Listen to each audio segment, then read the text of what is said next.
Since 1901, Australia's best cyclists have gathered for our National Road Championships.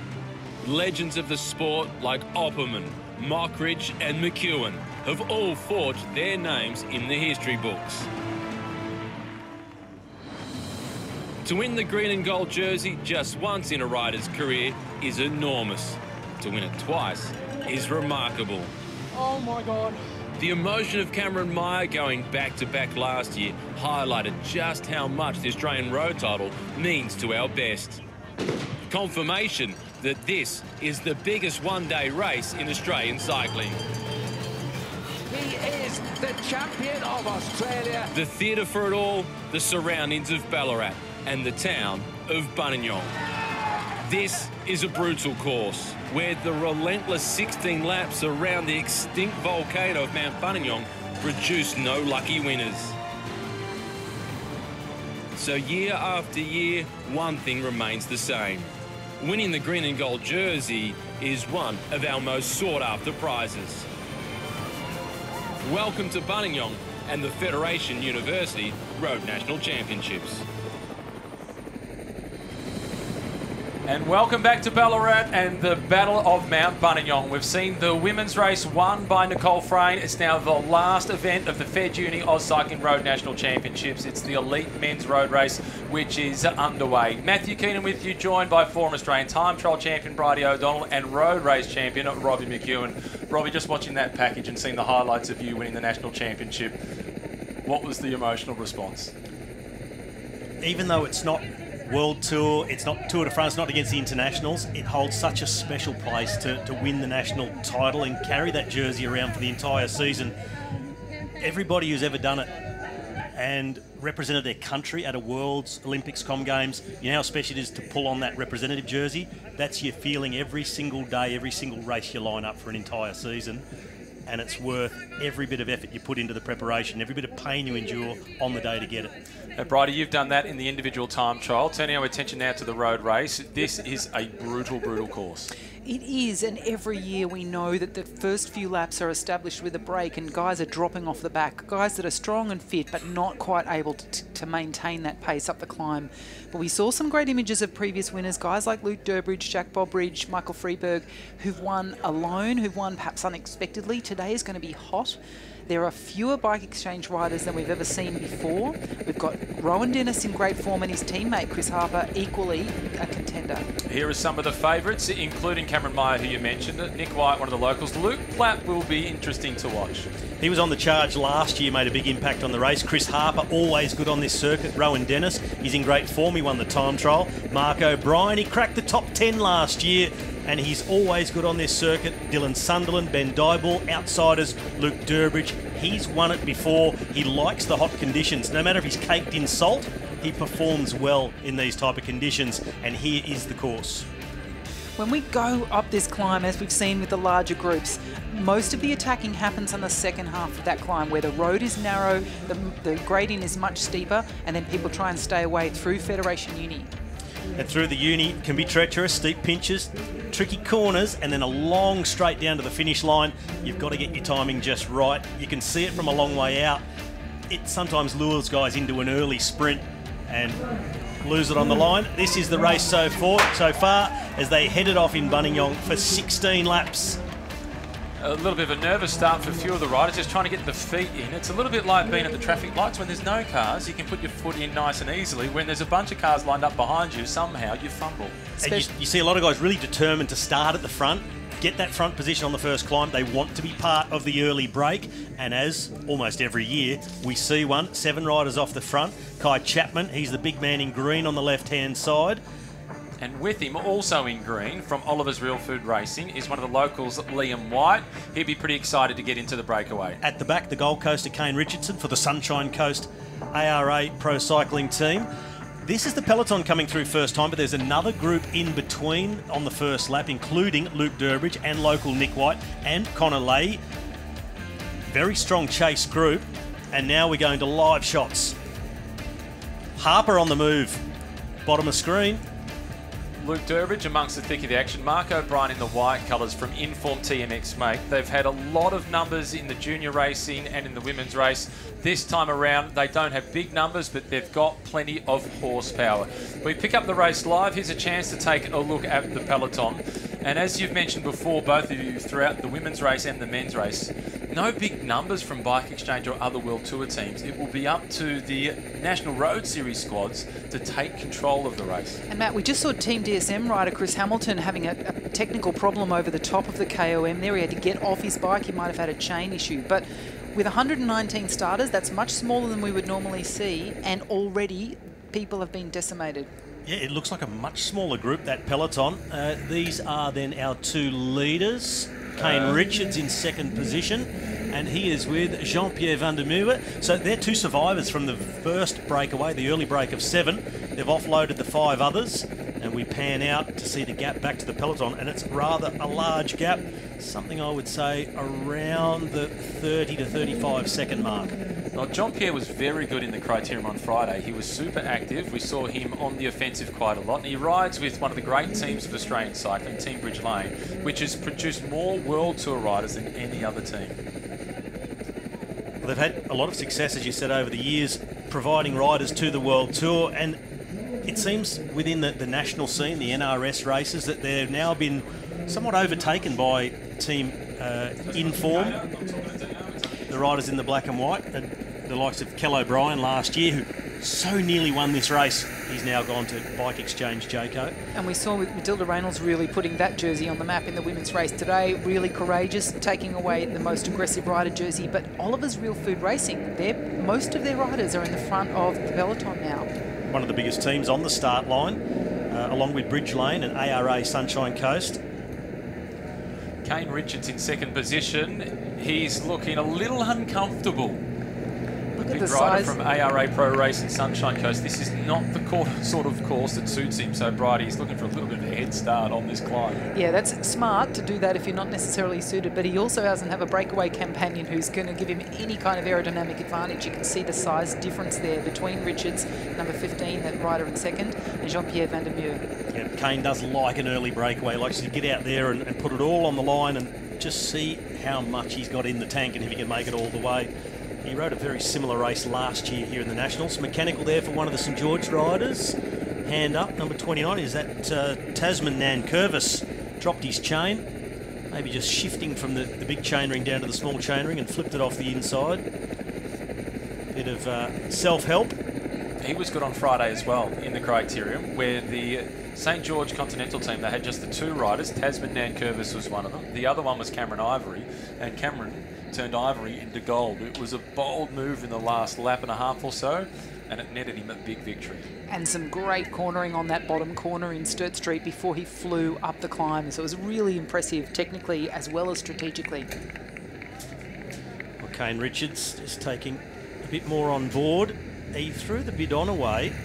He's still got one on there. And reaching down just towards his front derailleur.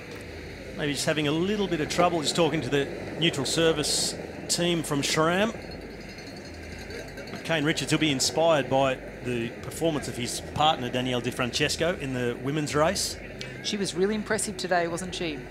A lot of riders we saw, Watkinson, Howe, women who haven't done a lot of road racing, really mixing it with experienced World Tour women. These two settling themselves into a rhythm. They have an advantage over the main peloton of 52 seconds. No real urgency within the peloton. Here's another mechanical problem. And this time around, it's Scott Reynolds, by the looks of it, who has the mechanical problem. And this requires a bike change. In fact, no, it's not. This time it's Tim Rowe, who has been spoken about as a dark horse. And Robbie, you mentioned him in the women's race as a result of how technical and challenging Federation University can be.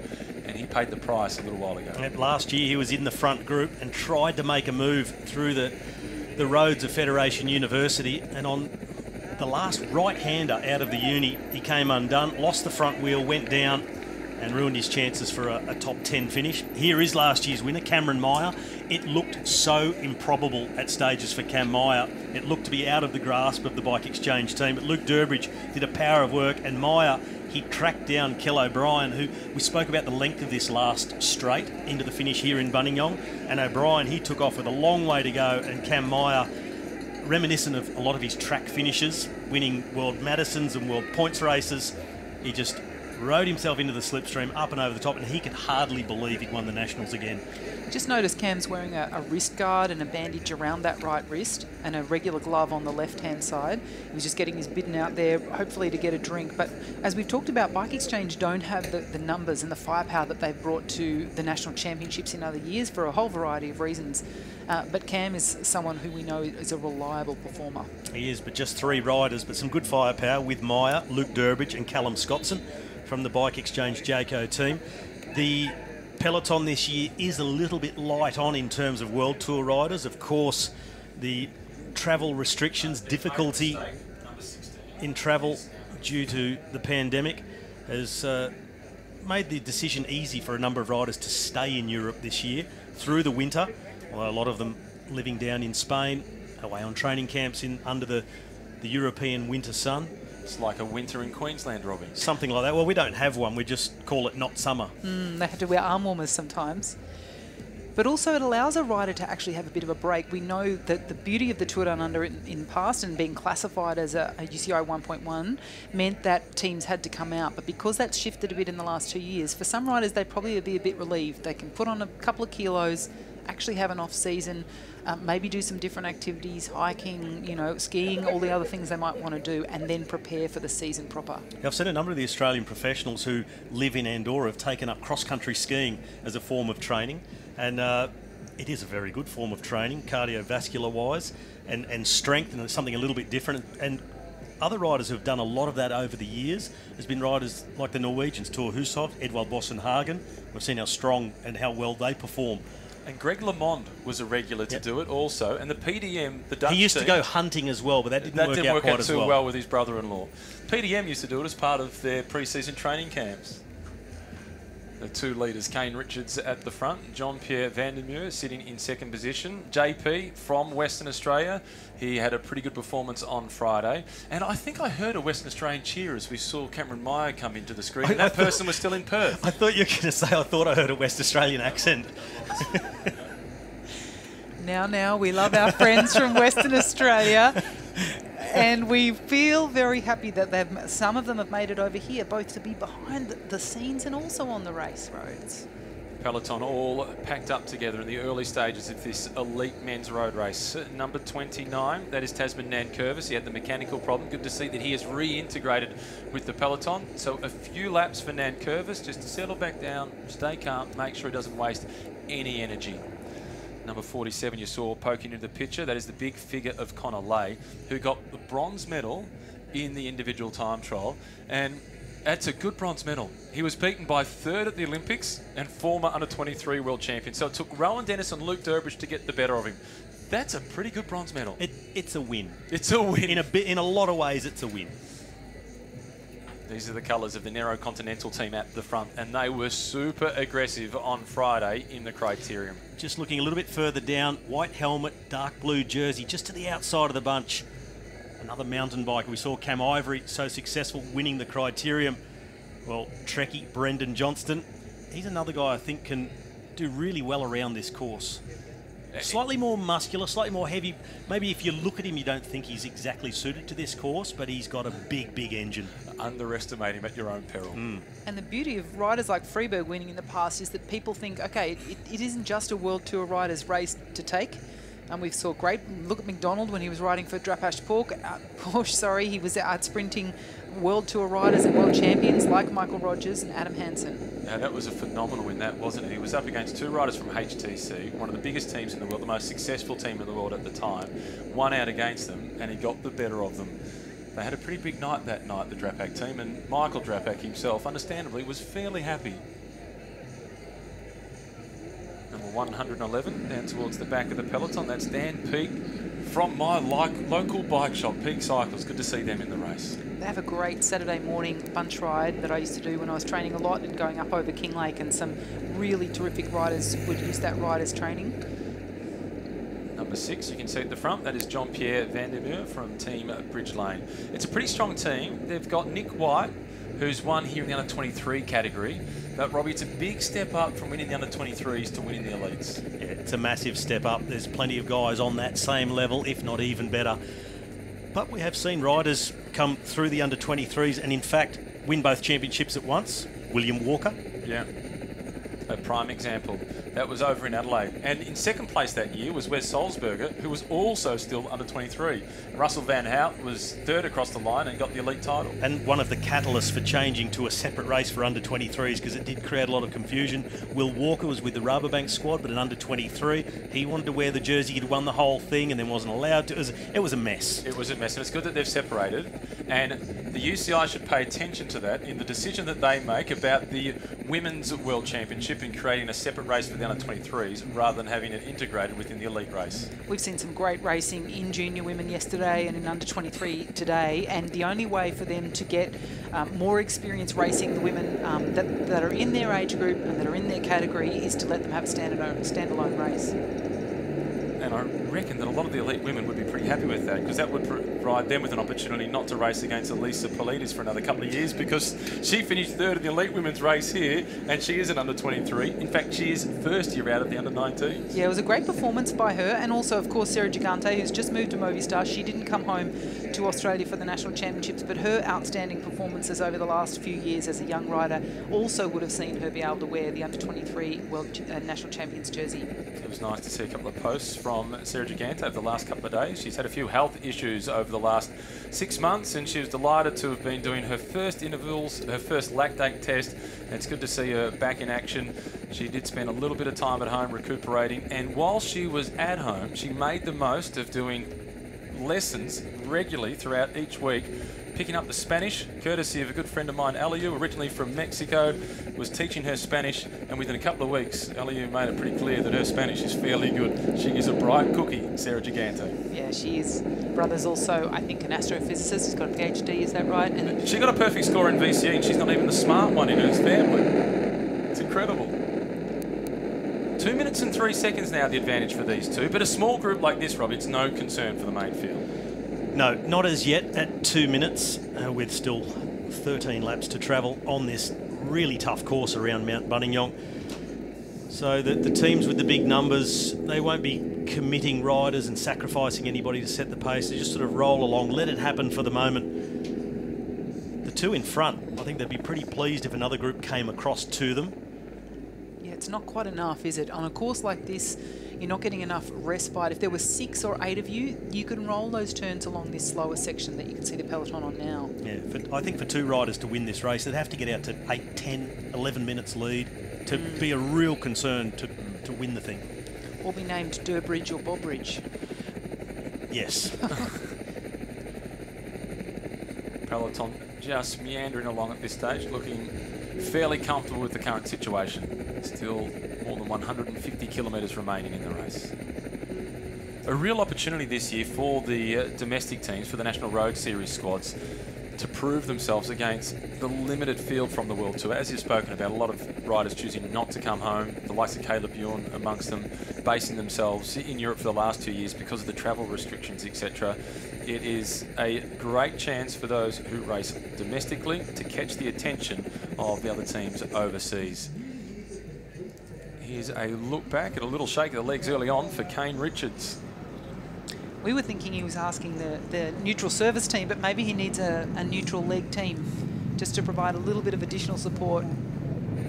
Maybe just shaking out the effects of the early effort to get in this early breakaway. It doesn't just happen just like that. You don't roll off the front. As we pan across the top of Mount Buninyong, it takes a whole lot of effort to get in the early break. You really do spend some energy, build up that lactic acid, and for the next couple of laps, you're really just trying to recover from that initial effort and then settle into some sort of rhythm. And on top of that, as you mentioned before, he's not getting much of a sit behind JP. 2 leaders with an advantage of 2 minutes.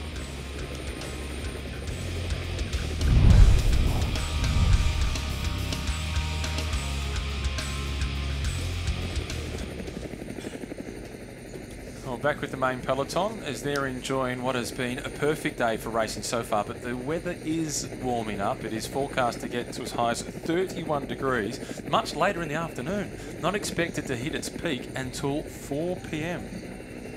Well, they've been averaging around 38.5 kilometres an hour, so sort of 17-minute laps so far. Pretty steady. Like you mentioned, Robbie, gives those two riders had that opportunity to have a lot of energy expenditure in the first lap so that they could establish a break. And it just takes it out of the tank. We talk about how much glycogen you've got. You need to keep eating and drinking to replenish. For those riders, they've really sort of dug down into those stores, whereas riders who are back in this bunch are just able to sit on a good wheel and almost just get into their own rhythm and monitor what's happening at the front. One rider just rolling off the front, but not deliberately, from Team Rayland. Slotting back into the peloton. Well, there's been a very auspicious sort of gold jersey there in the second position. Not a rider with a team that I'm aware of. I can't wait to see his number, but he's been working a lot harder. So when we've seen the Eurocontinental rider up the climb looking pretty comfortable, he, on the other hand, has been really, using a lot of his energy to try and keep up. And, there's about 24 riders in this race who are not attached to a team. So the name behind them is just their cycling club, and it's great to have them in the race. This is Tim Rowe again, back at the team car. So we saw him back there a little bit earlier getting a bike change. Maybe just going to change back onto the original. If it was an easy and quick repair, might be another bike change. He looks like he's just negotiating the best time to make that change. Or if indeed, is it fixable? Should I count on getting that bike back? Team car with Lucky 13. Getting support from the South Australian Sports Institute. Well, at least seeing the number on the team car, at least it's a fairly long convoy. If you do have a problem, you've got the chance to ride your way back into the cars, use the slipstream and ride your way back on to the peloton. Tough, that team car drawer, isn't it? You're just pulling a number out of a hat, and you might have one of the best riders in the race, but you might end up being at car 15. And for some of these World Tour riders, because they don't have a whole team here, it might be that the national team or the institute ends up supporting them. Tim Rowe, one out, riding solo, but has been spoken up as one of the dark horses, a real contender to take out the title this year. Making the most of the Fed Uni signage. These kids really enjoying their time in the sun. That's beautiful. And Exclamation mark. Yes, some punctuation joining late. Need to take his shoes off and lay them down.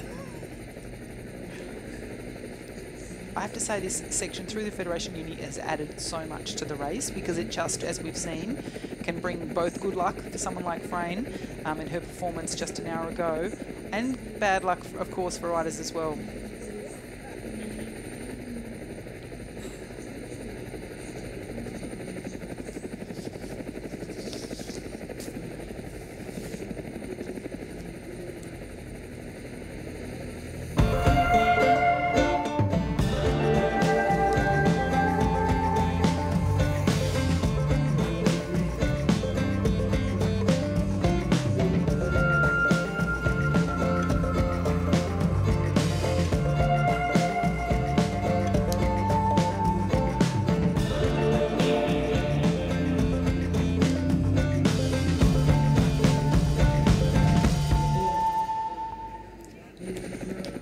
Two leaders still with an advantage of more than 2 minutes. The main peloton, there's no great urgency in the chase behind them. Here come the leaders. It's Kane Richards from ARA Pro Racing Sunshine Coast leading them through with 13 laps remaining. Robbie, he's a guy that you know pretty well, and you're accustomed to seeing him in the early breakaway. He's often in the early break, and he's from the Gold Coast, and he's also come from a triathlon background. But I'd say some 6 or 7 years ago now really turned his hand more towards cycling, and he's a big, powerful rider, Kane Richards, which might be against him on this course a little bit later on. But he's to go along with that big frame. He's got a big engine, and he will go a long way in this race. Good spot to be, given all those things that you just detailed. Well, ride your own tempo on the climb, or at least that of JP van der Merwe, and then stay within yourself. And on the rest of the circuit, keep the power even and just hope you keep building that gap, that the peloton stays somewhat switched off. I spoke to Matilda Reynolds after the women's race, who was, as I said, most aggressive rider and in a similar situation here to Kane Richards. She said that every time Justine Barrow was attacking up those climbs and then the pace settled down, she felt terrible. So she thought better to be out in my own rhythm, in my own pace, at a tempo I can climb and see if I can get an advantage. And it was a really effective strategy for her. Tim Rowe looks like he's made the decision to stick with that bike, because the last time we saw him going through Fed Uni and he was having the conversation with the team car, he had no water bottles on the bike. He now has 2 large bidons on that bike, so he's making the call to stick with the Cervelo. He's had the bike change fairly early. The advantage for the 2 litres now going out towards the 3-minute mark. But with 150 kilometres to go on this tough circuit. There's always a but. There's always a but. This is the smallest early breakaway we've seen for a long time in the elite men's road race. Yeah, it's been more substantial in other years, and we've had different types of weather. It's been a bit cooler as well over the last couple of years. So riders would be thinking about that. It's also much harder to get food and drink in the feed zone when you're in a group of 115 guys. So it is a challenge, this type of circuit race. It's still great from a spectator's point of view and wonderful for us to watch from a helicopter's view, but really tough day for these riders. Chance to take a look at the beautiful town of Buninyong. It's around about a 15-minute drive to the west of Ballarat. It is a spectacular spot. Federation University, they've been sponsors of the National Championships now for a few years, and it has really added particularly to the individual time trial, having Fed Uni to be the base for the start and finish of the time trial championships.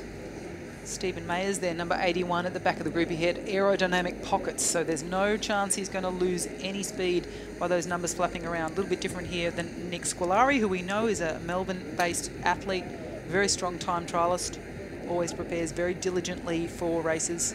And good to see someone from Geelong riding a Baum bike, locally made. Fronted up once again, as he always does, for the individual time trial and put in a solid performance. Now to a Continental at the front, and the gap, 2 minutes and 54 seconds. It's Big Kai Chapman from Oliver's Real Food Racing, the green colours, who goes across in second position. Luke Durbridge paying plenty of attention up towards the fronts. We saw Cameron Meyer from WA, one of the teammates of Luke Durbridge of Bike Exchange Jayco, the winner of the race last year. You noted, Bridie, that he's wearing a normal glove on his left hand, bandaged up on the right hand.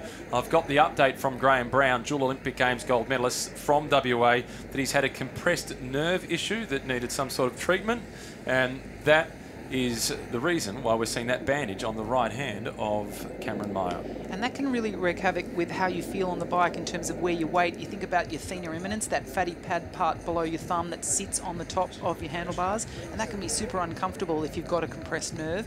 Also, it can put some force through your wrist and make it a little bit more challenging.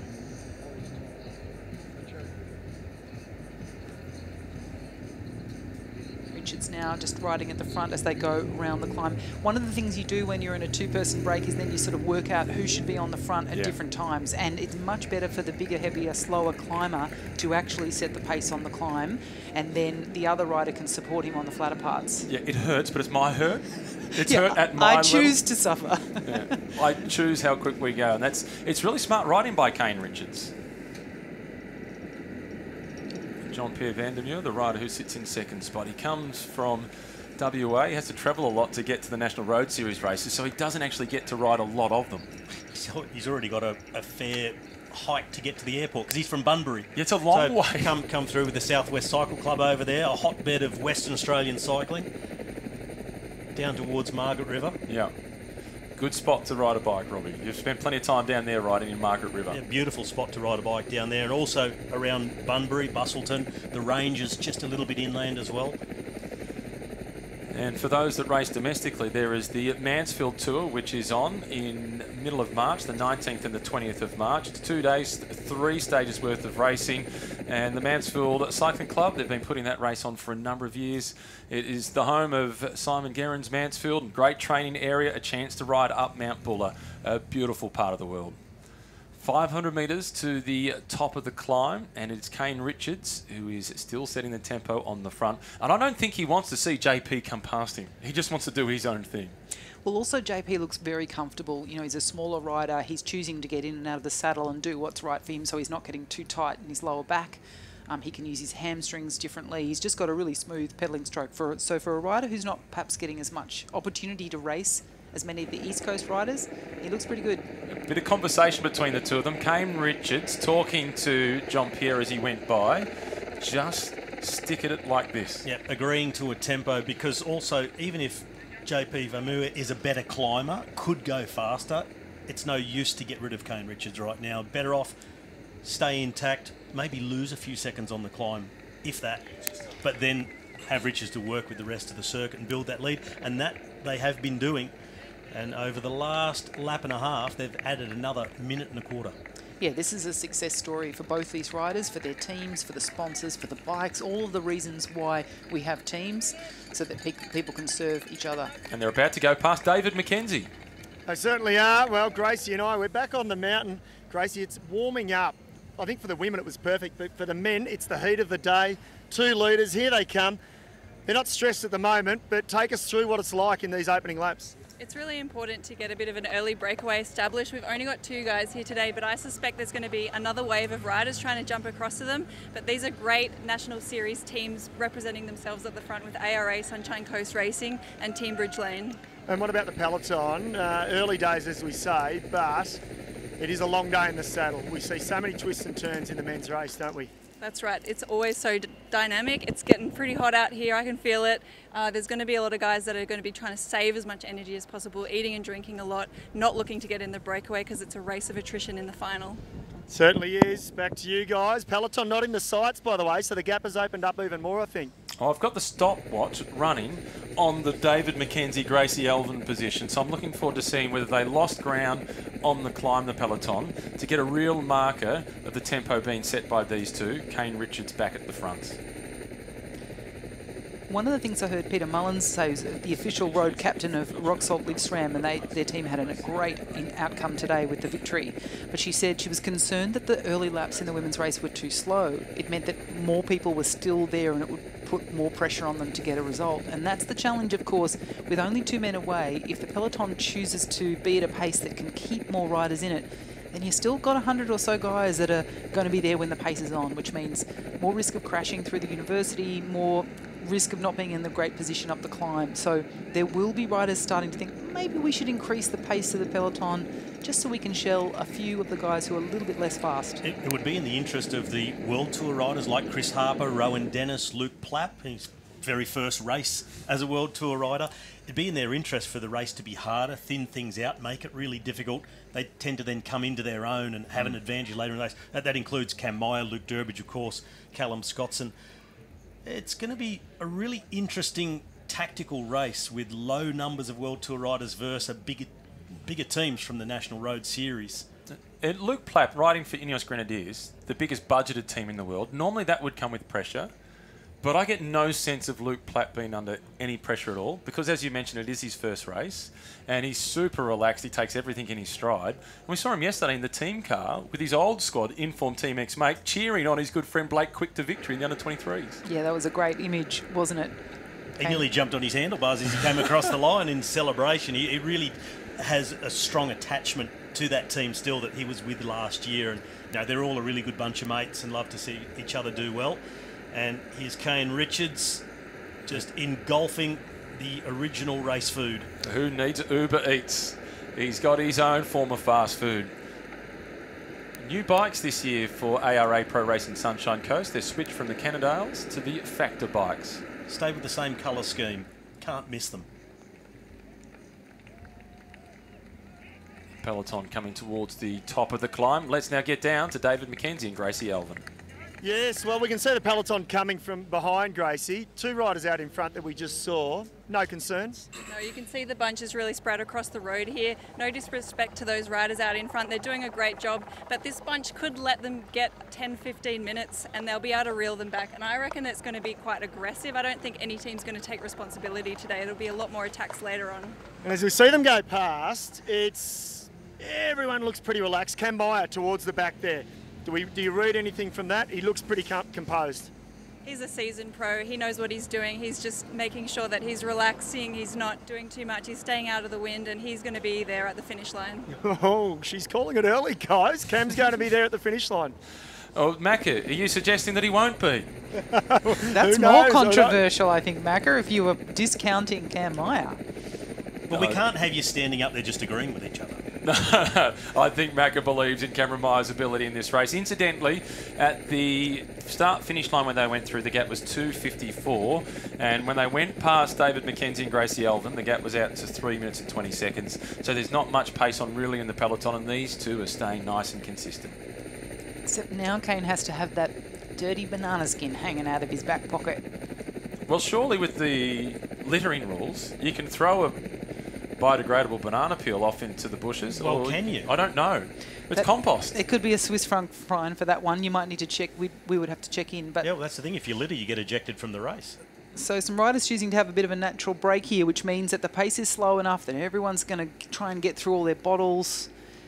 You know, this is kind of life admin in the middle of a road race for a lot of these guys. And it speaks to your point earlier, Robbie, that no one is going to take responsibility for a chase right now. No, but I'm really interested to see how the NRS teams are going to tackle this with the greater numbers. Teams like Bridgelane, ARA, they have one in the break. Bridgelane have one in the break. The other bigger teams, bigger numbers than, say, a bike exchange with 3. Are they going to try and use the numbers or just wait later in the race and simply try and follow the World Tour riders when they do need to light things up? I think it's really hard to pick what's going to happen in this race. I think it's going to be a surprise winner. Well, St George Continental and Oliver's, they really do have the numbers and the experience. So they'll be wanting to be motivated as a few more laps go by. And as Gracie mentioned, maybe it'll get out to 10, 15 minutes over the course of the next 4 or 5 laps. But then it'll be up to those teams to really make a concerted effort to bring these riders back. Well, do the big numbers outweigh the pure firepower of a Meyer or a Durbridge? No, not in the end, I don't think so. Not in the end, but in the sort of championship quarter of the race, I think they do assist. And if they're going to beat them, they need to wear them down. It's like the hyenas against the lions. They need to outnumber. It's the most difficult to predict national championships that we've seen in a long, long time. Also, I'm interested to see how Harper and Dennis, as the 2 Jumbo-Visma riders, are together. I'm a big fan of Chris Harper. I like the way he rides, and he's certainly someone suited to this climb. But, of course, his teammate, new to Jumbo-Visma, has had an absolutely cracking start to the season by winning a national title and looks terrific and relaxed. Looked very good in the time trial. Yeah, so seeing how those two work together and utilise their strengths in the closing kilometres will be really interesting. Well, I've seen Harper follow a number of moves, looking rather nervous early on in the race. Yeah, very attentive. We just saw number 1 and number 181, 2 riders from WA. They've both been winners of this race. They've won the time trial. They combine well together, and they have Callum Scottson as their 3rd teammate. Chris Harper is always very active on this course. It's been good to him in the past. He's had a bronze medal. He's had a silver medal. He'd dearly love to get that jersey. Just back to Rowan Dennis. His average speed in the individual time trial was 49.5 kilometres per hour. On that course with these roads, and again, this is a regional part of the state, so it's not hot mix like we see in Switzerland or France or Germany for those national champions. So for him to average that speed on these kinds of roads is incredible. He was moving. It was a really good battle between he and Luke Durbridge. At the midway checkpoint, it was just a 10-second gap between the two of them. By the end of the race, it was around 1 minute and 10 seconds.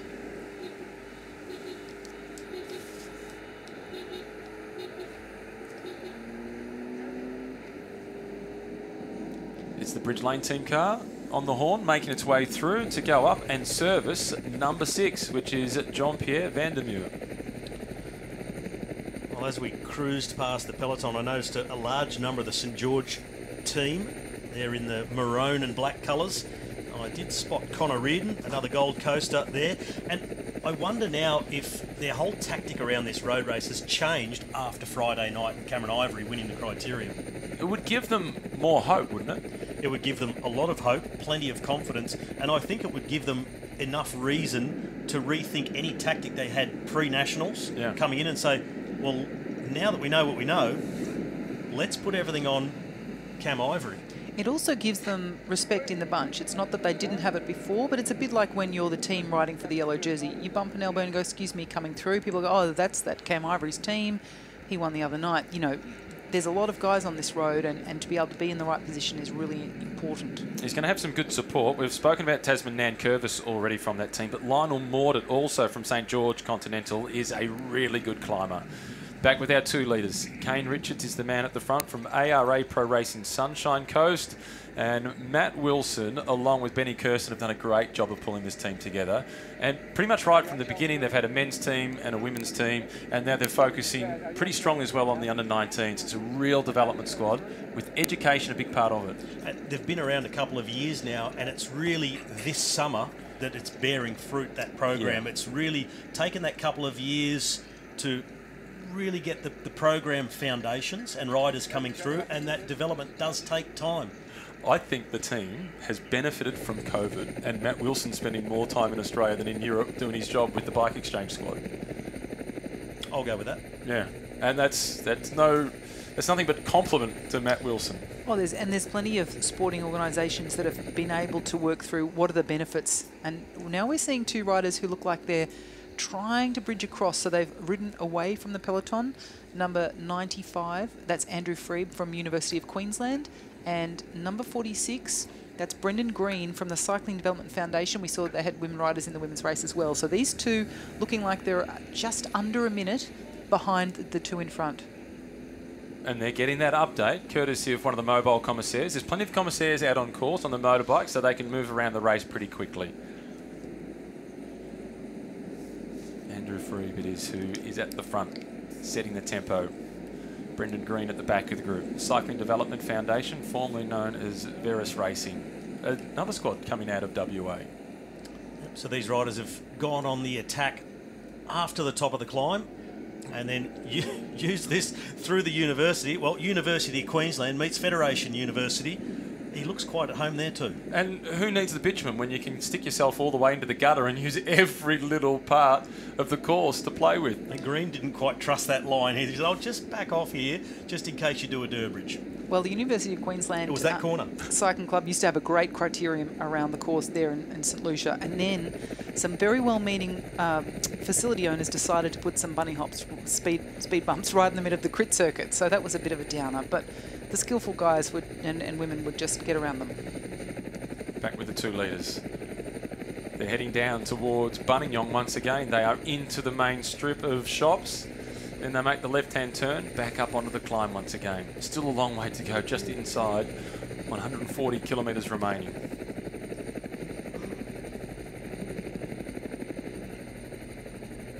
It is a pretty little township. Got a golf course that is just off to the far side.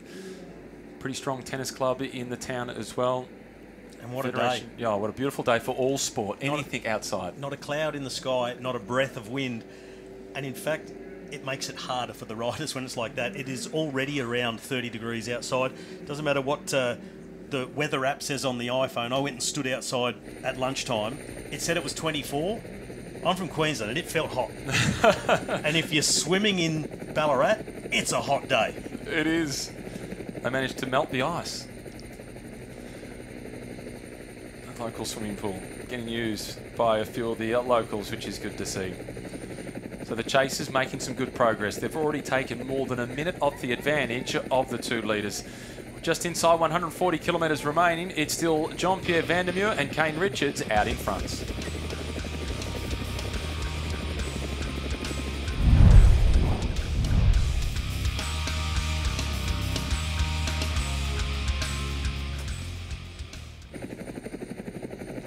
And they now find themselves on the Midland Highway.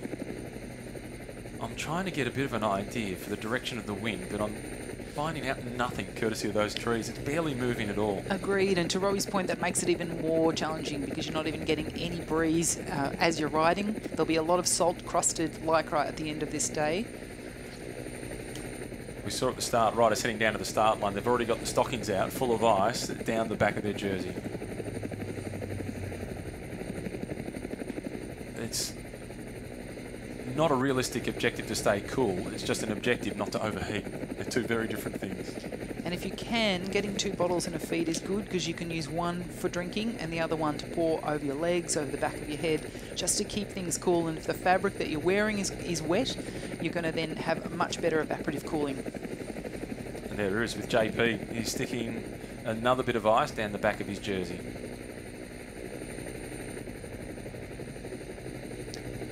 Well, Richard's just not looking anywhere near as comfortable as he was 2 laps ago. The pedalling motion is not quite as smooth on the taller rider there on that fluoro yellow X-Factor bike. But what I do know about Kane Richards is that is his style. He's a little bit rock and roll on the bike, even when he's good. In fact, particularly when he's good, it gets to be a little bit more. He's a really powerful rider. He knows when it comes down to the crunch on this course, he's not going to follow the best climbers on Mount Buninyong. He needs to ride like this. And the first part of the mission is accomplished, getting out here. But they really do need another group to go on the charge and come across to make this work for them. And for that team, ARA Pro Racing Sunshine Coast, their most realistic chance or chances of sticking with the big favourites in the final few laps. Angus Lyons, who knows Ballarat well, this course, he lives in Ballarat, and Ollie Stenning, they're their 2 best chances of being able to stick with the big favourites on the last couple of laps. Just a little mistake there by Richards. He took the bidon with his left hand, then he got maybe a little bit greedy, tried to take something else with that same hand, but dropped it. That was ambitious. It's always pretty hard to grab anything else once you've got a water bottle in your hand. Need to do the juggling act very quickly, bidon to the other hand, no hands, take the other thing. Last thing you want to do is, especially while you're on TV, is knock yourself off trying to take something in the feed zone. Need some lessons from I can't remember her name, she's a British girl, she's about 13 years of age. She does the tricks riding on the rollers. Ruby, she is amazing. Terrific, yep. She wrapped a Christmas present before Christmas whilst on the rollers. It was sensational. I haven't received it yet. Well, here we are now at the end of this next lap. 1 lap ago, they had a 2-minute 54 advantage over the whole peloton. Now, there's a small advantage over some chasing riders. We talked about Green and Freeb, but now the peloton will come through and it'll be over 3 minutes. It was 3:17 to Green and Freeb.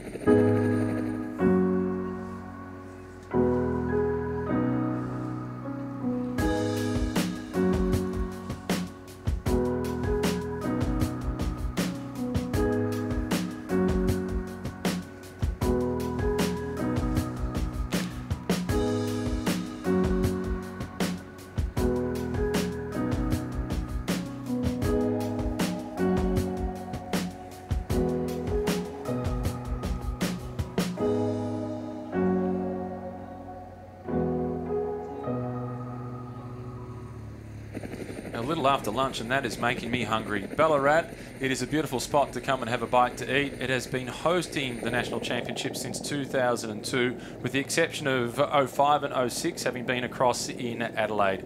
And full credit to John Craven for creating the National Championships in the summer. It kicked off in Port Arlington for a few years before moving across to Ballarat and this challenging circuit around Mount Buninyong. This is the Nero Continental team at the front setting the tempo. They're riding optimistically after a strong performance on Friday in the Criterium where they were really aggressive. They tried to get in every single move. We talk about confidence and how sometimes teams can be a bit overshadowed by the prowess or the reputations of other teams. They didn't show that at all. Driving the car, Andrew Christie Johnson. What he has done for Australian cycling is enormous.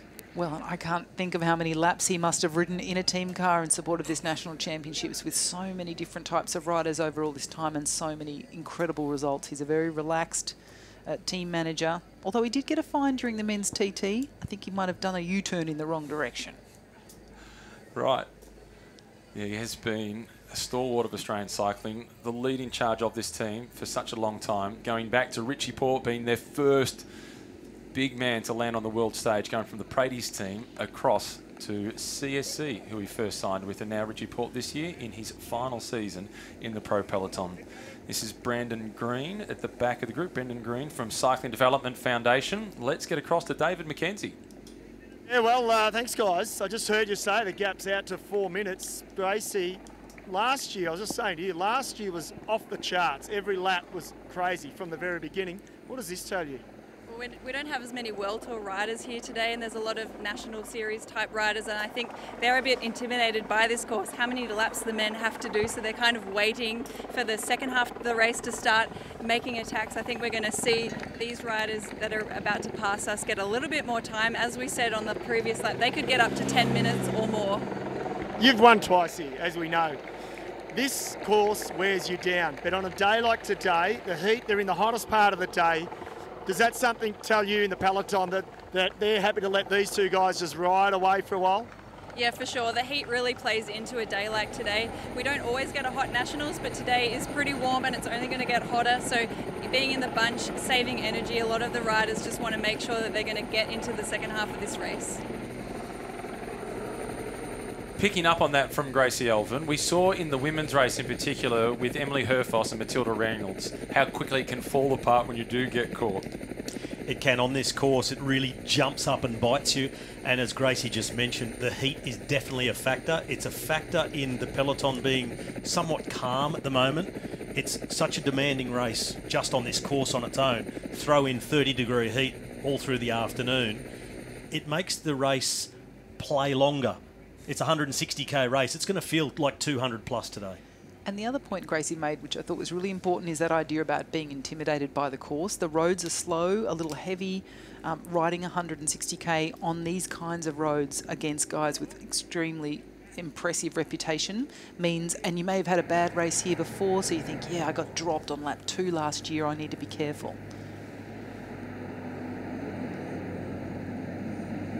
There's Blake Quick making his way up the hill, the winner of the under-23 race from yesterday. And I believe that's Luke Plapp's sister. It is.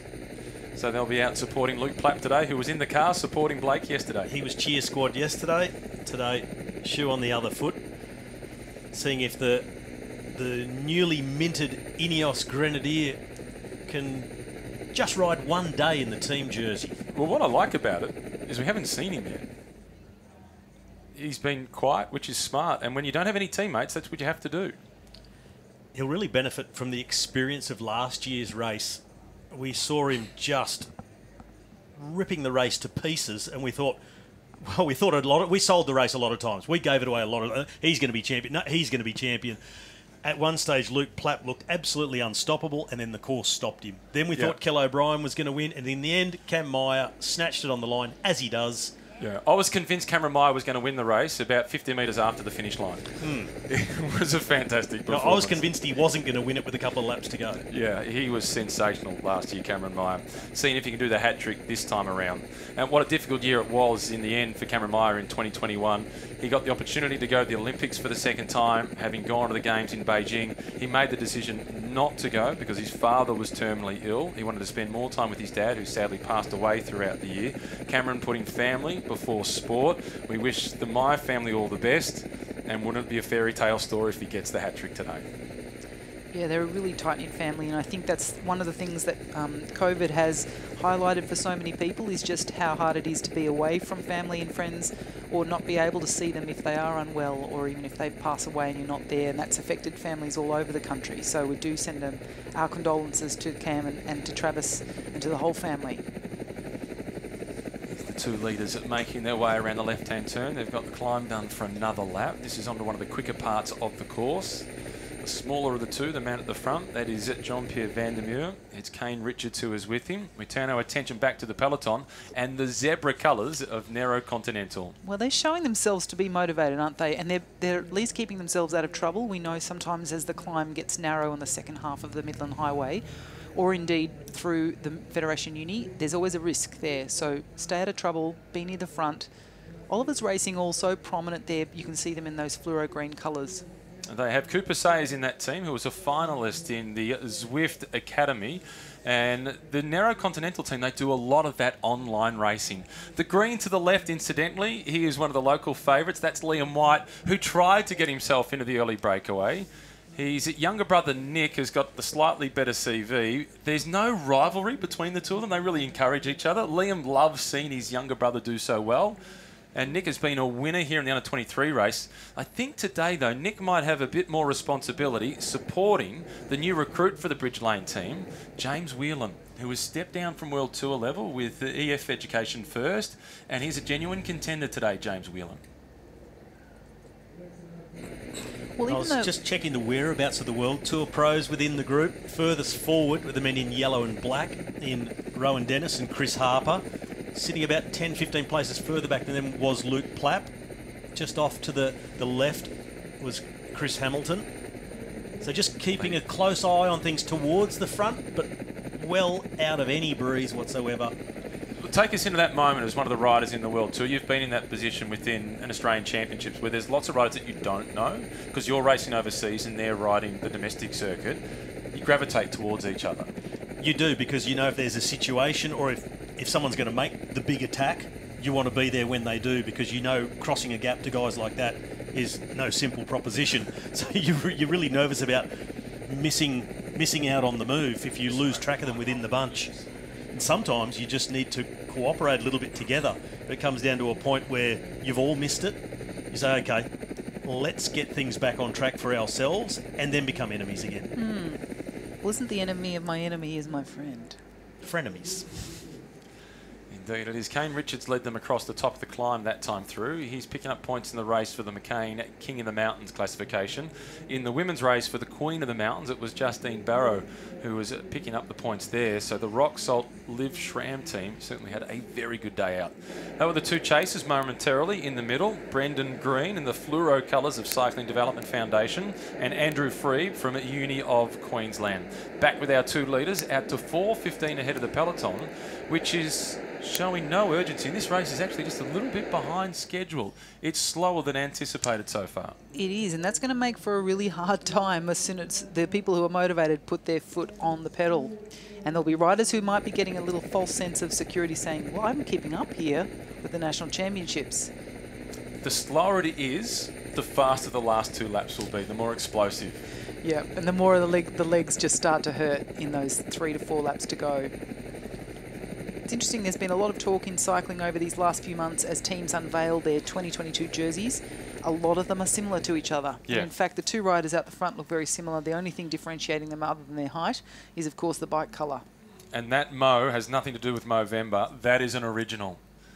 That's well grown. I'd imagine that that's been there for a few decades.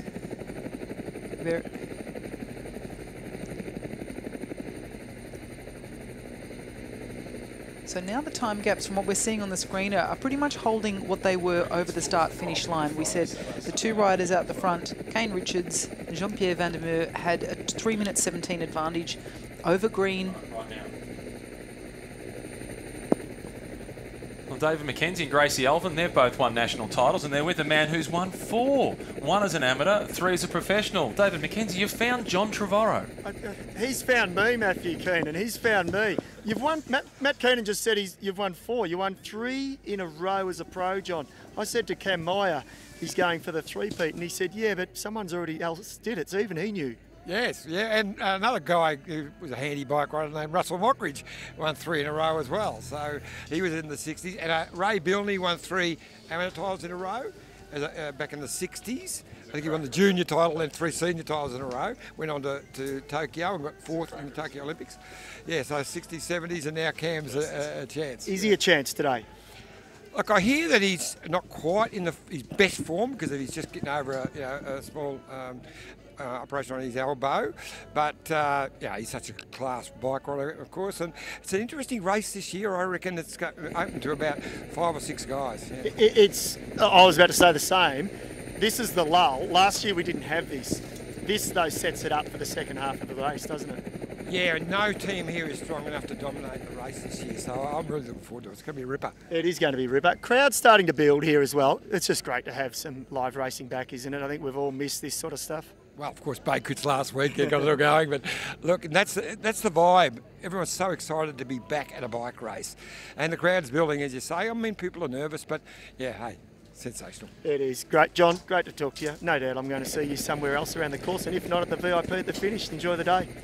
Thanks, mate. He really is one of the great characters of the sport, isn't he, John Trevorrow? He's got multiple nicknames: Johnny Damani, John Tomorrow, Iffy, and when he was racing, the Angry Ant. Yeah, Angry Ant.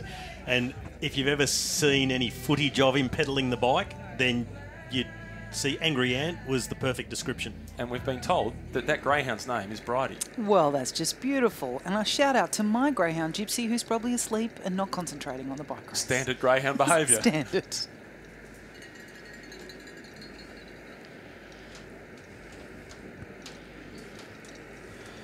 Our 2 leaders tapping out the tempo, doing their thing, working well together, staying on top of the nutrition, keep on eating and drinking. You said that to Luke Durbridge. He told you where to put your advice, but he ended up winning the national title and it paid dividends.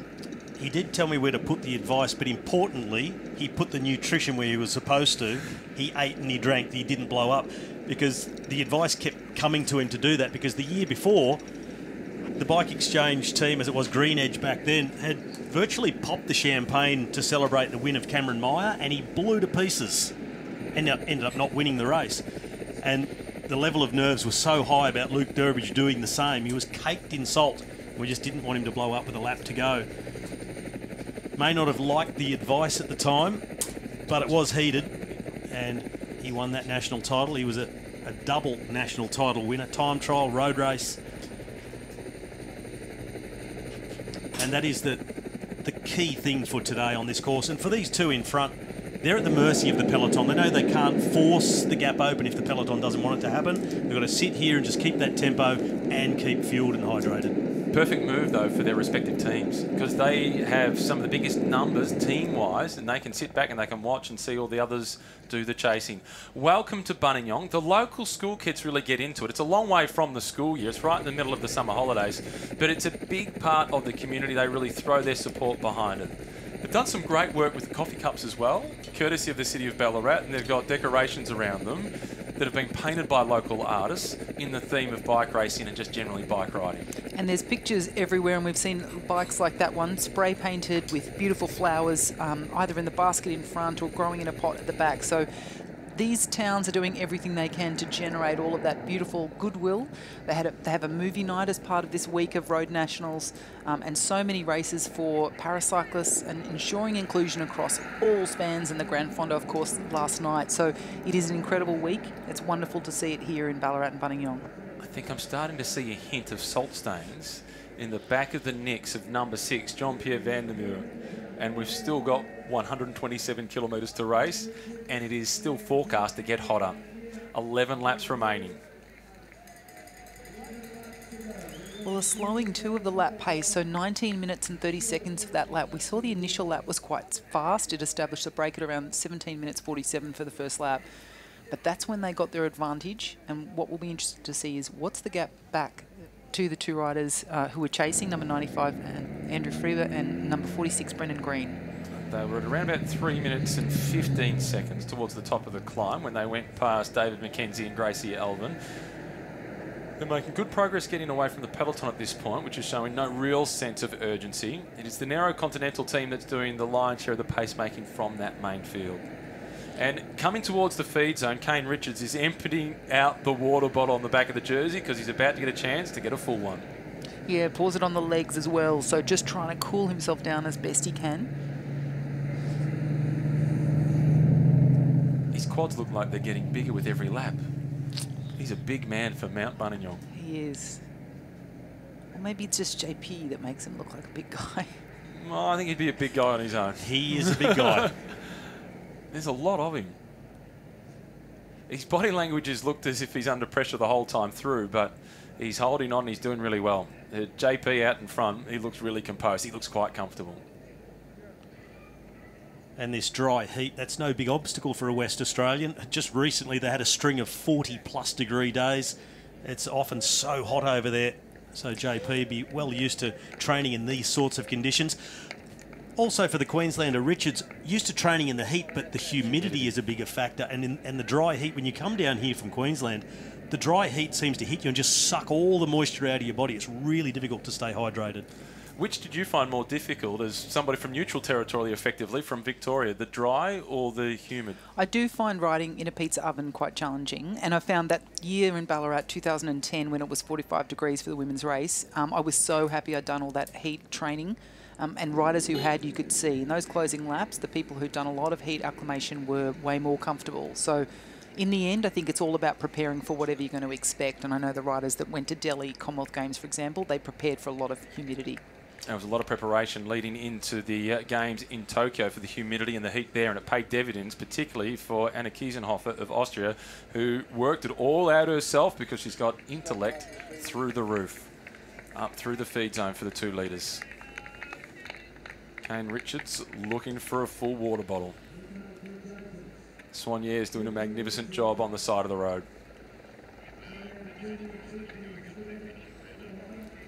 Stu Shaw with a few instructions for Kane.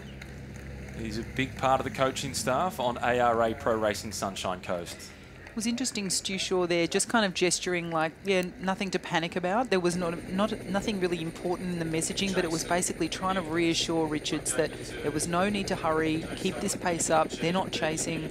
So it's kind of doing their job, and this is what Gracie was talking about, you know, tapping out those laps and waiting to see when the fireworks start.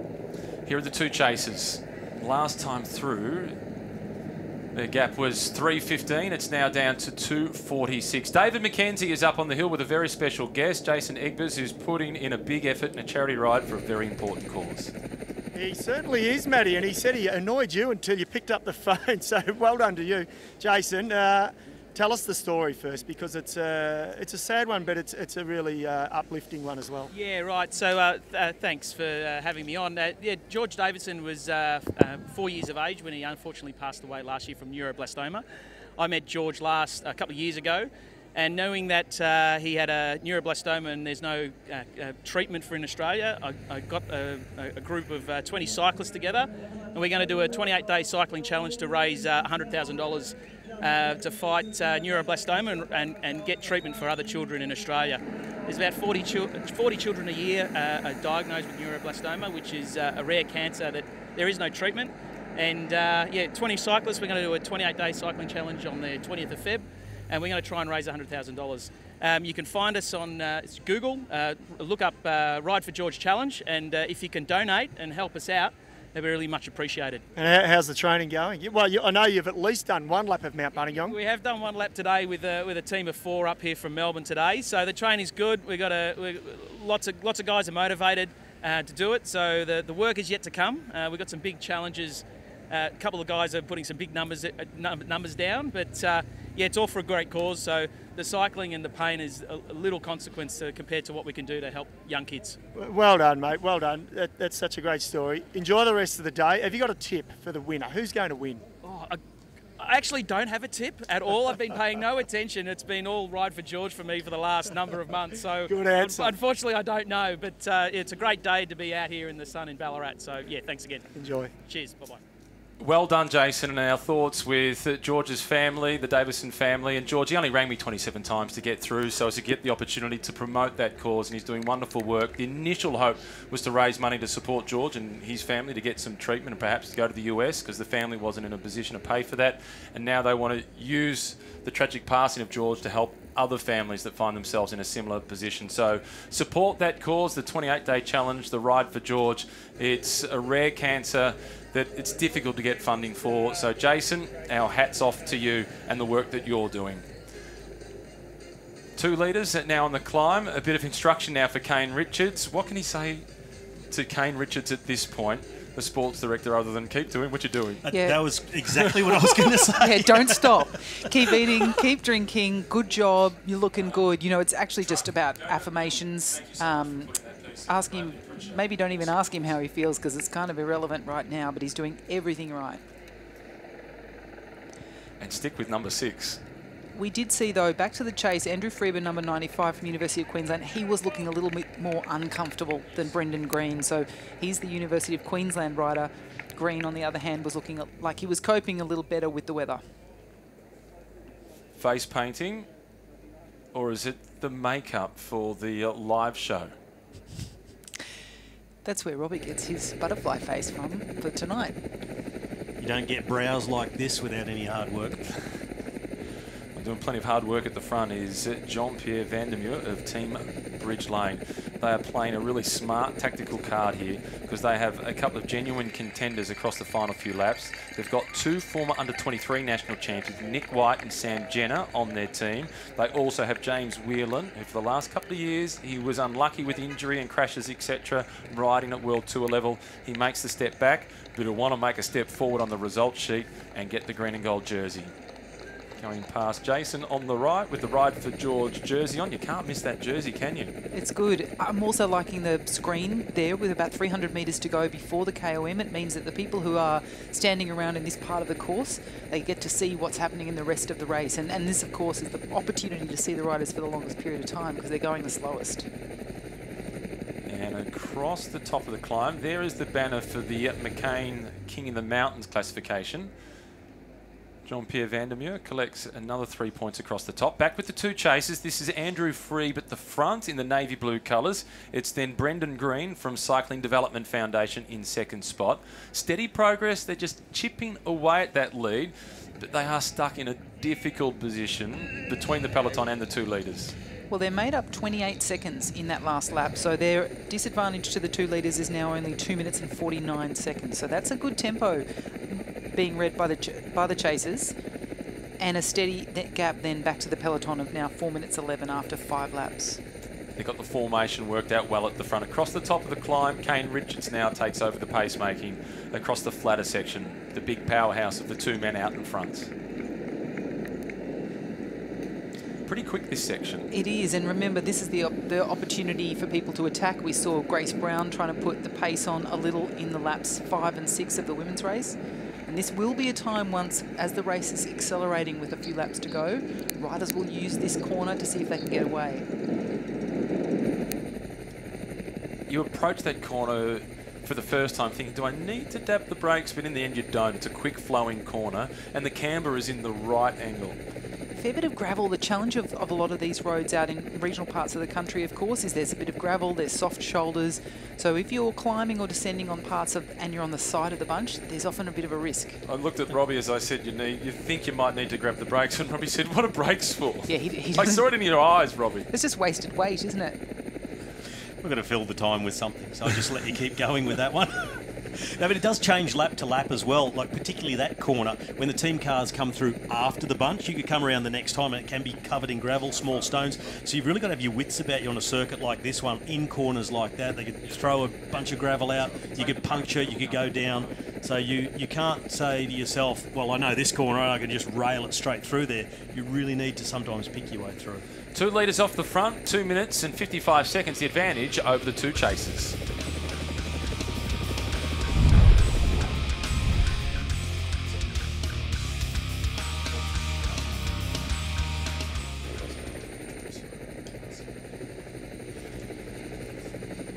Two leaders working well together. They could do with the company, but they can't afford to wait for the 2 riders who are chasing. The gap is simply too big, and it would put that main peloton right back on their heels. The advantage over the main peloton is at 4 minutes and 11 seconds. When you're out there in a situation like this, in a 2-man break, 4 minutes, but they're not letting you get any more, you feel like you're out there just barbecuing. Yeah. They're letting you just cook yourself. There's no real concern in the bunch. It's now holding steady at around 4 minutes. It would get for the 2 in front a little bit demoralising, but there's nothing else they can do but just keep plugging away and hope for a situation to happen that suits them. Either a group comes across or something happens in the peloton, or they all just go into standoff mode and let them get out to 10 eventually. Yeah, and they've committed now, and that is the challenge. Sometimes you say to yourself, I'm going to get in the early break, and you're really motivated to do it. Other times it's kind of an accident. You're just where the move goes and you follow it, and then you kind of got to figure out, oh, well, I don't really have the legs, but I don't have a lot of option. Good day out for the family. enjoying the sun, enjoying the racing, world-class athletes in action. It was good to see the yellow colours of Jumbo-Visma with Rowan Dennis up towards the front. New team, kind of, for Rowan Dennis. He's been with this team in the past. It was when it was with Rabobank as part of the development squad. So he knows the environment that he's going to. It looks like the Penrith colours at the front. That might have been Nick Spratt setting the tempo, the brother of Amanda. Well, Amanda hasn't made it out to Australia for national championships this year. We know she missed them last year due to injury, but this time it's been a conscious decision to not travel out to Australia. So she'll be very excited that her younger brother, is on the front of the peloton. And if that was indeed him, he's backing up from winning a national title. The club team's time trial, they won that with Nick Spratt and members of the Penrith And Ben club. Dybel was one of them in the race as well. Freight train Dybel. Amazing. That's a great event, though, because it's a combined age event. So you end up with people either of very divergent ages or a whole bunch of similar ages. You're like this. You know who else rode? Bart Hickson. Did he really? Yeah. Bart Hickson, national team teammate from back in the 90s. Macca dropped the microphone, ran over and gave him a non-COVID hug. He was delighted to see him. Well, there's a blast from the past. And we've become accustomed over the years to seeing another Penrith team rider. Popped up every year in the time trial. Peter Molostic would always be at the Nationals, and I didn't see his name on the list. I'm a little bit disappointed. I'm a little bit confused. I hope that Peter's okay. And where's Alan Eokwoni? He should be here too. He'll be on the hill somewhere.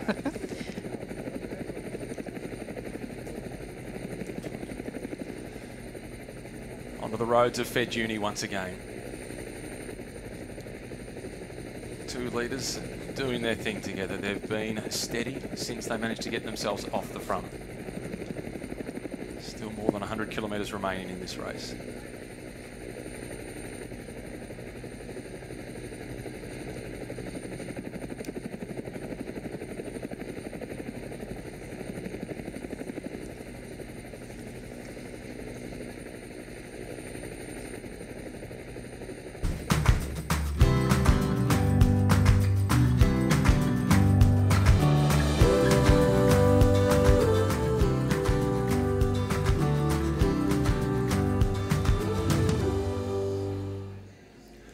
AusCycling Road National Championships and the future are watching on. Then they're sun smart as well. Good to see plenty of protection from the sun. It is a beautiful day in Buninyong, as it is just about 15 minutes away in Ballarat. This is a race that for the last few years has seen the peloton weave their way through Federation University, and we're now joined by one of the lecturers in sports science from Federation University, Ryan Warne. Nice to see your working facilities on national television with one of the most important races in the country. Yeah, it sure is nice to see that, and we were lucky enough in the women's race to have one of our students take the win as well. So, yeah, look, we've seen a lot of TV time today, and we're pretty happy about that. One of the people from your marketing department, she was there on Wednesday in the individual time trial. She came running over and said, "I'm not meant to be biased, but how do you think Nicole Frane's going to go?"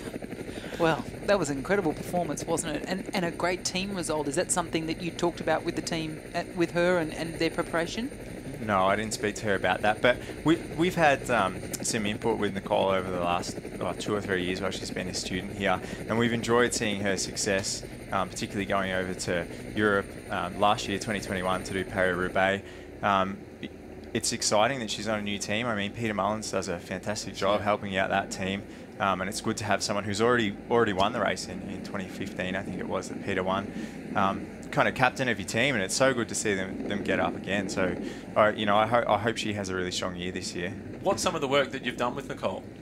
Well, look, we just help her out in kind of our elite athlete program. So we don't see her too much because she's based in Tassie, obviously. But part of our arrangement is working with her and her studies. So making sure that she can do her studies flexibly with her race calendar. So that might be doing exams in another country, it might be getting different deadlines for assignments and that sort of thing. But look, I'd love to have her on campus more I often. bet you would. I can see the smile on your face get bigger as you talk about that prospect. Working with athletes like Nicole and so on, and developing that flexibility, it probably got you in a pretty good position to be flexible for the last 2 years with the lockdown and COVID and changing the way people learn. Yeah, for sure. That's very true. I mean, everyone's had a challenging time over the last 2 years, and online learning has certainly thrown a spanner in the works for most of the universities. But I mean, it's so good that we're able to be back here now and that we're back able to watch races like this. You talked about online learning. It must be hard because exercise science is one of those things we like to do in person. You know, we're measuring things and looking at the way the impact of exercise on athletes, determining their fitness. How have you had to be adaptable and support the program of work that you're doing at Federation University? Yeah, that's a really tough one to answer. I mean, a lot of our content has just been we've just had to deliver it via video. But you're right, it's really challenging. But it's not only universities. I mean, a lot of these teams will have faced the same problem. I know a lot of riders in the build-up for their European season, for instance, spending so much more time on the indoor trainer racing on Zwift, and a lot of it's remote coaching. Like, what do your power numbers look like? What do you feel like during your training sessions, racing sessions on Zwift? So, yeah, I mean, we've all become masters of being away from each other, I guess. I've become the master of my garage, and just riding the bike. There's no car in my garage, by the way. Did you pay much attention to the women's road race at the Tokyo Olympics and the performance by Anna Kiesenhofer and her victory and her preparation for that in heat simulation? Yeah, I did. Look, that was a surprising win. I mean, there's no really other way to say that. But she got off the front, and honestly, I think there was miscommunication. I don't think the chasers really knew that she was there. They didn't know to chase back, and you could see that from the Dutch riders when they crossed the line, thinking that they had won that.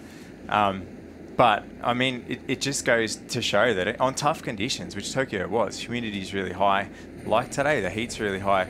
It really can be a race for anyone. You can't really discount anyone from a course or a race like today in these conditions. Robbie and Bridie were talking before about the dry heat versus the humidity. Which is the harder to acclimatise to scientifically? Humidity, for sure. Because the challenge with humidity is not only is it hot, but because there's more water in the air, then your sweat tends to stick around, and so it won't evaporate as well as it does in the dry heat. Of course, the challenge with the dry heat is on humid days there's usually more cloud cover, and we don't have that today. I mean, it's perfect blue sky, and we've got a lot of reflection off the ground as well. So that does add a challenge to it, and it adds other more subtle challenges you might not think about, like strain on the eyes or spotting your apex of the corner and things like that. So, you know, I mean, physiologically, humidity, but there's so many factors that go into what makes a race hard. Now, that does make sense, because when it's dry, you do have the opportunity, if your body can take it, you can put in as much water as you can get your hands on. Where in the humidity, it's can you perform while you're boiling? And there's no way out of it. It doesn't matter what you put in. Yeah. Well, you talk about drinking, Robbie. That must be something you work on athletes with, is if their heart rate's too high and they drink too much, they actually aren't able to absorb it all, and they can feel unwell and kind of have that gut trouble and can't absorb their carbohydrate. Do you work on that with athletes? Yeah, definitely. So hydration's so tricky, and I mean, the old advice to drink more is not really true. Like what we tend to see just as much as dehydration is actually overhydration. So people will take on too much fluid and they'll suffer from what's called hyponatremia, which is where their electrolyte balance goes out of whack, and it essentially what it is water drowning. So we need to make sure that we get the right amount of electrolytes on board as well, and not too much fluid. And most sports drinks aren't right. They don't contain enough sodium or electrolytes. But we are really lucky that our sweat is hugely controlled. It's very tightly controlled by a couple of hormones in the body. So it is hard to disturb it either way, but I mean, it's common sense. You can't drink too little, you can't drink too much. But for our riders at home watching here and seeing these riders suffer in the heat, what would be your ballpark balance water electrolyte to go on a long ride or a Gran Fondo type of race? Yeah, I mean, if you're consuming kind of 1 gel per hour, roughly, around kind of 2 gels per hour, maybe 60 grams of carbohydrate, and some sports drink, you're probably going to be okay. I mean, I would certainly stay away from just having water, though. And this is a really important question because the Australian Open starts tomorrow. Should Patrick Rafter have cut his ponytail off to sweat less? Oh, keep the ponytail. Just, you know, channel your inner Cyrus Monk and let it all flow, I reckon. Excellent. Ryan, thanks for your time. It's been really insightful hearing that balance between too much water, not enough water, and I agree about humidity, just in terms of humid day, you have a shower, you get yourself dried, 30 seconds later, you're wet again. Yeah, definitely. And I mean, you know, you can sweat too much and that creates a whole can of worms. So, yeah, it's certainly challenging conditions out there today. Thanks for your time, Ryan. Federation University, great supporters of this event. The two leaders, they're back onto the Midland Highway. They're about to turn left onto Mount Buninyong, where David McKenzie is standing with a very special guest. He's more than a special guest because he won't admit it, but he's effectively propped up our sport in this country for the last almost 30 years. Jerry Ryan, I feel like it was yesterday I was 18 and you were sponsoring me. Sadly, it's been a long time between drinks, but you're still here. You've still got the same passion for the sport. What is it about cycling that has done it for you? Oh, it's a great sport, but the people are great. And I still remember it was Canberra, the milk race, and I first met you up there, you and your brother. So, yeah, no, it's been a fantastic journey for me. And the people, it's all about the people. And, you know, it's such a tough sport. And not only I've seen juniors come through that become world champions, and they come back to the sport and give back to the sport, and that's what I like. You are, of course, the owner of JK Caravans, and you're the owner of the Green Edge team, which has had come under different banners, different names, mostly your companies. How much longer? It's been, I think we're into our 11th year this year. Is that big one missing, the Tour de France? You've won stages, you've worn the yellow, but it'd be great to have someone on that top podium at the end of the tour, wouldn't it, in the yellow jersey? It would, but it's a tough one, and if you just focus on the results along the way, you can pick up a lot of other great trophies. And the Giro, certainly this year, we hopefully can get a Giro, and I think Simon certainly deserves one. And the Tour de France, we look at some opportunities to win, get back in the yellow jersey and win some stages. So. And the Women's Tour de France, it's not the first one, but it's back. It will be back this year, and a stage race. Of course, you've got the women's team as well, which is growing in strength. You must be pretty proud of that. It is, and don't they look great in the new kits? In fact, they look sharper than the boys. But no, we're in for a good year. I think that the change in roster of the women's, and we're going to have a great year. And away from cycling, because you've got other interests, Moulin Rouge, what's happening there?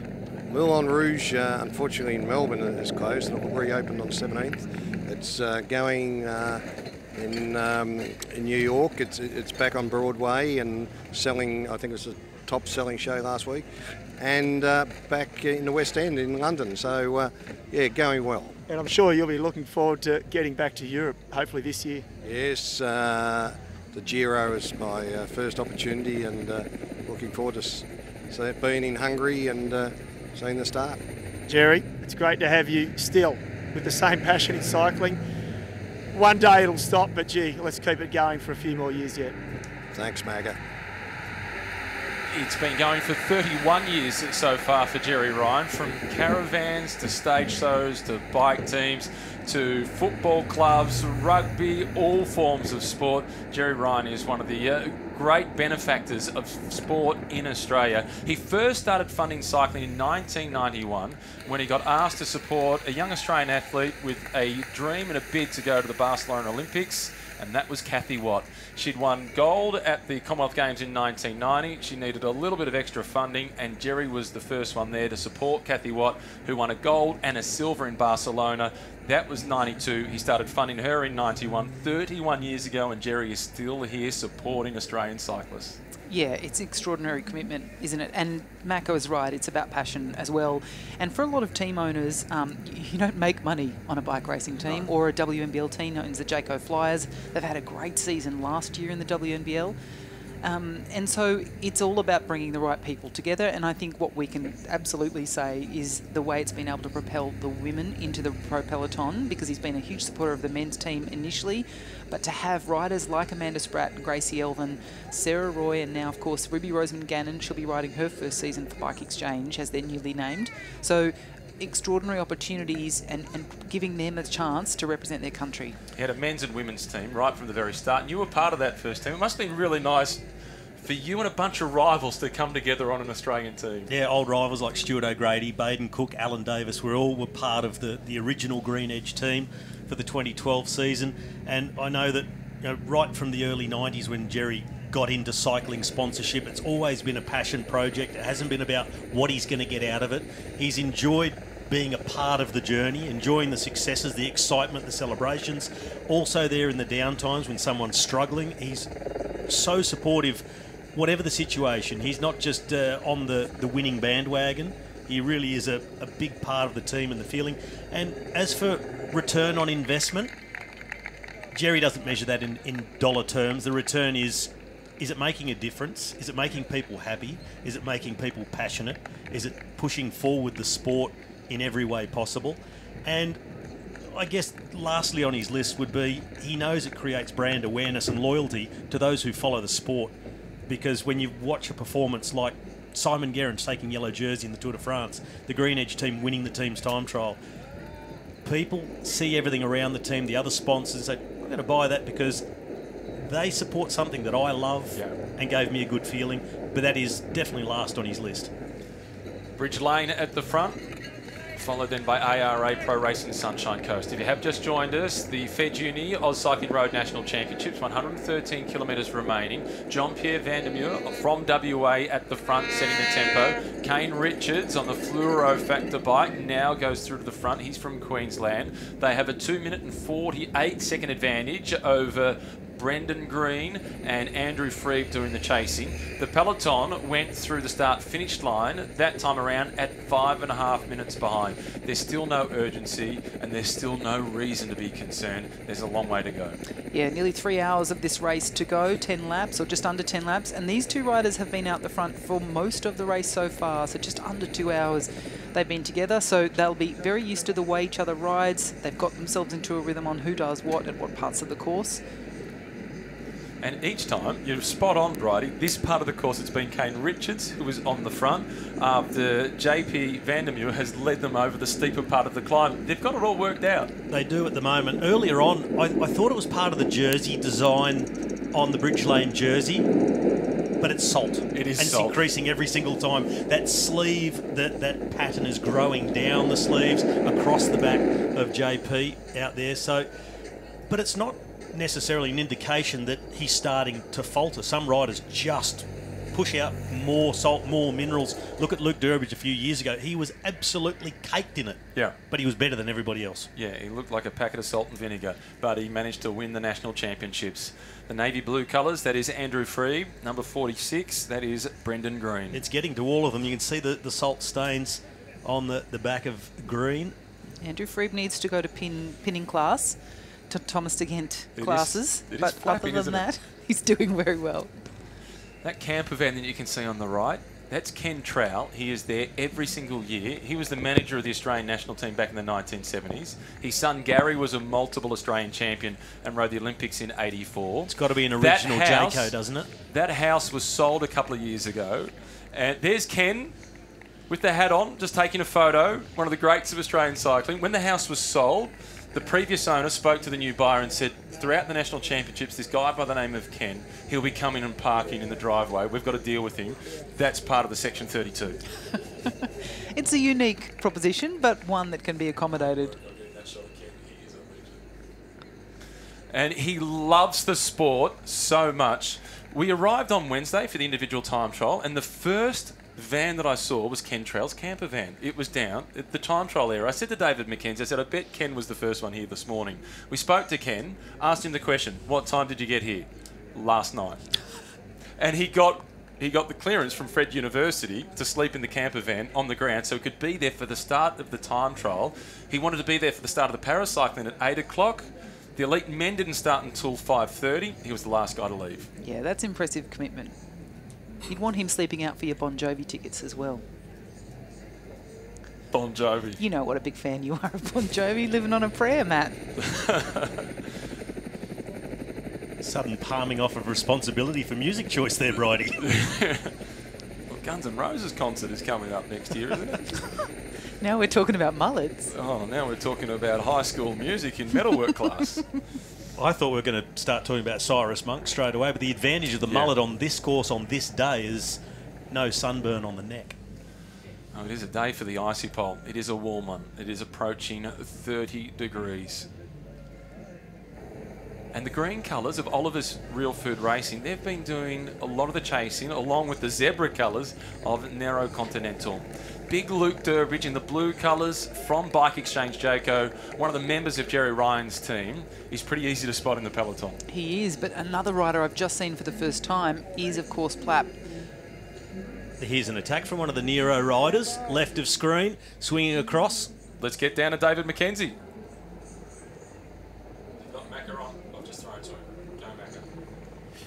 Well, here we go, Gracie. This is the first attacks we are seeing on the climb right as they pass us. Yeah, we have Nero, Continental, Oliver's and Bridge Lane all up there. We also have some of the World Tour guys, Team Bike Exchange Jayco going there. We were just talking about the heat earlier. I think a lot of these guys are getting pretty salty now. Macca, you've raced here in the heat before. It really takes its toll. It does. And I said to you, today, we all know you've got to be on a good day to win here. But in this heat, it's in the heat of the day, and just, I mean, it's right on cue. They literally just accelerated 5 kilometres an hour faster, didn't they? Yeah, this is the first time we've seen that pressure really be put on now. So these aren't the most important attacks, but they're setting themselves up for the next wave of attacks in the next few laps. And you said to me off mic, this is going to suit Cam Meyer. He comes from the WA, he's been home for a while, it's a lot hotter over there. We haven't had the hot days string together in Victoria, so you think it's going to suit the riders from the hotter states? Yeah, that's right. Coming from Canberra, we haven't seen too many hot days yet. Same for New South Wales and Victoria. No one's done a lot of heat training yet, so it really suits the smaller guys. And Cam Meyer is a classy bike rider, so I know he would have done a bit of prep for this. Back to you guys. Well, the action is starting to heat up within that peloton, and it's at the point, there's still 109 kilometres to go, so there's a chance for another breakaway to get established without the big favourites in it. Yeah, it can be a whole nother race. On a day like this, in this heat, as I said earlier, it might be a 160 kilometre race, but it's going to feel like 200 plus, like a semi-classic that you get later in the season. So there's so much more to come, and it's been very standoffish, and I think that's really due to the heat that was, well, forecast, but in effect right now, and I think it got hotter earlier than they expected as well. Yeah, the forecast wasn't for it to reach this sort of temperature until much later in the afternoon, and there's no signs of it abating. It is a beautiful day for the spectators who get a spot in the shade on the climb. And we saw earlier a closer shot of these incredible wind farms. They weren't spinning a lot, so there's not high winds there propelling them, but it's pretty spectacular. When you drive here from Melbourne and if you come through Mount Egerton, you pass these and they look quite spectacular. As a rider, when you're on your way to a race, one of the last things you want to see is a wind farm because then you know what you're in for. So around these parts, it's quite an atypical day. Wind-wise and weather-wise, hot, sunny, no wind to really speak of, which is pretty good news for most of the riders. And there's a look at that wind farm that you spoke of. The turbines are barely turning.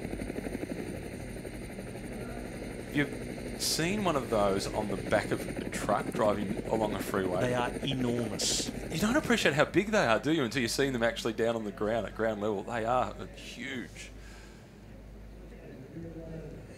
It's a really lovely atmosphere here in Buninyong. Early in the morning before the races started, it was extremely lush and green, but we've also seen people really making the most of local hospitality and that lovely series of ads we saw before of the amazing food being served in Ballarat. We know so many regional towns have been really impacted by a lack of tourism when there were border restrictions and when there was a ring of steel between metropolitan Melbourne and regional Vic. So it's really great to see people coming back to a lot of these towns. Pat Shaw was telling us that accommodation's been booked out in Ballarat for this event, so it's terrific. There's the Mayor of Ballarat, and there's the Ambassador for Ballarat, and that is Pat Shaw. Sir Patrick Shaw. He is indeed. This is Oliver's Real Food Racing. Now that there was the attack by Nero Continental, we're seeing Oliver's Real Food Racing make the most of it. They're enjoying the acceleration, and they're stringing this peloton out and trying to close down the advantage of the two leaders.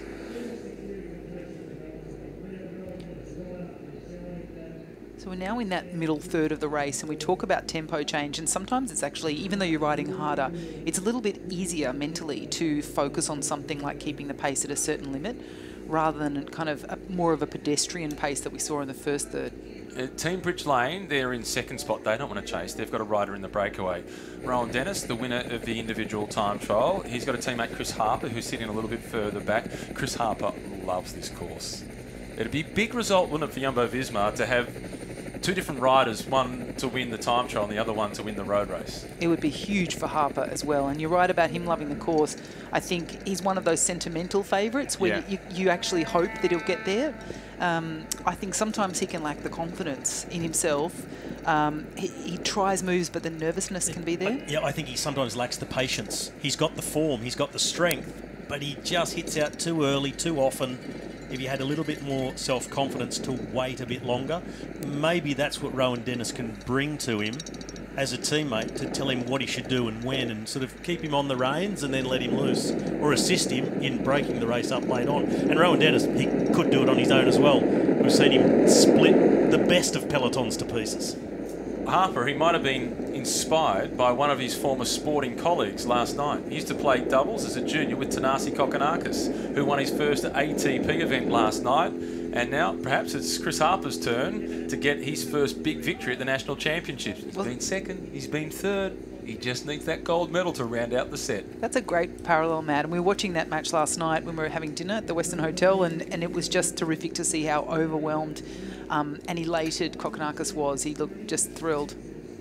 Harper in this group.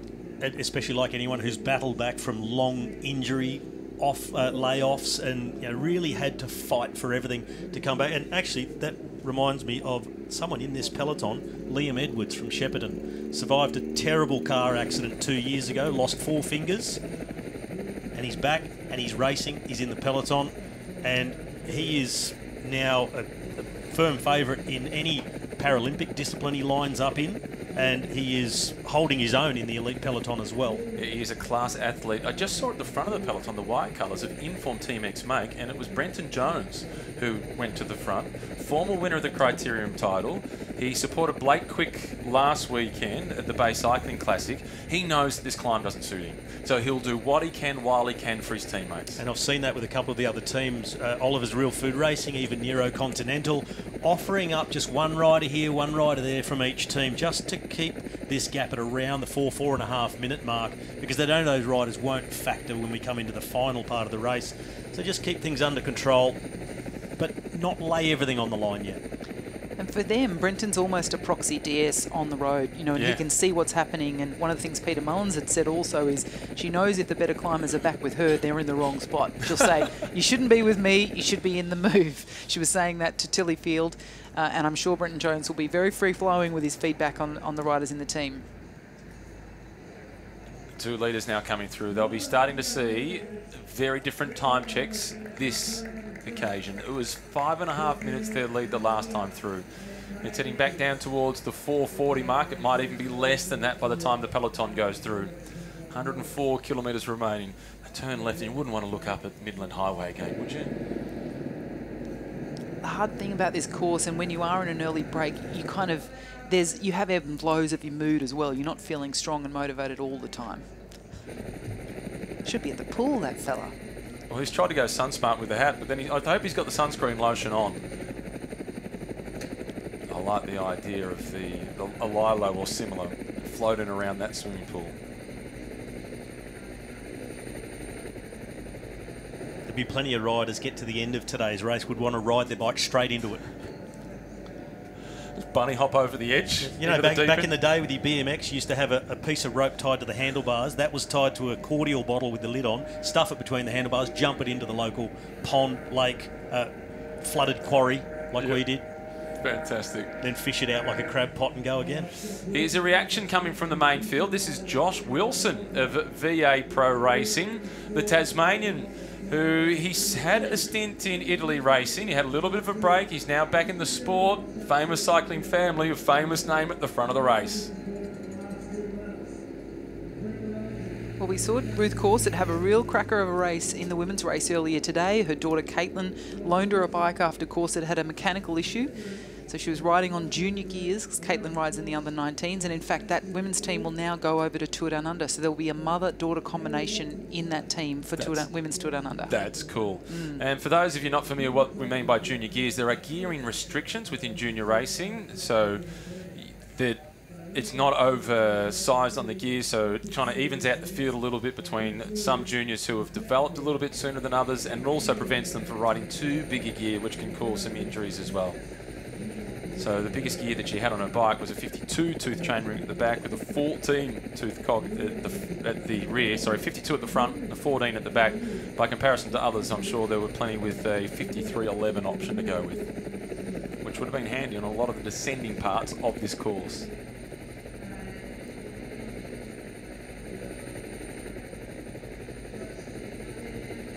Looking to see the whereabouts of the two chasers. Here they are. No, they're not. That's the two leaders once again.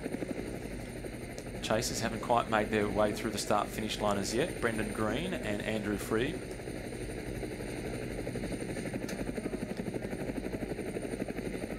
Putting a bit more ice down the back of his jersey there.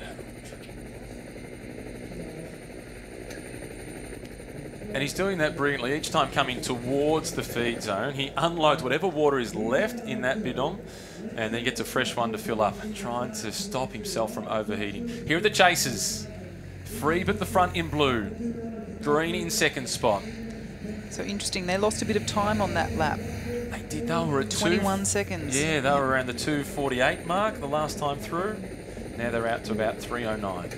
It could be a function of that big effort they made to get away from the peloton and then just overextended themselves trying to cross the gap and sort of plateaued, hit a bit of a wall, as they say, as they do right now. Yeah, literally this time round. Well, you just saw the police officer there too, stretching their legs. Oh, problems. Yeah, Freeber's been looking a little bit more fatigued, and I think he's shaking his head. He's doing the universal gesture for dead, which is running the hands underneath the neck there. Yeah, it seemed like he was asked by the neutral spares, have you got a mechanical problem? No. No. It's not that. It's not me, it's you.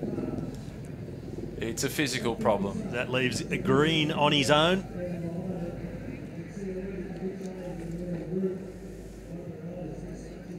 And I'm sure, well, I think Andrew Freeb would be happy to swap his bicycle for a motorcycle.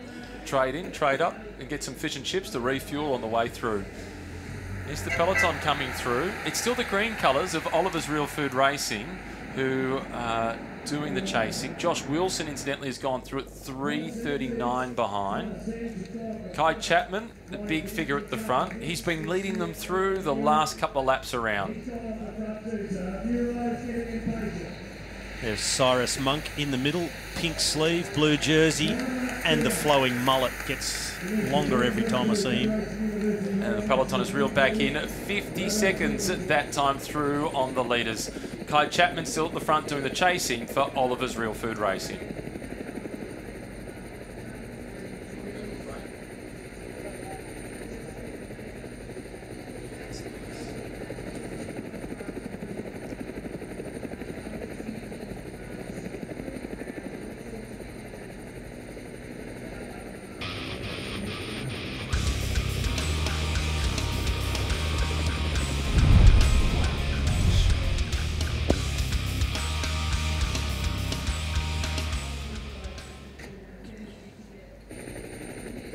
That was a nice way to take a look at the climb up the Midland Highway and the left-hand turn onto the part of the course that these two now find themselves on, Mount Buninyong. It looks pretty easy. That doesn't do it justice, does it? Less than the motorbike. Yeah, it's very deceptive. And of course the heat coming off the road, and this part of the climb narrows, so those barriers there that they fill with water and to protect the riders and to allow traffic on the other side of the climb, they actually make the road a lot narrower in the second half of this Midland Highway portion of the climb. Brendan Johnson in the black colours, affectionately known as Trekkie, but riding a giant as he has done for a long time. A little bit of a conversation at the front. I just need to get over there because I've got a swan year on the side of the road to give me some fresh feed. All very polite at this point, still with 100 kilometres to race.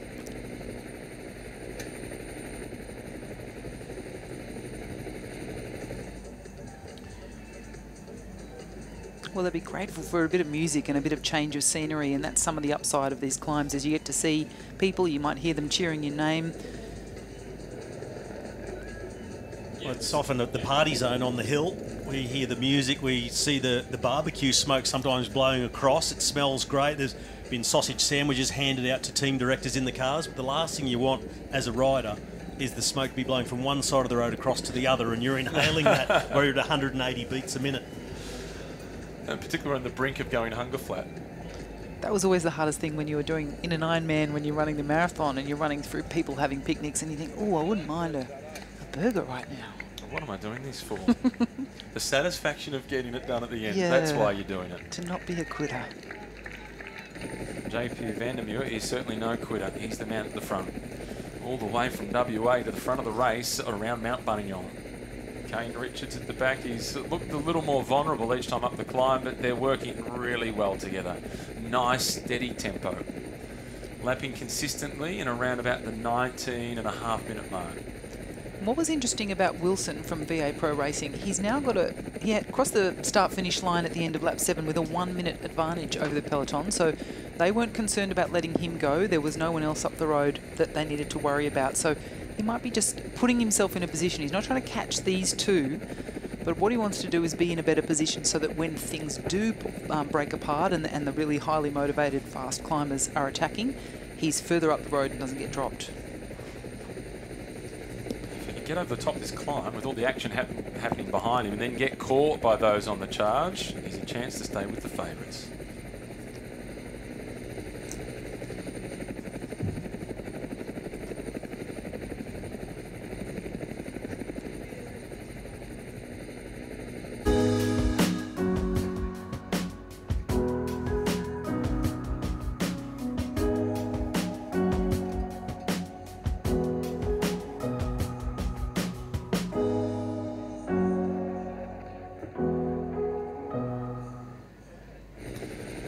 Ballarat and Mount Buninyong, which is just off in the distance from Ballarat, a chance to journey through Federation University, the AusCycling Road National Championships. It's been a great week of racing. It all kicked off on Wednesday with the individual time trial.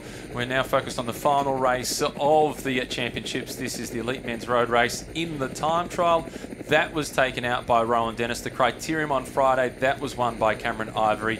So far in this race, Cameron Ivory has been pretty quiet. We've seen a bit of Rowan Dennis. Looks like Rowan Dennis is prepared to work for his teammate Chris Harper. But Cameron Ivory, despite winning the criterium, had said this is the race that he was targeting. Yeah, I found that really interesting in his interview. When whilst he was thrilled with his victory in the crit, he looked kind of composed, like his week wasn't over yet. And that to me says his focus is still on this race. You spoke also about who we haven't seen, Lucas Blapp, but someone we have seen I'm a bit surprised by is Dennis. He's riding pretty much on the front. That's to stay out of trouble, but it says to me also he's showing some strength and he's looking after his teammate. This is Green, about to be caught by Wilson. Green had Andrew Freeb with him from Uni of Queensland for quite a long time. And then as they were heading towards Fed Uni, last time around, Josh Wilson from VA Pro Racing took a flyer and he is bridging the gap pretty quickly. He's made 30 seconds up on Green since the start-finish line, so it just shows you what a good rhythm he's been in over the climb. Green will want to stay with him, but I wonder, Wilson's just looking really kind of motivated and in a bit of on a bit of a mission, I should say.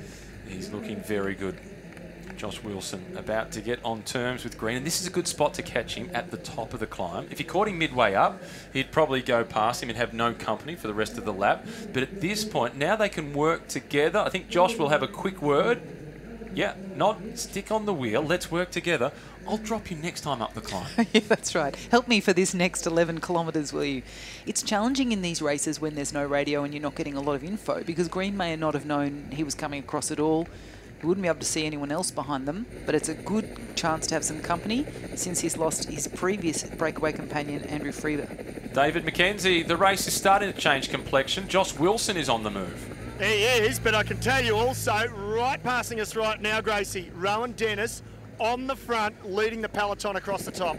Rowan Dennis is meaning business today. He's certainly one of the favourites, and he's got a teammate there in support. We just saw Cam Meyer coming through as well. I would have thought he would be in the front of this race now. That was the first time we've seen it stringing out from the bottom of the second half of the climb. Yes, and you know what though? This is reminiscent of a year ago, guys. Cam Meyer, Gracie, I saw him yo-yoing in the first 7 laps. It's vision that you guys didn't necessarily see because the cameras always aren't there, and then he won the bike race. He's still in a good position. Yeah, even though he was it wasn't out the back, he was near the back, he didn't look like he was suffering, so we're not too worried about him just yet, but there was plenty of guys that looked quite comfortable at that front group.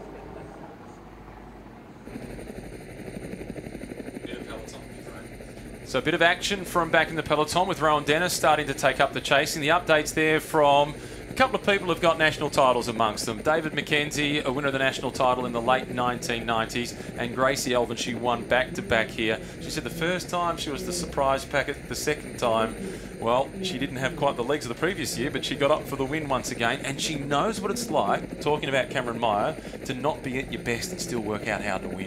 Yeah, Gracie's victories were really impressive to watch, not by personal experience. They made my legs hurt and my heart hurt, but I was pretty happy to see the way she won. And like a lot of the victories on this course, you need to be a fast finisher but get yourself over these climbs many times. And she's talked about how the pace changes in the final times up the climb. Gracie knows how to hang on to those riders. Lots of action now. This is Luke Durbridge at the front. So first and second from the individual time trial. Amongst them is Brendan Johnson. He's at the back of the group. And sandwiched somewhere there in the middle is another one of the riders from Bridge Lane. Solid move by Dennis. And we spoke about how he could either just sit there and ride for Chris Harper or just pull this thing apart all by himself. He's doing the latter. I think that's Chris Harper. Is it Harper? Yeah, I think that is Chris Harper. Well, launched then by Dennis's attack. And Dennis is just sitting in a nice position there in third in that chase group with Oliver's doing the chasing now. Well, it was, according to David McKenzie, it was Rowan Dennis as they were going up the climb, but that's Chris Harper that is with Luke Durbridge. And how quickly they've closed down a 1 minute gap to Green and Wilson. This race can change in the blink of an eye. And this will favour Wilson because his legs won't be as tired, but Green has been out on his own with just one other rider for the last 3 laps, so he'll be a little bit more fatigued than Josh Wilson in the VA racing red and fluorescent yellow. Well, Luke Durbridge off the front at a national championships. I feel like I've said that before. Yeah, that's a lit move you need to follow, isn't it? You need to go or be dropped. And there he is, Turbo Durbo. Straight pass without so much as a sideways look. Ignore the two you've just caught, keep pushing on and try and make something of this move. And Harper happy to work. Durbridge knows how keen Harper is. He's got a perfect ally to form a good breakaway group. And but the chase is on behind. Yeah, there's some chaos back there where you can see those that are saying, we want to chase, but you need to help us. So Oliver's in that fluorescent green. It's a real scurry to try and stick with them. ARA Pro Racing Sunshine Coast doing the chasing, being marked by Rowan Dennis. Big split in the peloton as well. You could just see in the distance a large group has been offloaded as well. And this is a really hard part of the course because it is long, stretched out, slightly uphill. Then there'll be that really fast descent that we saw Herforth going 80 kilometres an hour down. Only some 40 riders left in front after that acceleration by Rowan Dennis, so up over the hardest part of the climb. They're already letting the convoy in between. That should enable a number of riders to come back through the cars. It's a little bit early to call the cars in between in that small gap. Yeah, you're right, Robbie, but actually now we can see across this, there is quite a substantial gap. Durbridge, though, he's not really looking, he's not desperate for help. He really wants to keep the impetus in this chase group going. And when they come down to the right-hand turn to go into Federation University, this is where it can get a little bit technical, and there could be an opportunity for a few from that main peloton to bridge across. In third position, Wilson, towards the back in the fluoro colours green. It was good for them to have been off the front before that flurry of activity. Yep, they can slot straight in to this group that's come across to them. Durbridge and Harper behind the big acceleration. Now all more or less coming back together. A few gaps though. Big accelerations out of the corner there into the grounds of Federation University. Bridge Lane are doing a good job to monitor these moves. We know they have their teammate Kane Richards up the road, but he's been up the road for over 100 kilometres.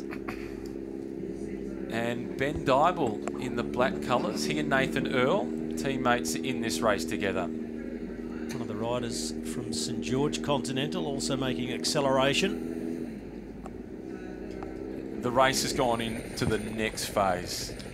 Well, they're only approaching halfway, so it's still been a long time to come for the finish line, but it's really aggressive work by Durbridge, noting there's only 3 riders from Bike Exchange Jayco. Back in through Fed University. The 2 leaders, not much they can do about what's happening behind. That's Kane Richards at the front from ARA Pro Racing Sunshine Coast. Jean-Pierre Vandermeer of Team Bridge Lane in second spot. And here's one of his teammates at the front. Bridge Lane JP's not their main contender for today's race. They've got a few other cards to play, and they're making sure that they've got the right guys in the right spot at the right time. Yeah, they realise it's improbable that the two in front are going to stay away, but what they are providing is an excuse for their teammates to just sit in and not do any work. Look at the salt caked on the jersey at the moment. It tells you how hot it is out here in Buninyong today. It did initially look a little bit like part of the design, a lightning bolt through the jersey. It goes well. He's done a very good job to make it match.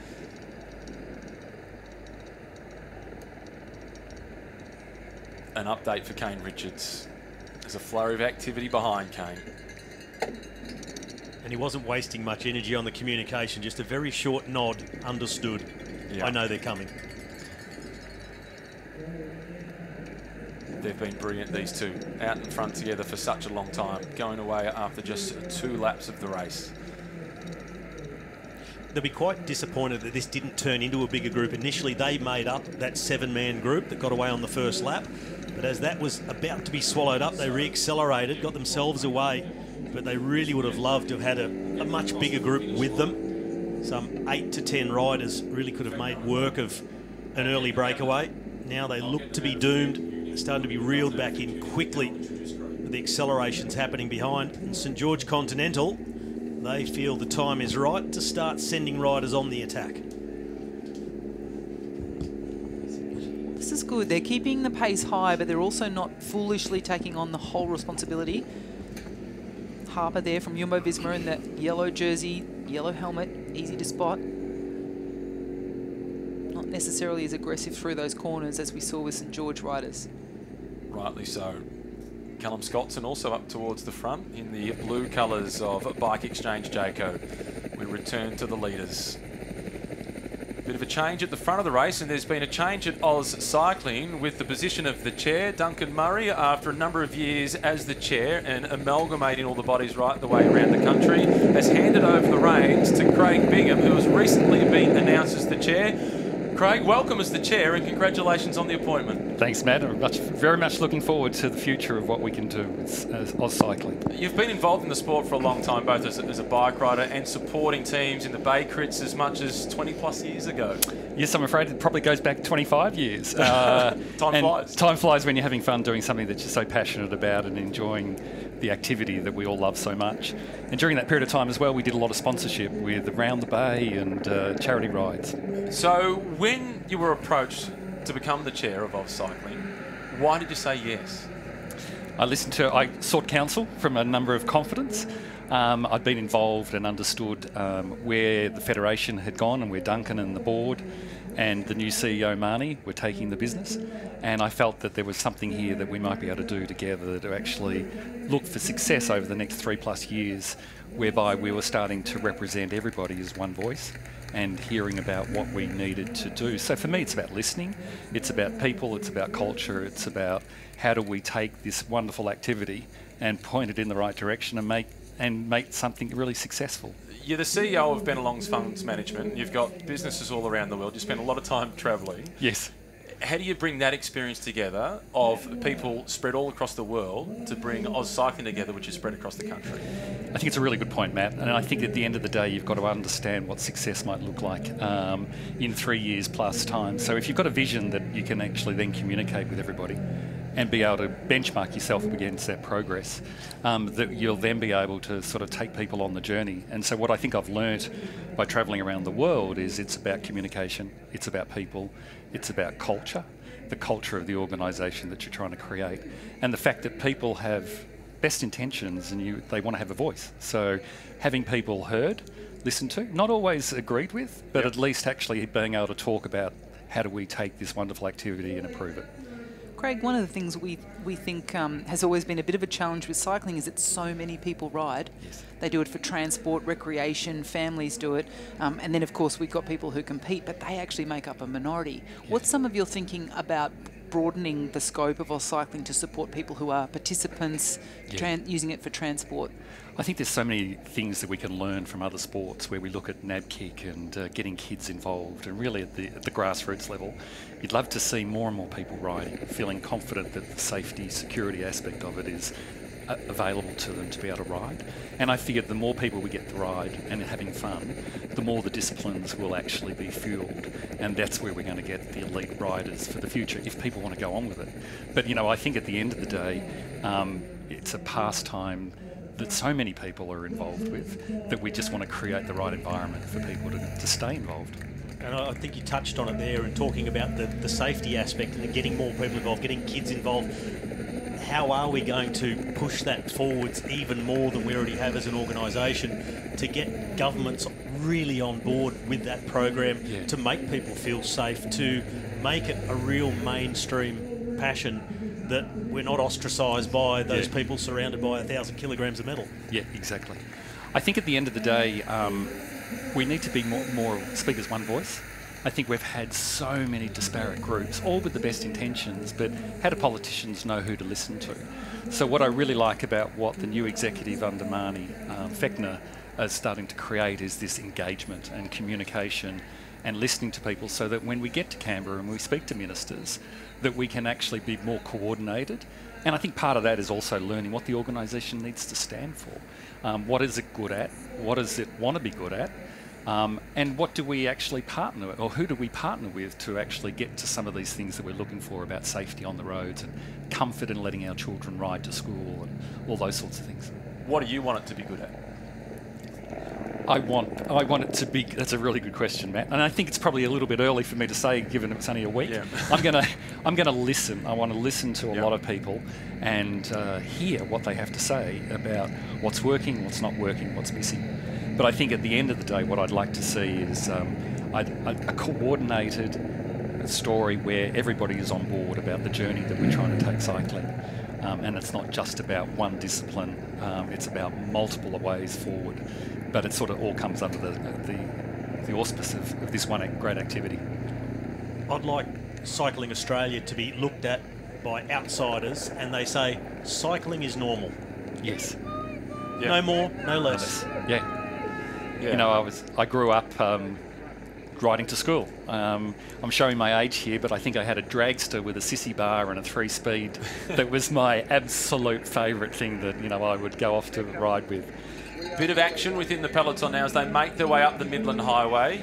Another move by Jumbo-Visma. This is Harper, followed then by Durbridge. We've seen a little bit of action coming out of the peloton. The two leaders, their advantage has been reduced to 2 minutes and 2 seconds to Josh Wilson. Cam Meyer and Sam Jenner, they're amongst the chasers going through the start-finish time, the last occasion through at 2:09. The race is starting to heat up. Luke Platt from Ineos Grenadiers is also up towards the front.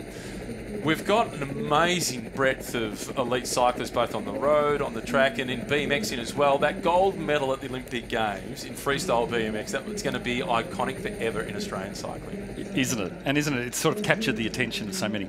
I was lucky enough to be on a ride yesterday morning out and went to Eastfield BMX. There were 300 participants there, from kids to pros. It had so much energy and excitement. Isn't it wonderful to sort of... And I sort of rocked up and said, I want to learn. I want to learn more, because I've sort of been focused on other areas. But I'm looking forward to getting to Hobart and soon the mountain bikes and getting involved with the BMX. And we've got the Worlds in September, and there's so much ahead of us this year that's very exciting for the sport. This is Sam Jenner and Cameron Meyer. He's just been dropped. Sam Jenner is moving well. He looks great, Sam. And so Bridge Lane, he's got a teammate up the road, but we saw a 2-minute reduction in that gap between the leaders and the peloton. So a lot of action in that 8th lap has meant that things have really shifted. Cam Meyer's still looking comfortable, but he just wanted to put himself in a good position, and it was enough to stimulate a chase from Chris Harper. Meyer has now been caught by Chris Harper. What we can say, Craig, as you take over the reins, is our National Road Series teams are really healthy, and it's great that teams like ARA Pro Racing Sunshine Coast, Inform Team X Make, etc. They've got men's teams and women's teams, and they're both growing and focusing on the under-19s and under-23s. Yeah. Isn't it great that we've got so much more inclusion now? When you look at the quality of that racing this morning with the elite women and under-23s, and you look at the teams coming through and the predominance of a lot of corporates now wanting to support the women in cycling, and we're seeing much more inclusion with people just on bikes riding. there was a statement, and I've already been pulled up about not being inclusive enough, and I've forgotten about some Paralympians and that sort of stuff. So, it's just got to be at the front of our minds all the time that lots of people get on board this activity, and we should be participating. Yeah, and I think it's also worth mentioning the race organisers who organise everything outside of the National Championships, NRS races throughout the year, and the support that they need to keep going, to provide the platform for these teams. We're all so enthusiastic about these NRS teams, men's and women's, but the opportunity for them to shine and make it to the next level does depend on organisers being able to go ahead, and they're someone who also needs to be brought more into the fold and supported to do what they do. Yeah, totally. And I think there's, again, lots of learnings from other sports, even the Sheffieldshire cricket versus the national cricket level, where it's a proving ground for people to be able to compete at that top level. There are so many areas there we can learn from and explore. So for me, I agree entirely with what you're saying, Rob. 2 leaders in the race. They're making their way towards the top of Mount Buninyong once again. It is still Kane Richards from ARA Pro Racing Sunshine Coast and Jean-Pierre Van der Muur. David McKenzie is roadside, and Macca, the race is changing complexion. There's been a bit of activity within the peloton. You won't have to wait as long this time. The gap is down to just a little bit over 2 minutes. It is. And look, the leaders have just gone past us, haven't they, Gracie? We can see the peloton. We couldn't for about 3 or 4 laps. This is the start of the second phase, isn't it, of this race? That's right. We're in the second half of the race. We saw on the climb before this that there was attacks going, a lot of pressure. We've got a couple of guys still trying to get away. And I'll interrupt. Mark O'Brien there, jumping across. Mark O'Brien, he always has a good day here. Is he riding for himself or is he riding for his teammates?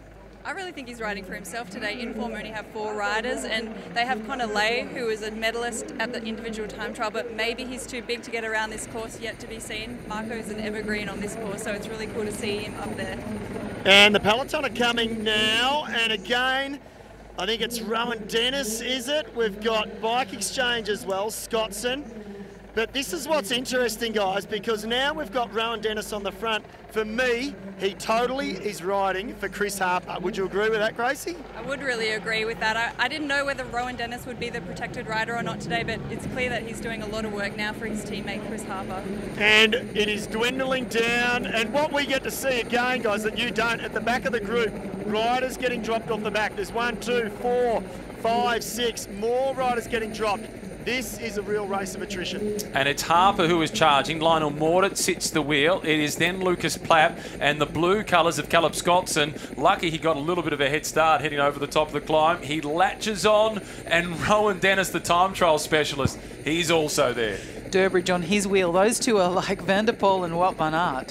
So Rowan Dennis, he set up the attack, he made the pace, Harper went on the attack, and then it was Rowan Dennis who closed the gap with Luke Durbridge in the wheel. So they just really want to make the race hard, rip the race apart, and I think now that they've started, it's unlikely that they'll go back in their shell. Well, Macca talked about the number of riders getting shelled, but if they only actually came across that start-finish line at the end of lap 8 with 60 riders left in this race. So of that 60, the pace has meant that some of those are getting dropped as well. They started with 120, so half the field gone after half the race.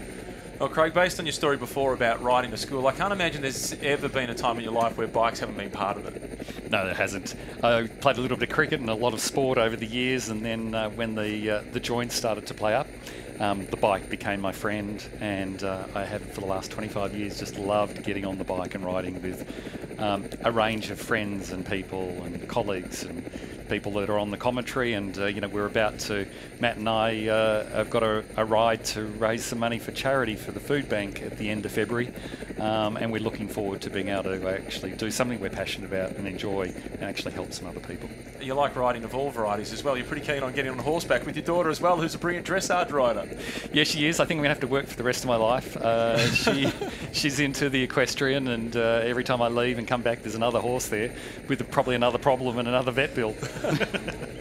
Craig, Wollongong 2022 is this year. We haven't had a World Championships in Australia since Melbourne and Geelong in 2010. Tell us a little bit about, AusCycling's contribution to that event and how you think it can impact participation and competition in Australia. Well, I got introduced to the guys putting it together in Wollongong the other day, and unfortunately Dean couldn't be here today because his wife tested positive, and he couldn't get here. So I'll be sitting down. Duncan Murray's still staying on that organising committee, other members will also be involved. I'm really just trying to get up to speed to find out what we need to do to help make that a great success, but I'm really looking forward to it. Well, thanks for taking the position of the chair, because it is a lot of work on a voluntary basis. It's a big job, a big responsibility. I know how much you love the sport, and I'm pretty happy that you've taken the position. Thanks, Matt.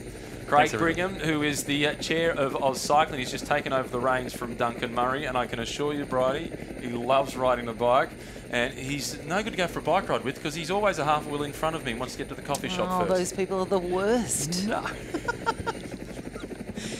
Oh, his microphone's not working. What a shame. Well, there's a big change in the bike race. It is down to 1 minute and 15 seconds, the gap between the 2 leaders and the peloton. Yeah, it has happened so very quickly once they start to light things up. And a few moments ago, I saw Nathan Earl on the move as well, formerly of Team Sky just a few years ago, and a guy who has plenty of firepower. So there's guys like Earl, they can't afford to take their eye off.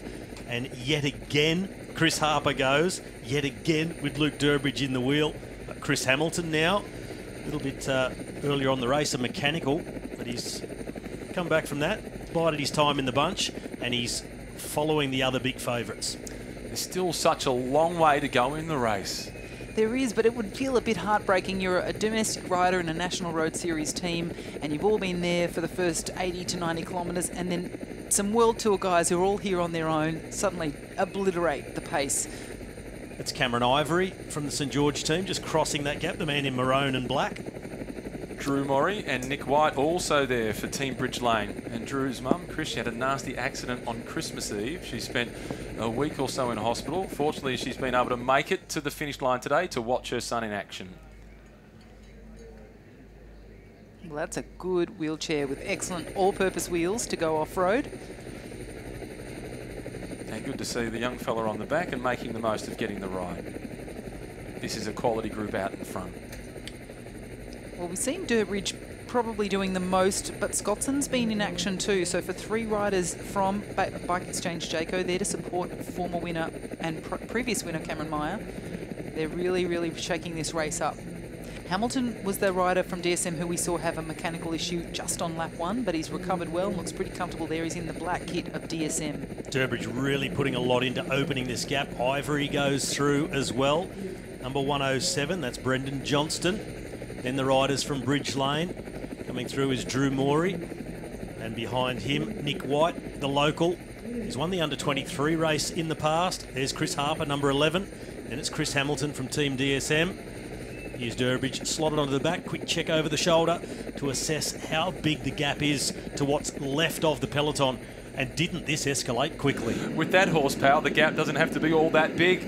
These are the 2 in the middle. This is Mark O'Brien, and it's Sam Jenner who he is with. A little bit of a surprise not in that group is Luke Plapp, who was really attentive on the climb over the top. He was right there with Chris Harper, but he's missed that split over the top.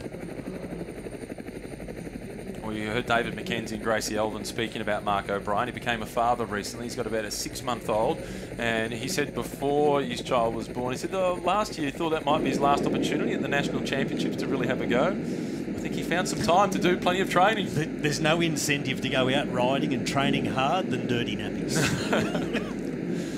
I'm sure he's played his part. He's a man with so much energy, never sits still, always doing something. He would be doing all the kilometres he did before, plus all the other stuff trying to help out at home. He lives 1 block from my place, literally 100 metres away from my house, and I see him with the pram, walking the dog, picking up the takeaway coffees, and he's out pretty early on the bike. He's working pretty hard, Mark O'Brien, juggling work, parenthood, training, and coaching other athletes. And there'll be panic in the peloton with the quality of that big contingent of riders which has gone off the front. It's Oliver's Real Food Racing who are doing the chasing. And they're up against world and national champions. Extraordinary pace on there with Durbridge putting a lot of effort in. So they're up against it to try and chase them back over this technical section through Federation University. It's only about a 15-second gap to this group, but when you look at who's in it, that is a big gap, 15 seconds, and you can see the reaction behind from what's left of the peloton. You've got to get it done and get it done quickly. The Man in the pinkish colours at the front, Cameron Ivory, the winner of the criterium. A mountain biker with a good mountain biking rival and friend in the group, Brendan Johnson, in the navy blue colours, drifting towards the back. Number 2, Nick White. He has read this perfectly. It's then Chris Harper in the yellow colours for Jumbo-Visma, one of the biggest teams in the world. I think a number of the riders in this group have just been fixated on Chris Harper, watching the way that Rowan Dennis has been riding and how anxious, or let's say keen, that Chris Harper has been to open up the hostilities. But just go with Harper and you'll find yourself in the break. The harder the race, the better it is for Chris Harper. Absolutely. And the fewer the people on the road, so that he doesn't have to worry about dozens of riders to mark, and he just needs to be where the action is. Yeah. Well, what he's done in the past is maybe got in the breakaway and done just a bit too much, been the guy carrying the weight of the race and making sure they're still rolling through and doing all the work.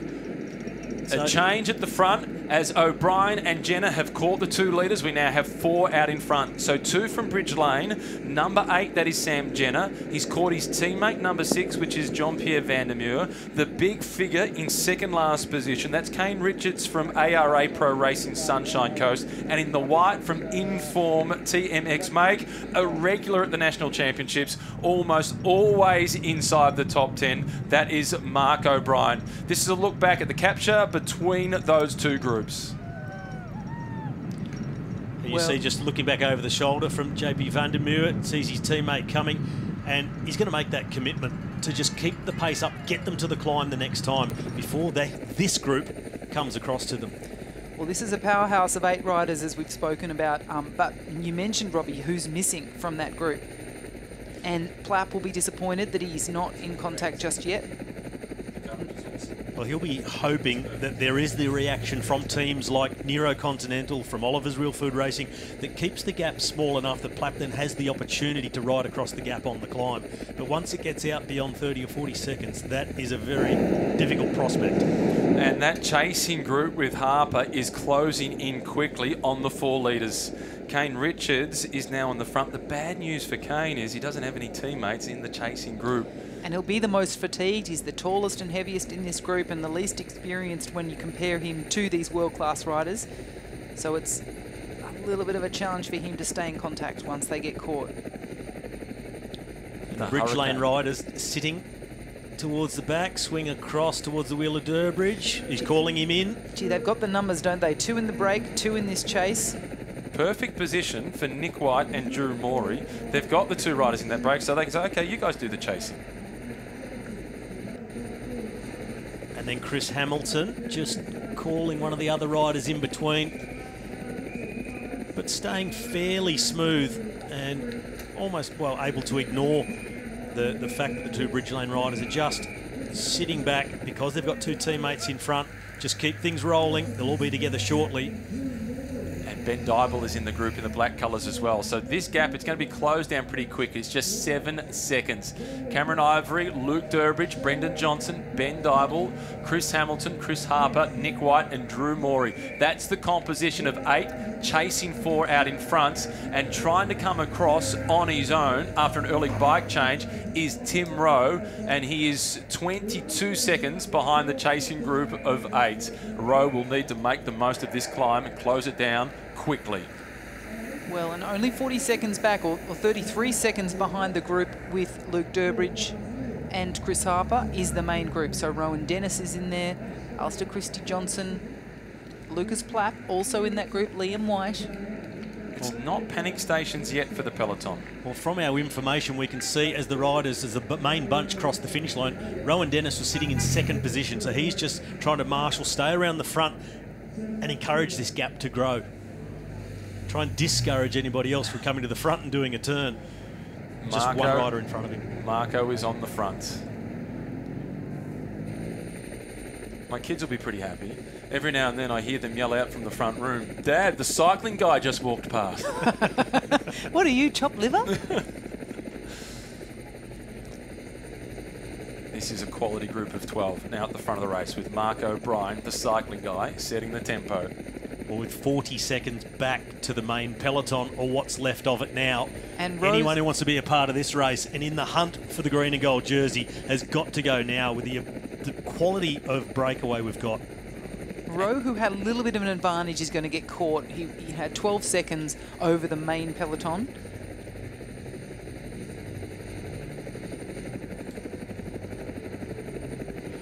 I'm trying to see if they're Ineos Grenadiers colours or not, looking for the red and the navy Well, you can of see Luke Plapp.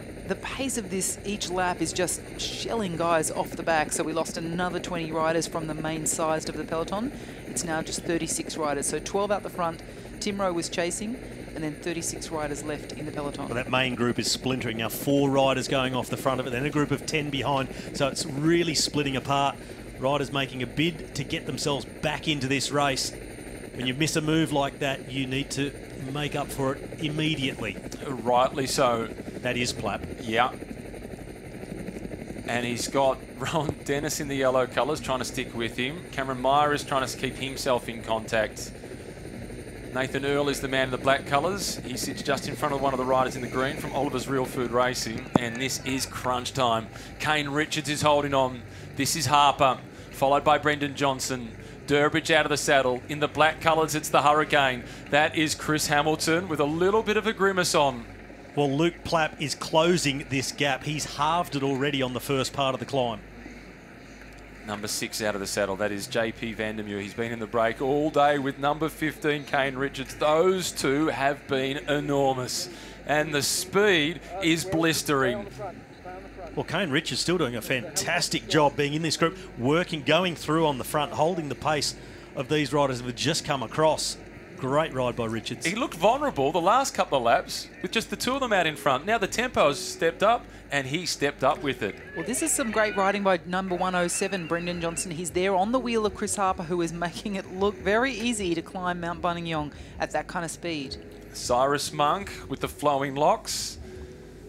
This isn't the first chase group. They've already gone around the corner, led by Luke Plapp. Little touch of wheels there for one of the riders, Oliver's Real Food Racing. That was Jordan Schmidt. Just a little buzz of the back wheel. That's what happens when you're getting fatigued. That's the desperation to hold on and try and stay in contact. You just saw the group in between. That chase group led by Plapp has already gone around the corner and making contact. That's a huge ride by Plapp. He bridges across. He's got a couple of riders there for company. Burying their head, another few riders from Team Bridge Lane. They're already in a strong position with 4 in front. Another one to join them if he can stick with them. Well, Kane Richards of ARA, who's been in the break since the beginning on that fluorescent bike, you could see him just drifting out to the side because he wanted to assess the size of this group. Completely overpowered now, of course, by Bridge Lane. Really strong representation by all riders there. Nick White, Drew Morey, Sam Jenner. If there are any questions if Luke Plapp is in similar form to last year when he ripped the race apart, the answer is a firm yes. He's just crossed that gap. Incredible. This is Curtis Dowdell. Looks like cramp. And Dow done for the day for Curtis. Ah, that's frustrating. It's understandable. The pace has been infernal the last lap or so, and the heat getting the better of him. We return to the leaders. Brendan Johnson coming through to the front. Former winner of the Melbourne to Warrnambool. That's more than 260 kilometres. The distance today won't be a problem. Rowan Dennis in the background. He was with Luke Plapp. Unable to hold him. That's Plapp in the middle, red shoulders. Lionel Mordaunt has made it across. He was the rider from St George, the small figure with the pink across the shoulders. He was on board with Luke Plapp as they bridged across. So now Cameron Ivory and Lionel Mordaunt, at least 2 in that group from St George Continental. And Tasman Nankervis looks as if he is also there for that team. Brett Dutton, the team manager, will be pretty happy with that situation. Cyrus Monk, number 44. Tragically, his father, Rob, passed away on a bike ride as a result of a heart attack just before Christmas. Rob, a big part of the cycling community in Warragul, a music teacher as well. Cyrus is fantastic as a musician. His sister is even better and has sung the national anthem at the National Championships a few times in the past. Our thoughts are with the Monk family, and I'm sure that Rob would be so proud of his kids and what they've been able to achieve in life so far, and there's a lot still to come. Well, he's trying to claw his way back on, along with Stuart Smith from the Leongatha Cycling Club. Also with Liam White. Over the top they come through the KOM, looking over the shoulder. Mark O'Brien. assessing who's made it into this group. And another attack coming now from Bridge Lane using the numbers. Well, Brendan Johnson just causing a little bit of tension there. Durbridge has something to say to him, and while that's happening, just a really good opportunity to accelerate up and over the top of this group. This is smart by Bridge Lane. They've ended up with 6 riders, just about, at least 5 riders within that main group. Mark O'Brien in the white colours, he's isolated, so he has to take up the chasing. And Bridge Lane are able to just put some cards on the table. It's so important on this course to stay on the front foot, because chasing is so costly. You just immediately have sacrificed at least one rider from your team. So any opportunity, if you've got those numbers, get them up the road, make the others do the work. And they're scurrying behind to try and get back in contact. The green colours, that's Liam White from Oliver's Real Food Racing. His brother Nick is in the leading group. Number 85, that's Stuart Smith from Leongatha. Out at the front of the race, 77.5 kilometres remaining. It is on.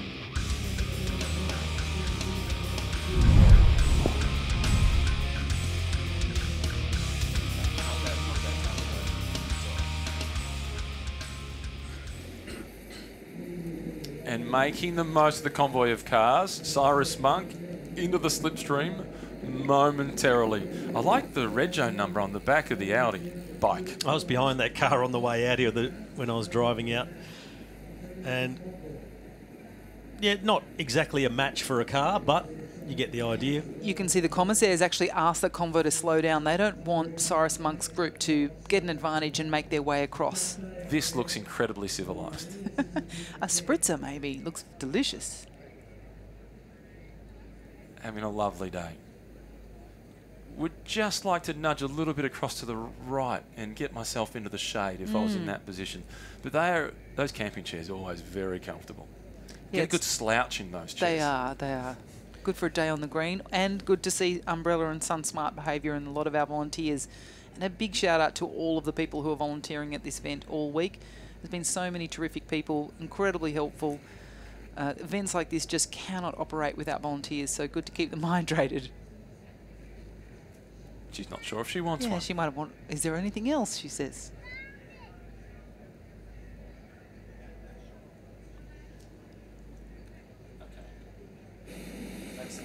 Well, this 3 have made contact again, so that's Monk, White there in the Oliver's Food Racing. So back in contact with the main group.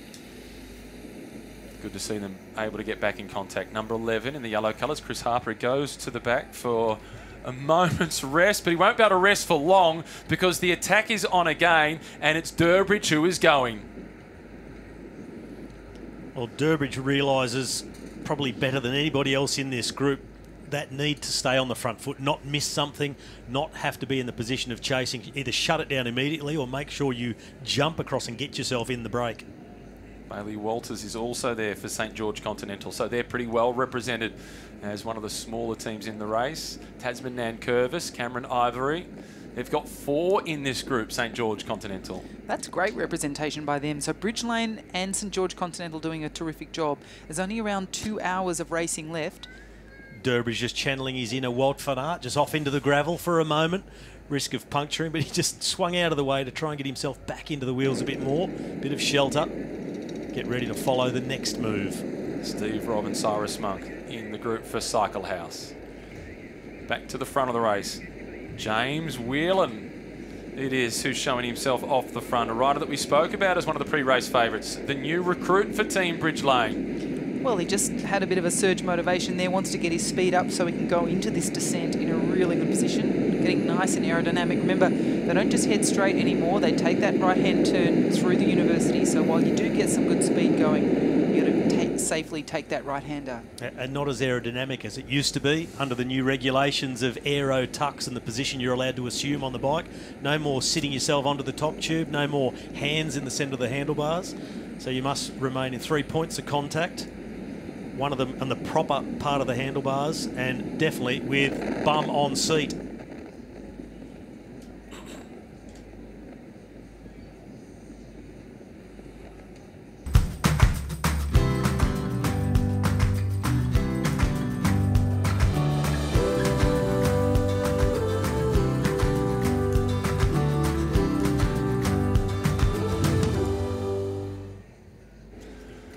Bit of action from the peloton as they make their way into Federation University. James Whelan, the new recruit for Team Bridge Lane, has got himself ever so slightly off the front. There's been a reaction to that. The big figure of Luke Durbridge, he's been very active at the front. Here's James Whelan. It doesn't look as if he wants to quite go on with it. No, and you can see them around. Durbridge is certainly someone who's good at being vocal, tells and asks others what they're up to, tells them what they probably should be doing.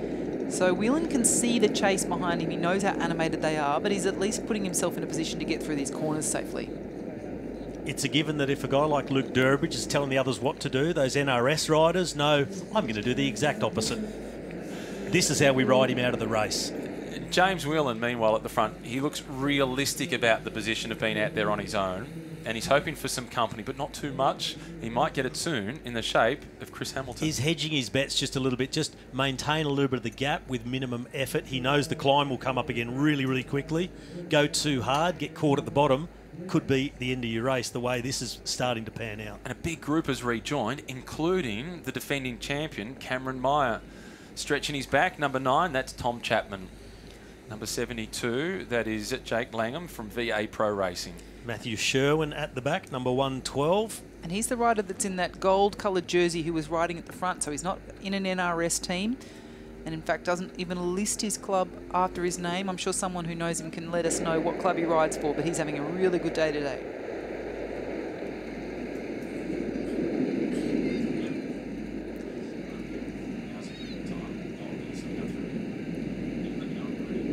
Here's James Whelan, and just putting in another gel. So all the time, off the front or in the bunch, whatever heart rate you're at, just always thinking about what do I need to do to get to the end of this race at maximum capacity. He keeps checking across the shoulder. He doesn't want to waste energy. He doesn't want to throw it all out there by himself with the risk of spending that energy unnecessarily and getting reeled back in by strong riders at the base of the climb. It's a dangerous part of the course to be on the attack. If you're not clear at the base of the climb, you get caught right there, it could be curtains. And particularly when you're built like Whelan, he's much more suited to the climbing parts of this circuit race and less so to a time trial element like this. He's not even in his most aerodynamic position. The motorbike backing off. I'm sensing chasing group coming through. There they are. The motorbike is right on the money. And Mark O'Brien in the white colours once again is amongst it. Sam Jenner is the man at the back of the group. A little bit of a switch through the corner. A couple Hamilton of bites of the cherry. who's at the front. Is that Brendan Johnson who's sitting in second position? This is pretty good news for James Whelan. This is a good group for him to hook up with. And the fact that the motorbike has swung in behind them means there is a significant gap back to the rest of the chase group. That is Brendan Johnson going through. And Chris Hamilton and Brendan know each other well. They would have clashed a few times racing mountain bikes against each other. Whelan has now been caught. And again, Bridge Lane with numbers out in front. They have 2 in the blue colours. Just shows you the experience of having the DS that they have, this Team Bridge Lane in all its incarnations over the last decade in National Road Series. He would have drilled that into them, the need to always make sure they have the numbers and the options. So this has been really smart. Number 107 at the back of the group, Brendan Johnson, riding without any teammates here, riding smartly, marking the moves where there are teams with big numbers represented at the front. Yeah, it's worked out well for him with the numbers coming from the Bridge Lane team, and then also following a guy like Mark O'Brien. You know how keen he is on this course. He never shirks going on the attack, doing the turns in a group. Same goes for Chris Harper. You follow one of those two guys, you know you're going to be somewhere at or near the front. Chris Hamilton at the back. He had a couple of near misses in Grand Tours last year. He had a second place finish on a stage at the Giro d'Italia, a third place finish on a stage at the Volta a España. He's making some big inroads to get a big victory in his career. Well, David McKenzie up on Mount Buninyong, he keeps finding former winners of Australian National Championships. Macca, you've got another. I've got another. He hasn't won just one. How many have you won here, actually? That's terrible, I ask that. A couple. Yeah, won a couple up and down here. Well, I better introduce you. Simon Gerrans, you've won 2. You're in the car with Inform TMX, mate. What do you make of this so far? The last time through, we saw it all start to the second phase of the race, I guess we call it.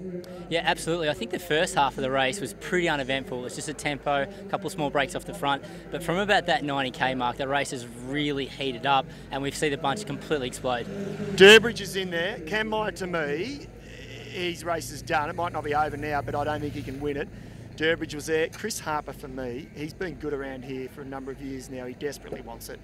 Yeah, that's right. Chris Harper was in the front group, looking really strong. Pretty good, strong front group up there now. A number of big favourites are at the back. It looked like Cam Meyer was gone. It looked like Rowan Dennis was gone as well. So the race is definitely going to come from that front bunch. And you said to me off mic, how many bridge lanes, Macca? There were 5 or 6 there. I tell you what, you cannot write off the domestic squads, can you, this year?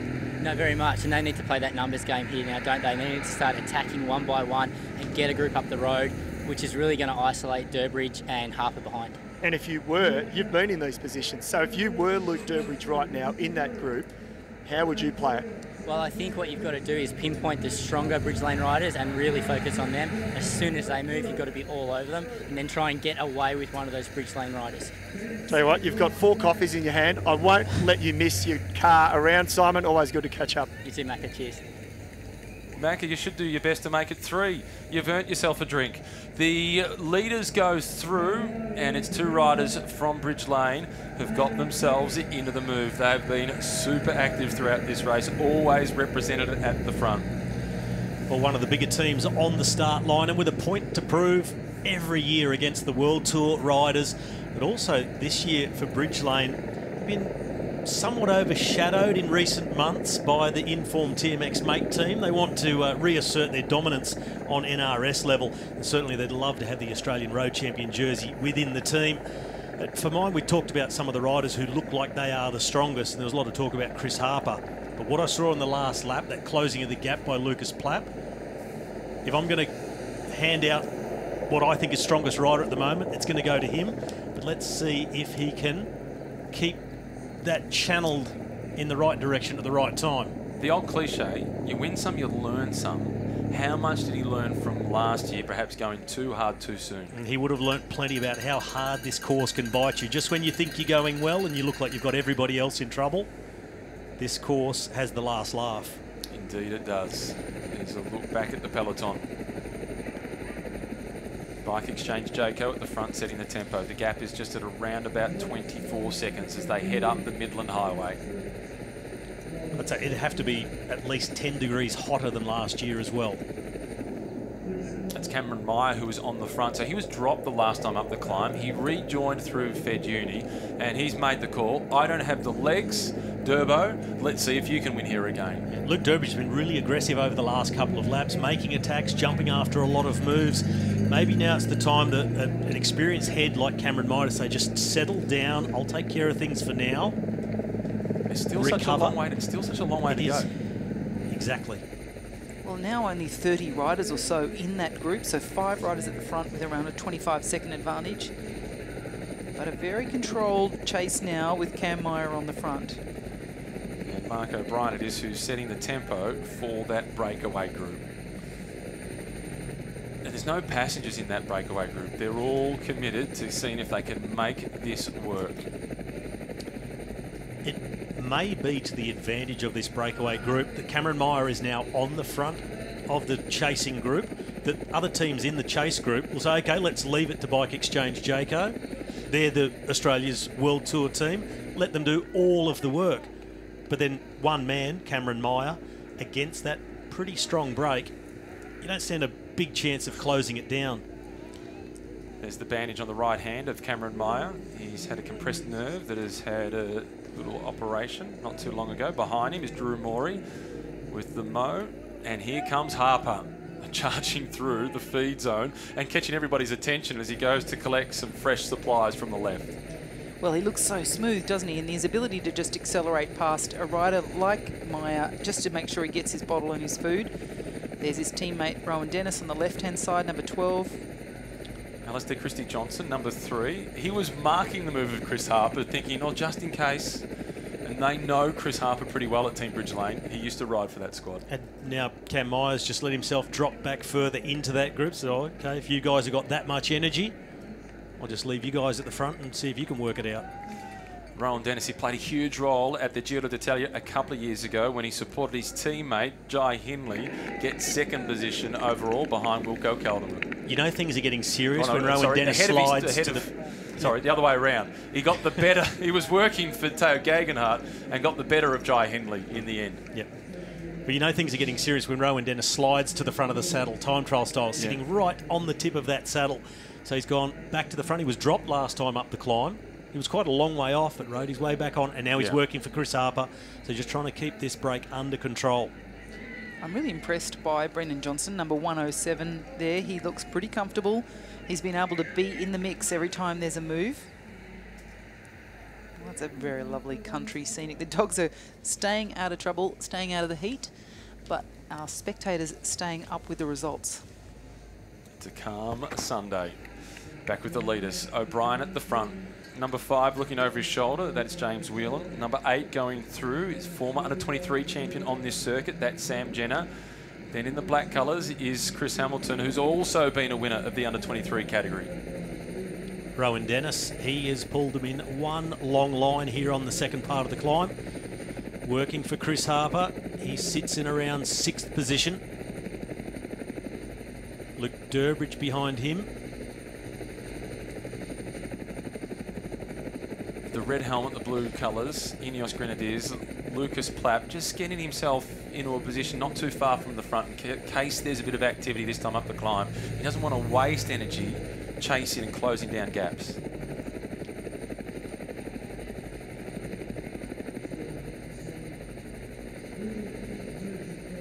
New recruit this year, Rowan Dennis, for the Jumbo-Visma team. He did ride with the Rabobank development squad in the under-23 category back in around about 2011 or 2012 before joining the Garmin team. So management there, Rabobank is now Jumbo-Visma. They know what they're getting with Rowan Dennis, and they're pretty confident that he'll play a big role in their team this year, a team that can challenge for victory at the Tour de France. Well, he spoke quite candidly about why he feels that this is the right move for him, and he said he made comments that Ineos were copying off Jumbo-Visma, so better to be with the team who's setting the standard rather than copying the standard. The leaders almost at the top of the climb, 45 seconds their advantage on the peloton. Nothing like leaving with a slap in the face. Yeah, that's right.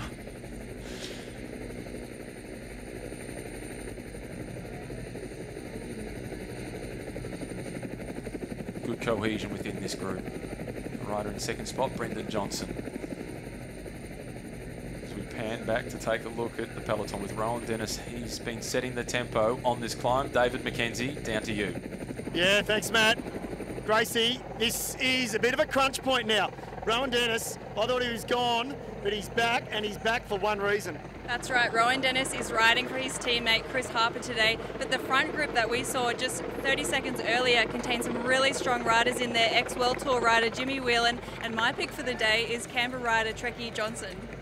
Oh, wow. And I'll tell you who else, Luke Durbridge. I just saw him pushing a slightly bigger gear. To me, that says the legs are good.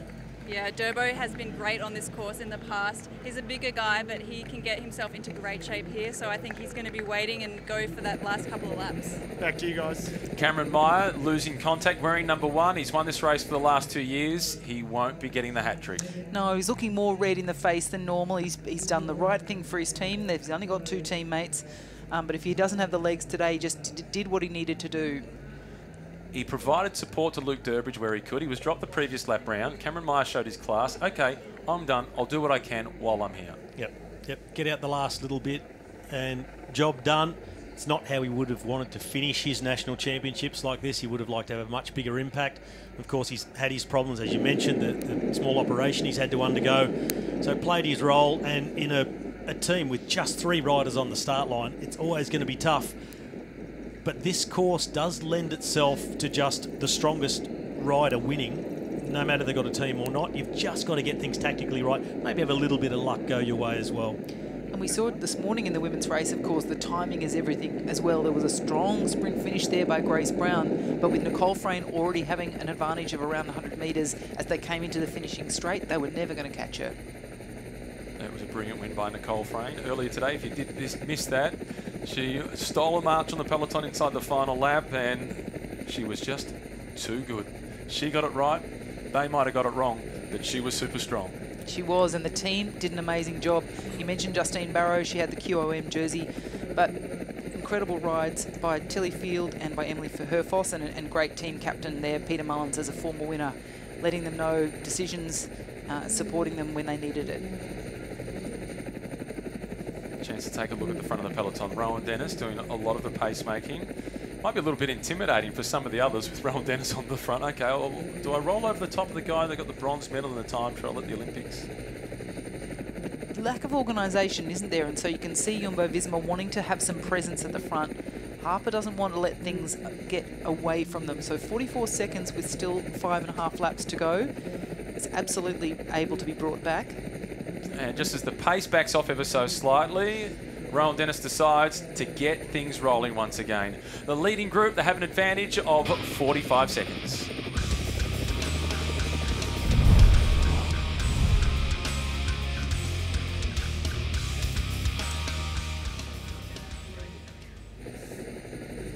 And they make the left-hand turn. It's pretty quick through this section of the course. Perfect terrain for Rowan Dennis, who when he won the individual time trial had an average speed of 49.5 kilometres per hour. He was flying. He said even he was a little surprised that he was that quick. Be nice to get those sorts of surprises by yourself. Maybe he had extra fruit mince pies at Christmas. Give him that extra bit of energy. He's still on or the complete lack of them. Yeah. He looked at them and then didn't eat them. Willpower. That's the hard thing for a lot of these athletes. You know, you're preparing at a time when lots of your family are embracing the festive season. So you're often monitoring what you're eating and drinking. At least you know there's always someone on standby to consume your share. And Never that's goes the to waste. sacrifice the family will make for you. Let me have that turkey. I'm still full from Christmas. I'm still full from dinner last night. Don't believe you. That's good. Well, there's not a lot left in this peloton. It has been a case of I'd like to see the lap times, actually. I'll try and take a look at it. It feels as if the last few laps has been a little bit quicker each time around. Good to see number 22 down there, sitting in fifth wheel, Ben Carman, the pride of the Logan Cycling Club. Had a really nasty accident last year in the NRS race in northern New South Wales at Mooloolaba. There was an incident with a stationary vehicle. A number of riders came down. Cam Scott was one of those as well. But Ben Carman has a long road back from those injuries, and great to see him still hanging in here in the group. When I spotted him earlier at the back, I thought someone was impersonating Roman Bardet. Well, he spotted a lot of him at the front during the criterium. He was really active in that race, and I was flooded with messages about how good it is to see him back after that horrible crash where he hit a stationary motorbike. Good to see him back and in what's left of the bunch in this race, and that's not many. It's not many at all. His form is good. A chance to take a look out across at Federation University. There's plenty of accommodation also on the university, good sports grounds as well, and they've got a great sporting facility and sports program, good sports science testing within Federation University, and one of their students, Nicole Frayne, won the women's road race. Well, it was great to hear Ryan Warren talk about the challenges of online learning, particularly in exercise science, and for those who are studying physiology, it's pretty challenging, and so many universities have had to try and make those modifications to support their students. But whenever that you've got an elite athlete in your curriculum, it's always in the best interest of the universities to support them with a bit of flexibility, and that sounds like what happened with Nicole last year when she was racing overseas. On board with the leaders. 5 riders out in front at the moment, despite them wearing predominantly different jerseys. 2 teammates from Bridge Lane. They're riding as if they are teammates at the moment. They all know each other reasonably well too. Chris Hamilton and Mark O'Brien. Mark O'Brien originally from Horsham. He spent a long time in Bendigo, which is the town in which Chris Hamilton hails from.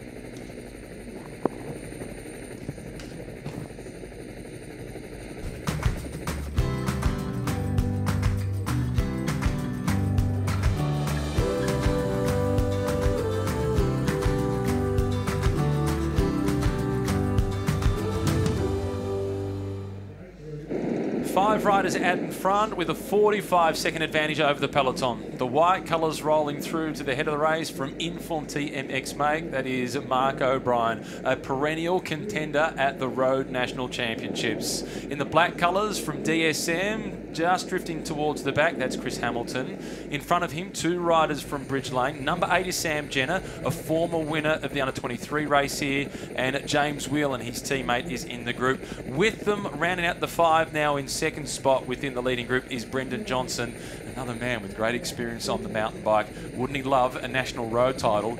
And a little bit of inspiration coming perhaps from the win by another mountain biker on Friday, Cameron Ivory, in the Criterium.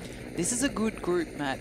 The reason being that they're all quite similar, and none of them is the, on paper, the one who should win. If they had Rowan Dennis in this group or Luke Durbridge, it would reduce the desire for some of the other riders to work. But all 5 of these riders are working. As you said, Bridge Lane has a numerical advantage, 40% of the composition of the break. Yeah, the evenness of favouritism before the race is to the advantage of this group. If you had to pick one on paper before the race got started, it's the man now in second position, the Hurricane, Chris Hamilton. It's like a bunch ride in Bendigo. They're doing the 7s. This is James Whelan making his way through. Brendan Johnson just keeps on gnawing away, staying on top of the nutrition. Yeah, that's smart. And sometimes riders do forget to eat and drink. We've heard Robbie talk about times he'd given instructions. That's a 56-second gap back to the peloton, P for peloton. So that's just giving this rider some idea that they're actually increasing their margin over the peloton. Also, salt stains everywhere. It is, isn't it? It's a really warm day, even though the temperatures haven't been really, really high. As we've seen, open, exposed roads, lots of sunshine, makes it just a little bit hotter. A beautiful day for spectators. These are idyllic conditions. They really are. It's shorts and a t-shirt, plenty of sunscreen lotion. Make sure you wear a hat. Enjoy your day in the sun in beautiful Buninyong. O'Brien at the front, the white colours of TMX Make. They've had a fantastic campaign. They've won plenty, including the under-23 road race yesterday. They won the under-19 Criterium with Lucy Stewart in the women's. She got 3rd in the time trial and 2nd in the road race, so she's had a good campaign. And Carter Turnbull won the under-23 individual time trial for that team. Now that's the way to relax on a Sunday. Beautiful.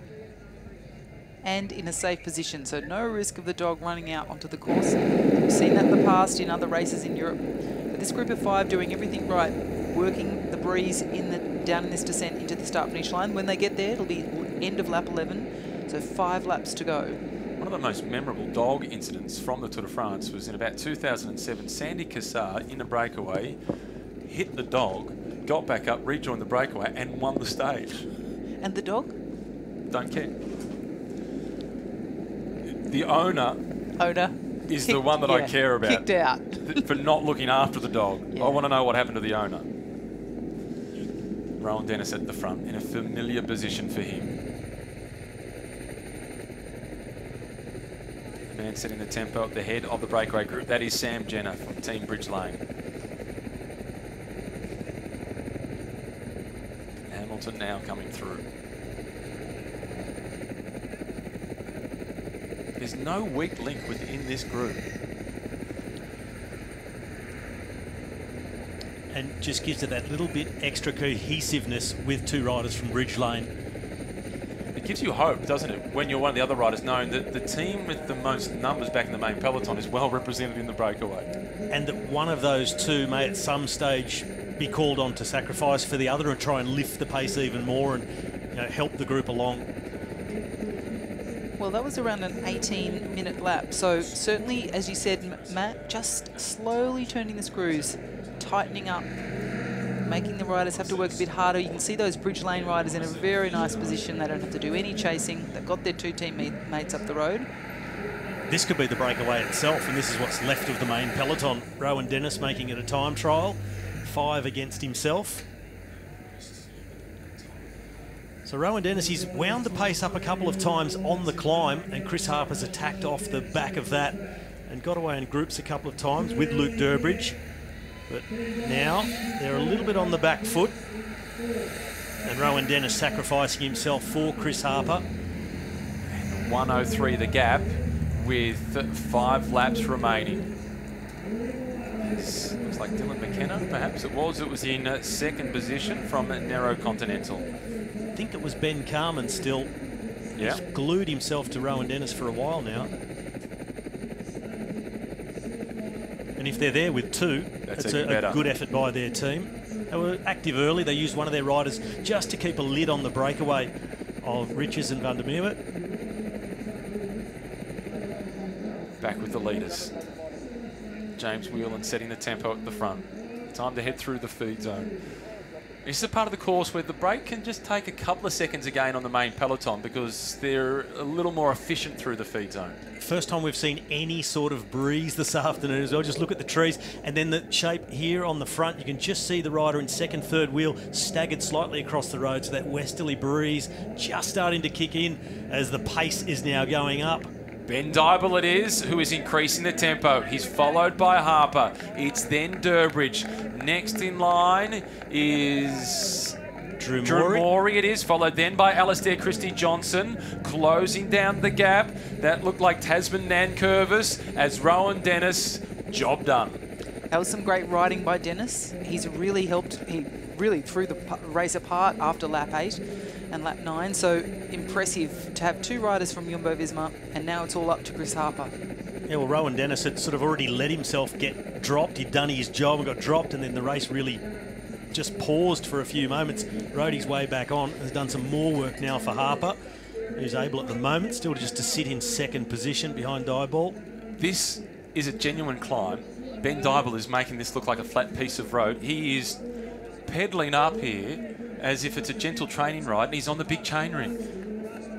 There is Ben Dybel in the black colours. He's been a winner of the under-23 category in this race before.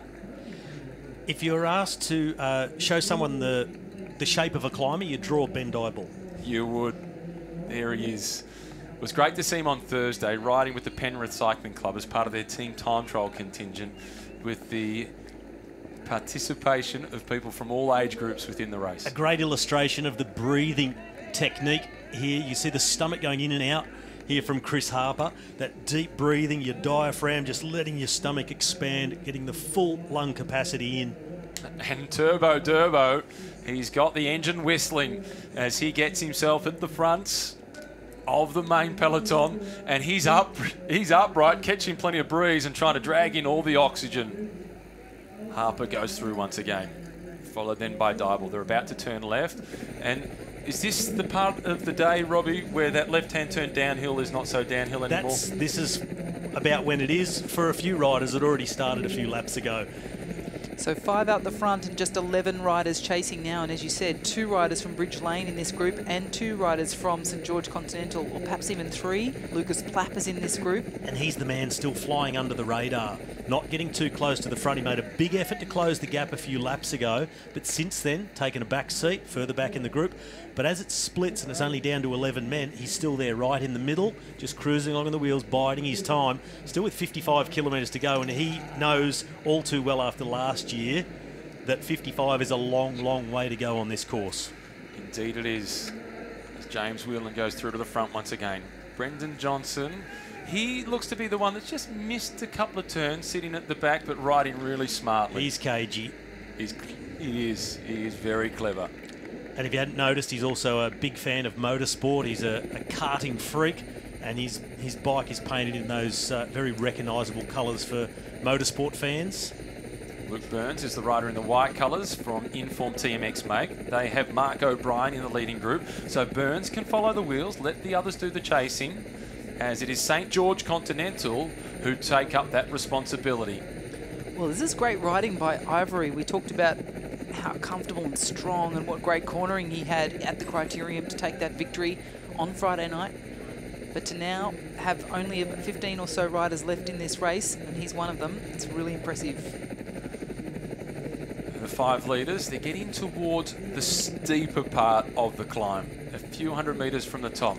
Past the camper van with Ken Trowell, and still at the front setting the tempo is Sam Jenner from Team Bridge Lane. Let's get down to David McKenzie. The race is really changing complexion, Macca. It certainly is. This is what we wait for, isn't it? Certainly on the climb. Gracie, this is a solid group. we can see in the background they're closing up slightly, but this is what it's all about. That's right. We can see Sam Jenner doing a fantastic job. Team Bridgeland have got 2 riders in this break. Jimmy Whelan is one to watch here. He's a great climber. He's done really well in the World Tour in the past. But there's plenty of good guys in there. Like I said, Tricky Johnston. Yeah, and look, it's a long race, and as we see now, Chris Harper on the front of this group, they are hugging this side of the road. He doesn't want to give them any set, does he? No, I've been in this situation before, given no space on the side of the road. They're all putting each other to the sword now. Luke Durbridge looks amazing. He does look amazing. As you said it, I was thinking it. And again, he's turning that big gear. There's all to be played for here, isn't it? I think it is anyone's race out of those 2 groups. Yeah, I really agree with you there. I think that they're all going to come together and they're going to have to keep rolling the dice and mix it up. I'd say there's going to be more attacks to come. There you go, guys. You heard it first. That's all really impressive, but you know what is even more impressive?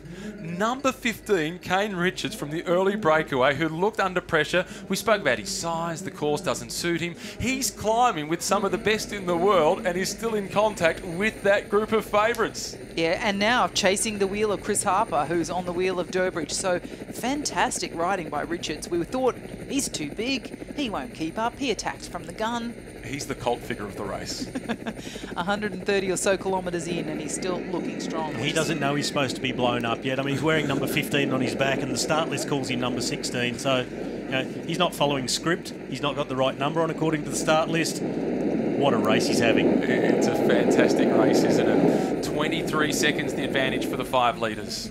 Talked about the representation of Bridge Lane, but 3 riders from St George Continental are in this group. Lionel Mordaunt, Tasman Nankervis and Cam Ivory. So they are in some good form. They've tapered very, very well for these Road National Championships. And they all looked relatively comfortable given the context of the position of the race. All exceptional climbers. Chris Harper, looks like a lot of responsibility in this race is falling on the shoulders of the man in yellow, Chris Harper. And this is something, Robbie, you mentioned earlier around that idea about a lack of patience. He's not showing the same sort of strategic nous that we might see from another rider. There's Platt winding off to the left, just letting the wheels roll in front of him, maybe freewheel a bit.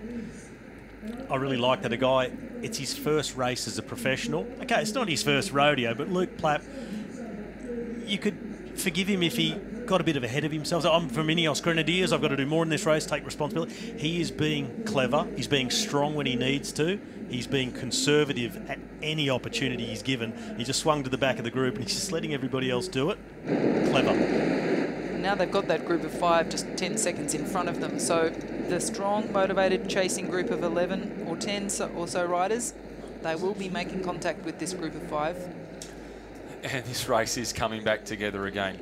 So for the 5 out in front, how much more energy have they spent than those back in the main group? And how much of a price do they pay for having spent that time out in front? I'd say they've probably spent 25% more over the last 2 or 3 laps compared to Harper and Durbridge. They've spent 50% more than Luke Plapp over the last 2 or 3 laps, because since he brought the race back together from a 40-second gap, he's been in the wheels. Well, Durbo's powers of persuasion are working on Chris Harper. It keeps getting him to do the work. Has Luke Platt borrowed your old cloak of invisibility, Robbie? I can still see him. Bridie can still see him. The others aren't. We can all see him, yeah. But that's the beauty of television and having a helicopter at your disposal. And the others in the race, they could probably see him, ignoring him, not encouraging him to do some turns at the front. And it could be at their own peril. And it's the benefit of making decisions at a resting heart rate as opposed to 174. It's just about to come back together again as they're heading towards the right-hand turn and back in to Federation University. That's the old left-hand turn where the course used to go. I love that descent. I thought it was fantastic, and you make your way out to the highway that came into Buninyong. So it's I can understand why they've removed it, but it was always fun. Even though it shortened the course, so in terms of time made your recovery shorter, this is a harder lap. It's not as long downhill. You've got the section through the uni, which makes the course harder. Gives you a longer time to sort of recover for the climb, but that long winding descent really gave you time to catch your breath. Well, the breakaway has been caught. Sam Jenner still tries to force the issue. The black colours, that is Ben Dybel, seeing whether he can just sneak away.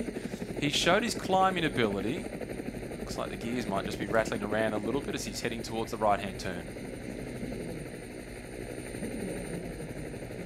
He's got no problem going through that corner. Ben Dybel's skills are pretty good. He's opened up a bit of a gap on Sam Jenner through the corner. So something around 16 riders in the front of the race now, with just over 50 kilometres to go. Harper, he goes again. Little uphill section here towards that sharp left-hander at Federation University. Check across the shoulder. Brenton Johnson is onto him. And there is a lot of looking across the shoulders. Number 3, that's Alistair Christie Johnson. He's also taking a look around. Well, Harper clearly uncomfortable about the size of this group and the sprint power of some of the competitors. Ivory, we've spoken about. Bridge Lane have 4 riders. Christie Johnson goes again. And the reaction is coming from Lionel Mordaunt, the smaller of the riders from St. George Continental, the former inline skater. He represented Australia at Junior World Championships in inline skating. He's got a good turn of speed. Who's that at the back again, Robbie? Number 10. I can't see anyone at the back. Luke Plapp is clever. He is. He's listening to us. Well, Ivory is as well. So number 30, keep your eyes on him, the St. George, the taller of the 3 St. George riders. He's allowing his teammate Lionel Mordaunt to do some of that work, hit the accelerations, animate the front of the race. Durbridge now wanting to move up and onto the wheel of the Bridge Lane rider. You rode for the Bike Exchange team, or Green Edge as it was known when you rode for the team. There's a lot of responsibility and pressure on the shoulders of Luke Durbridge. There is. There's always, and no matter the numbers, if they've got a full complement here, all the Australian riders on deck for the National Championships, or it's just 3 like there is today. As Australia's World Tour team, there's always that weight on them, expectation to win the race, to take the jersey back to the team yet again. But it's not that simple, and it's probably unreasonable to expect that they would win it every year. You look at the other riders they're up against. And now Luke Durbridge, he is really outnumbered. Even on a great day, this is going to be difficult to pull it off. 3rd position, Kane Richards. I cannot speak highly enough of his performance today. Well, I know he's been putting in the big Ks up at home on the Gold Coast. He's been doing the big rides up in the hinterland. For quite a while, one of the most popular training loops was effectively shut off over the New South Wales border. You go over it, then back over again.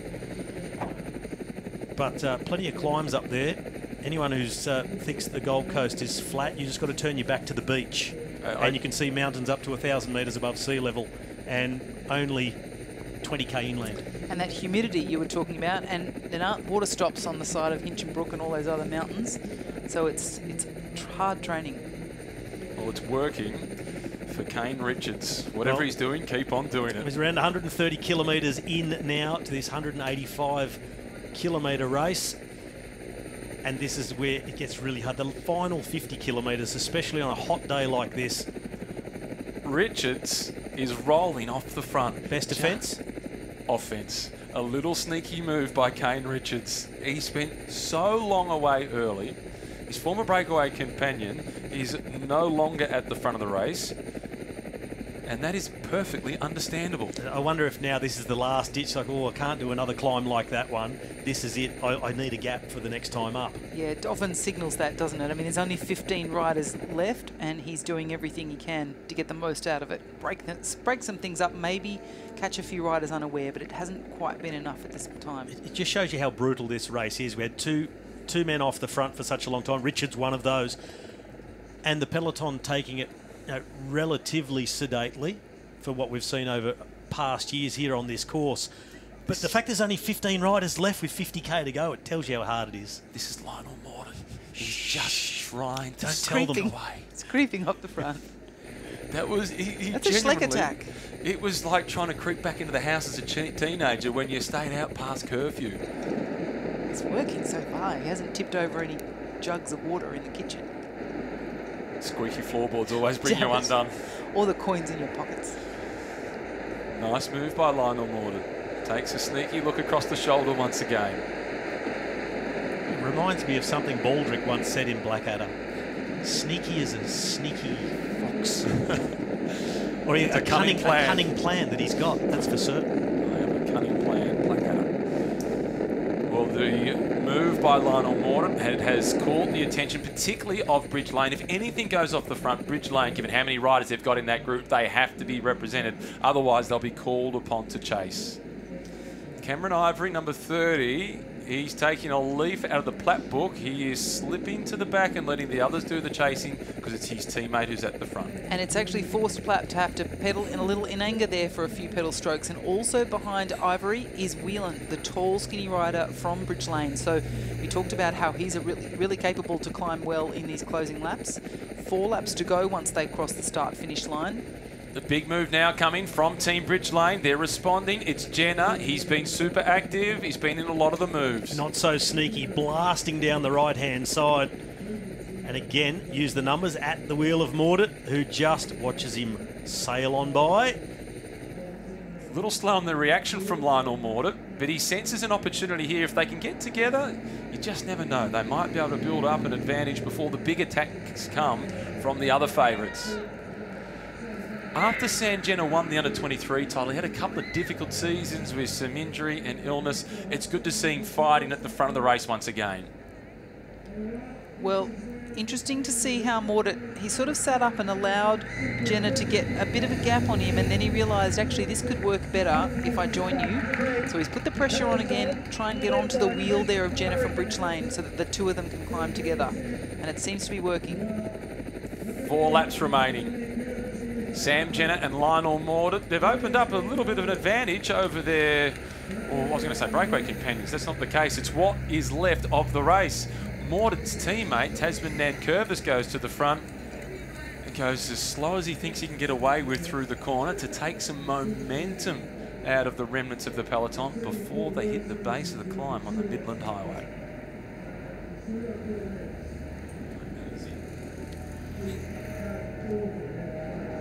Well, it's working for Lionel Mordaunt. The sneaky attack. As cunning as a fox, who's just been appointed Professor of Cunning at Federation University. Jenner ploughing on the pressure. And you can see Mordaunt's teammate just at the front of what's left of the peloton. There's only 13 riders back there now. Hamilton also riding close to the front, DSM rider. There's not a lot of him, Lionel Mordaunt, sitting at the back of this little group of 2. Now it's Chris Hamilton who's on the front. Mordaunt's teammate, Tasman Nankervis, is in second spot. It's then Ben Dybel in the black colours, followed by Drew Morey with the mauve. Luke Durbridge, the big figure, in the white and light blue colours of Bike Exchange Jayco. And sitting in third last position in the Ineos Grenadiers colours, Luke Platt. Not happy with the gel on the bidon that time around for Sam Jenner. Dispatches it quickly. He's holding onto the bars in a really aggressive manner. It shows what power a lot of these riders are able to generate, that the brace that you have to provide through your forearms, shoulders, and it would have been why it was challenging for Cam Meyer, who was having this injury and nerve entrapment in his wrist, why it would have been so uncomfortable to try and generate power while you're in the saddle. Also, that core strength, the Pilates-style exercises for the core, keep you strong in the saddle. Liken it to engine mounts in a car. A big engine needs big engine mounts. That's what your core is. It's a good analogy. I like it. Lionel Mordaunt takes a look across the shoulder. He's so small that his bike frame is that small that the large bidons only just fit into the bike. So the perfect build for a climber. The course suits him. Hails from the northern suburbs of Melbourne. Does plenty of training out through the roads that Cadell Evans used to use regularly, out towards Kinglake. And he looked like he'd almost given it up when Jenner blasted past. He sort of looked over his shoulder and said, oh, well, I better hitch my wagon on here. And it's a good little gap that they've got. Hamilton, yeah, he's doing the chasing. Mark O'Brien still looking pretty comfortable. He's in 4th position in the white jersey there in this chase group. There's been a big shake-up here because technically Luke Platt was no longer at the back. He was in second last position of the group. Now Look at the salt stains on the shoulder of Chris Hamilton. His face tells the story of 1,000 words of suffering. Nankervis composed behind him. Well, it's well over 30 degrees here in Buninyong today. When it's a hot day down here, it is a stinker. Dieball there in the black, Durbridge on his right, and then of course behind them, Kane Richards, getting our best on ground today from the commentary booth for his amazing performance. King Kane of the Gold Coast. This is a ride and a half. Done. It's a great ride. I know that a lot of the locals up there be cheering for him. A regular at the criteriums Wednesdays and Sundays. Cameron Ivory at the back of the group. Doesn't look particularly comfortable, but Lucas Plapp does. You know what else I notice about Luke Plapp, or what I don't notice on him? No salt on him. No flies on me. He is looking good.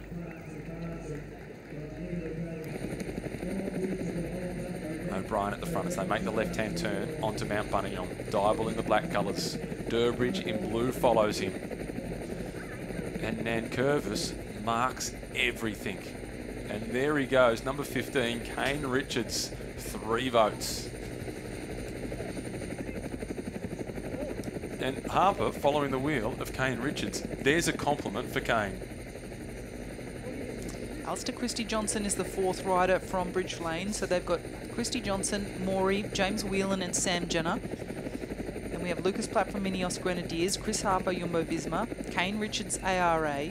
3 riders from St George Continental are Lionel Mordaunt, Tasman Nankervis and Cam Ivory. Mark O'Brien from TMX Make, Brendan Johnston, Ben Dieball, Chris Hamilton and Luke Durbridge. Mark O'Brien decides it's time to go again. Alistair Christie Johnson wants to keep company with him. Harper, Durbridge, they mark O'Brien with respect. Look at you, boom, boom. Punning like a real dad. Well, that gap has grown significantly this time up the climb. And this time it's Dieball, goes to the front again, like he did a couple of laps ago, keeps the pressure on. Durbridge follows that wheel, then it's O'Brien. Matt, you talked about the pressure for Bike Exchange, Jayco, and there's no doubt, but also the good thing for Durbo, he's won this in different ways. He's won it in a solo break, he's won it in closing laps.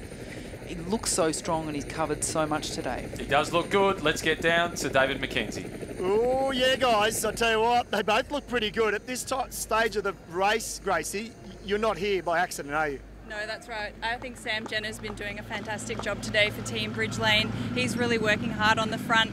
These 2 guys are probably going to be caught, but look, that gap is quite significant now. I'd love to see who's going to attack next, who's going to try and bridge that gap. Someone that we haven't seen, as you've noticed, Matt, is Luke Plapp for Ineos. I think he's going to be the one to watch soon. Well, you and I, we get a bird's eye view here, but that's right. Luke Plapp is just sort of settled in. I've been focusing on Luke Durbridge, so too have you. But they're coming up on the inside of the road here. Would anyone have picked Lionel Mordaunt to be in the break with, what, 40-odd K to go? I don't know. I'm sure some of his family and friends might have. He looks really good out there, and he's doing a great job to support Cam Ivory, the Criterium champion. So Cam, I think, is still in this group too, and he can be a really good shot. Luke Durbridge is on the front now. Is this a good move? I don't know. Luke Durbridge probably has to start spending some energy now to really create these moves to the race. He looks really good to me. Macca, I think we're going to see some really interesting fireworks from now on. There is plenty of fireworks. Durbridge, guys, I tell you what, I'll put my house on him. I think he looks fantastic. Back to you. Well, I Which think house, Macca? Yeah, the one in Spain with no electricity? I think Macca better prepare to move into a tent, because I'm seeing a couple of other things. And just back to Lionel Mordaunt and who might have picked him to be in the final. Well, I've got to be a team player and say Matt Keenan did. He's been all over him for hours. I've seen a lot of him. I'm surprised he's up the front on a course this hard with you riding him. I'm on his back at the moment.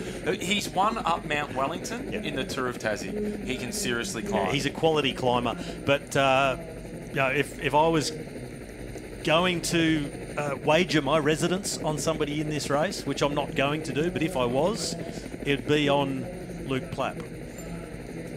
52 seconds now, the advantage for the 2 leaders.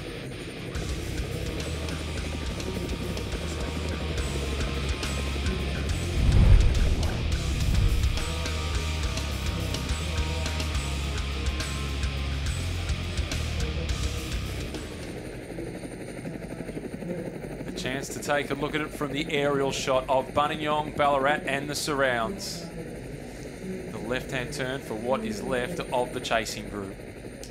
Mark O'Brien, the white colours for the Inform TMX make. He's been left to do a lot of the work at the front of that group.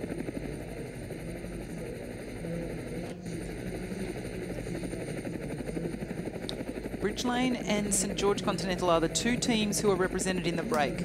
As we've talked about, Lionel Mordaunt looking strong, Sam Jenner also, but they are there to do the work, to force a chase.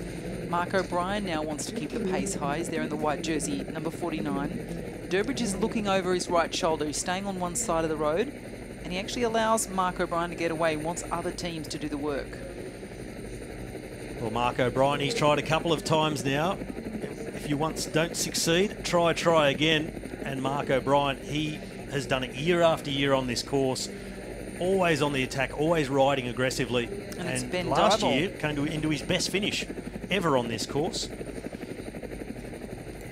Dybel in the black colours. Chris Hamilton finds himself on the front. Number 3 won't contribute. That's Alistair Christie-Johnson. He's got his teammate in front. Durbridge goes once more.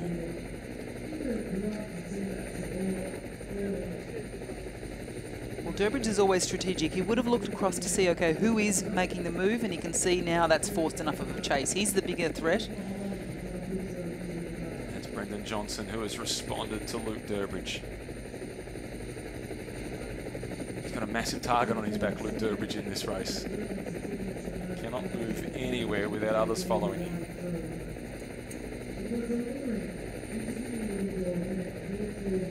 Still a 50-second advantage for the two leaders.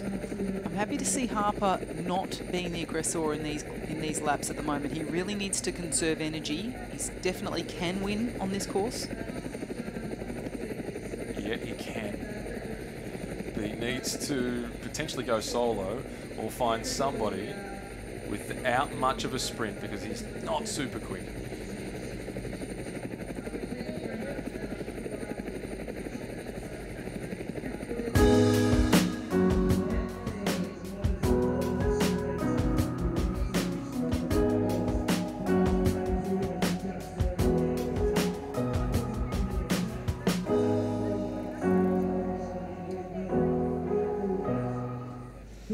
Inside the last 50 kilometres, on board with the two leaders, it's Sam Jenner at the front, the blue colours of Bridge Lane. And back in the peloton, his teammate, James Whelan, is launching an attack. Robbie McEwen, you're raising your eyebrows. Well, it's yet to see if this is a team plan. Like, let's do this now. We've got the numbers. Keep going.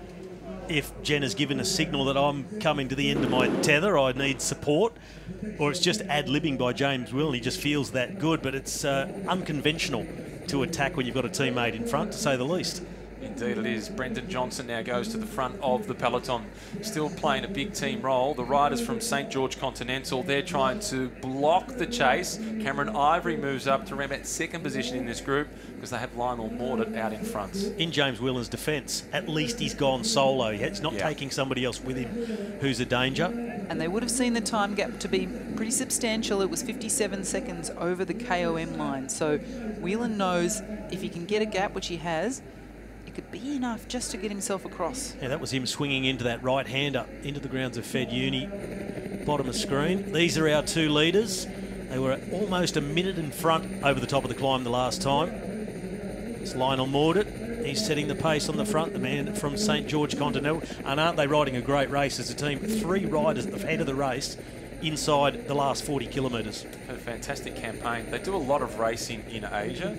Brett Dutton, bronze medalist from the Olympic Games in Seoul. He's the man who takes care of them. And his objective is to have riders leave the team and go to a bigger one.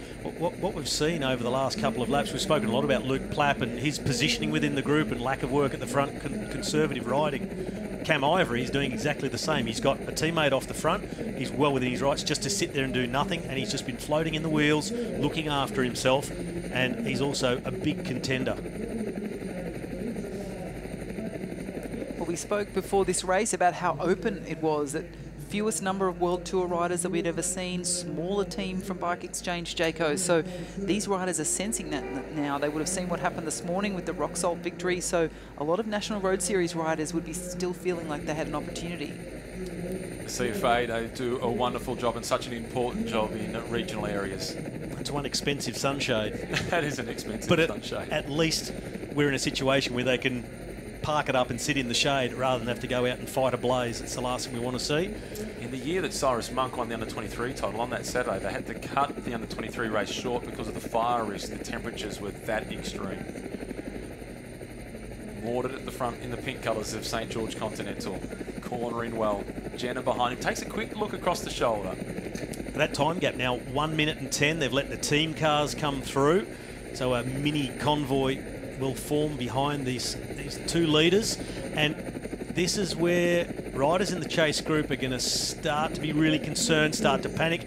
And this has gone really quickly. That James Whelan is getting across this gap. He's halved it. That is significant.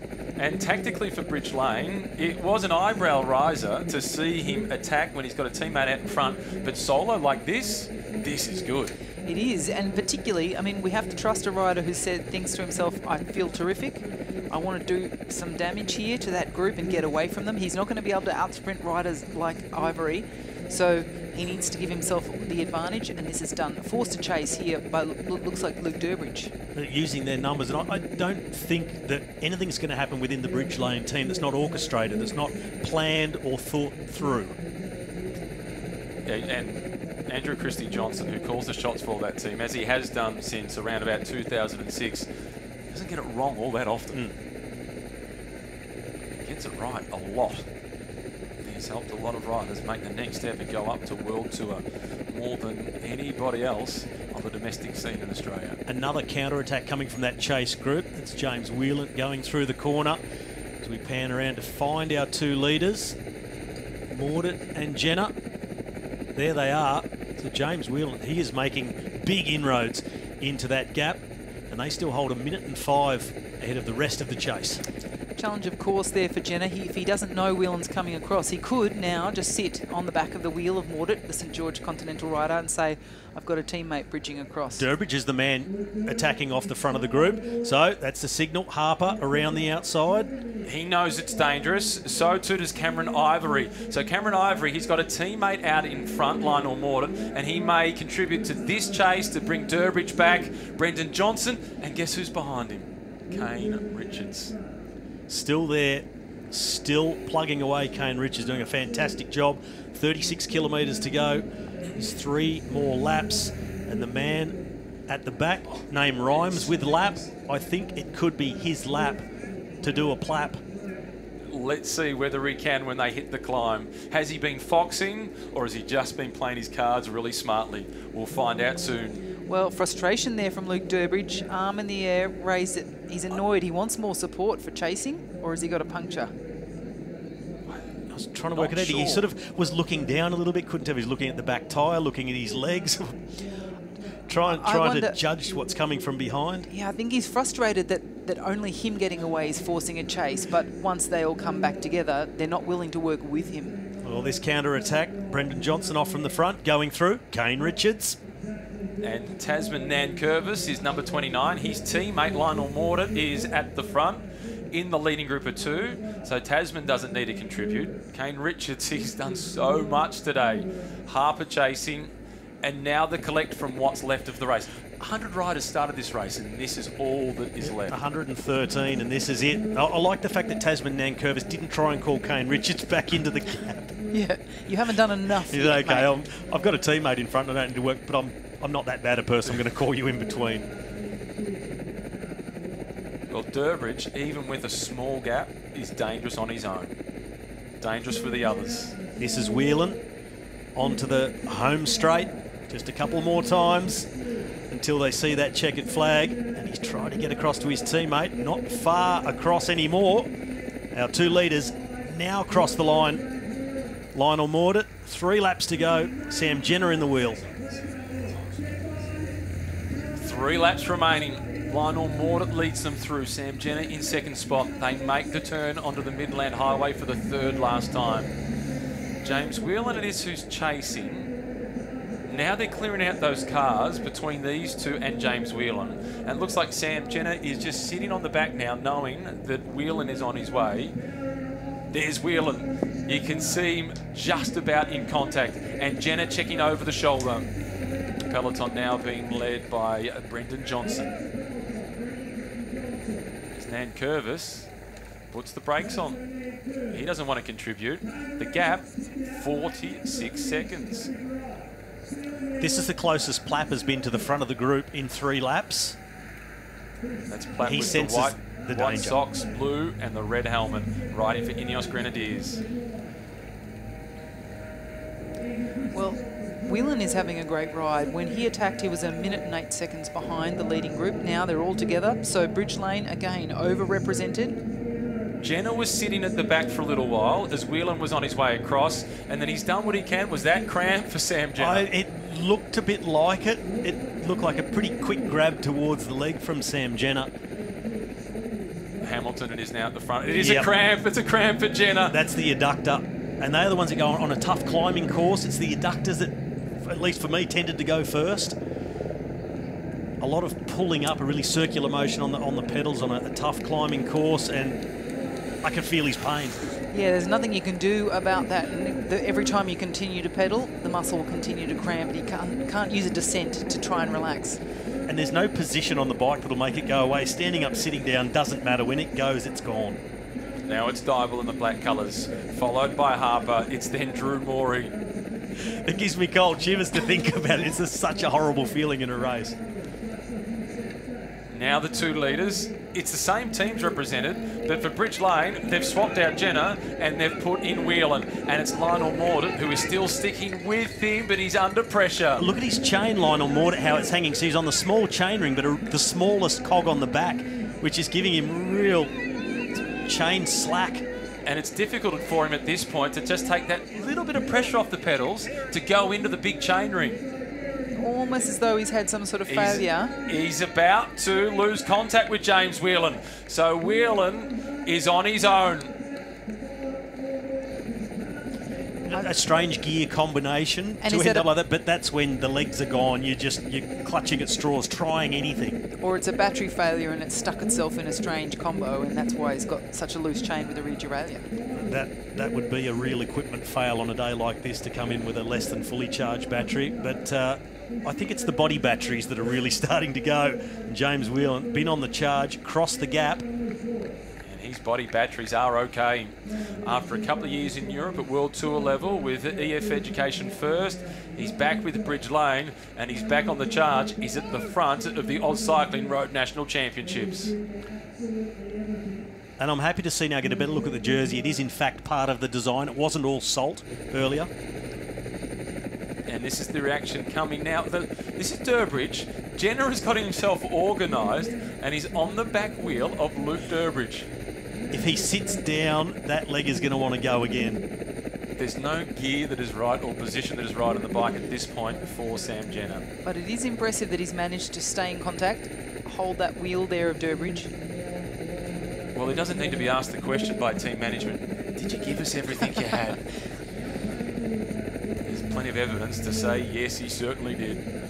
And some people might say, well, why didn't he just drink more, hydrate better? But it's not that, it's fatigue. And if you're going to work incredibly hard over the course of 4 hours so far, there's every risk you're going to cramp. We see that in elite sports people across all different types of sport. Harper leading the charge, followed by Drew Morey. Tasman Nankervis with the pink colours of St George Continental. Brendan Johnson behind him. Mark O'Brien in the white colours. Then it's Luke Plapp and Kane Richards. He was stretching like that with 100 kilometres to go. And 70 later, and he's still there. And stretching uphill too. This is impressive riding by Richards. Well, Richards may have something on board that Sam Jenner wishes he did, and it's called Cramp Fix, and it actually works incredibly quickly and effectively. And that is your only go-to when you get in that situation. It's your last line of defence. Well, it's good gear. He's prepped well. He's got himself organised for this race. So Whelan out front from Bridge Lane. Then we see Luke Durbridge from Bike Exchange Jayco, the only rider of those three who's remaining in this race. And on his wheel, the teammate of Whelan, Jenner. He is killing it. He's getting some encouragement from the side of the road. He's killing it. He's killing them. He's killing everything and everyone. And had some confirmation that Lionel Mordaunt was having rear derailleur issues. That's come from race director Scott McGrory. So someone was trying to rectify that for him. But now this deep into the race, that can spell the end, and he's been dropped. And a change from the big chain ring down to the little one for James Whelan. He is a natural-born climber, staying on top of the gear. Let's get down to David McKenzie and Gracie Elvin. Yes, guys, look at this. Gracie, is this the best place to be? 3 laps to go for James Whelan. Is it better to be out in front, or would you prefer him to be back in that group? James Whelan is having an amazing ride today. He's had a lot of bad luck in the past with injuries, but today's riding for Bridge Lane. He looks so good. He's been in the break already, and now he's alone. I think he can keep this going. Well, I'll tell you what, he just snuck a look at the camera as well as he came past us. So he looks good. He's turning a big gear. We watch him go over the top. Let's look back down the road now. Luke Durbridge, for me, he was obviously getting agitated. He wanted to go. Anything can still happen in this group here because they're all fighting amongst themselves, aren't they? Yeah, that's right. And you don't want to give Turbo Durbo too much room out on this road. He has won on this course from a solo breakaway. I'd say he's going to get rid of these guys if he can. He's just having a great day by the look of it. Luke Platt, last year he made the error. He jumped early. He went out to 3 minutes with 50 kilometres to go. It cost him. He's still the quiet man at the back of that group. Can he still win this race?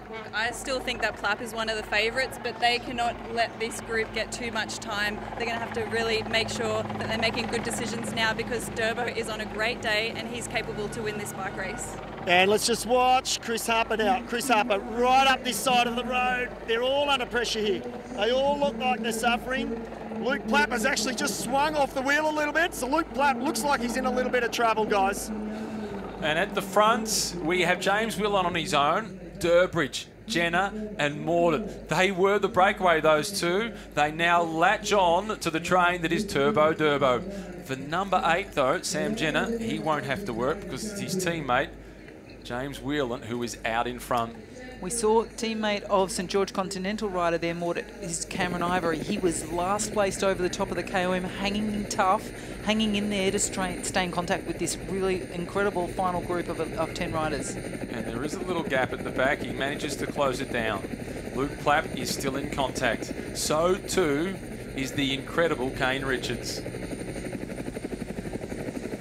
He's going to get a hero's welcome on the next bunch ride on the Gold Coast. He might need a few rest days before that bunch ride. I reckon he's going to get to the coffee shop ride pretty quickly because he's got a story to tell. And it's a big one. Well, his next coffee's on me. Mark O'Brien now trying to keep the pace high and see if he can make an impact on the front group. Followed very closely there by Christy Johnson from Bridge Lane, so monitoring the wheels, knowing that his teammate Whelan is out the front. Still 2 more times over the climb. Interesting to then see Luke Plapp, and as Macca called it, and looking like a little bit of trouble, leaving a little bit of a gap over the top. Looked totally comfortable until now. You just never know on this course, and that's why I would not wager my residence, and I won't be sharing a tent with Dave McKenzie.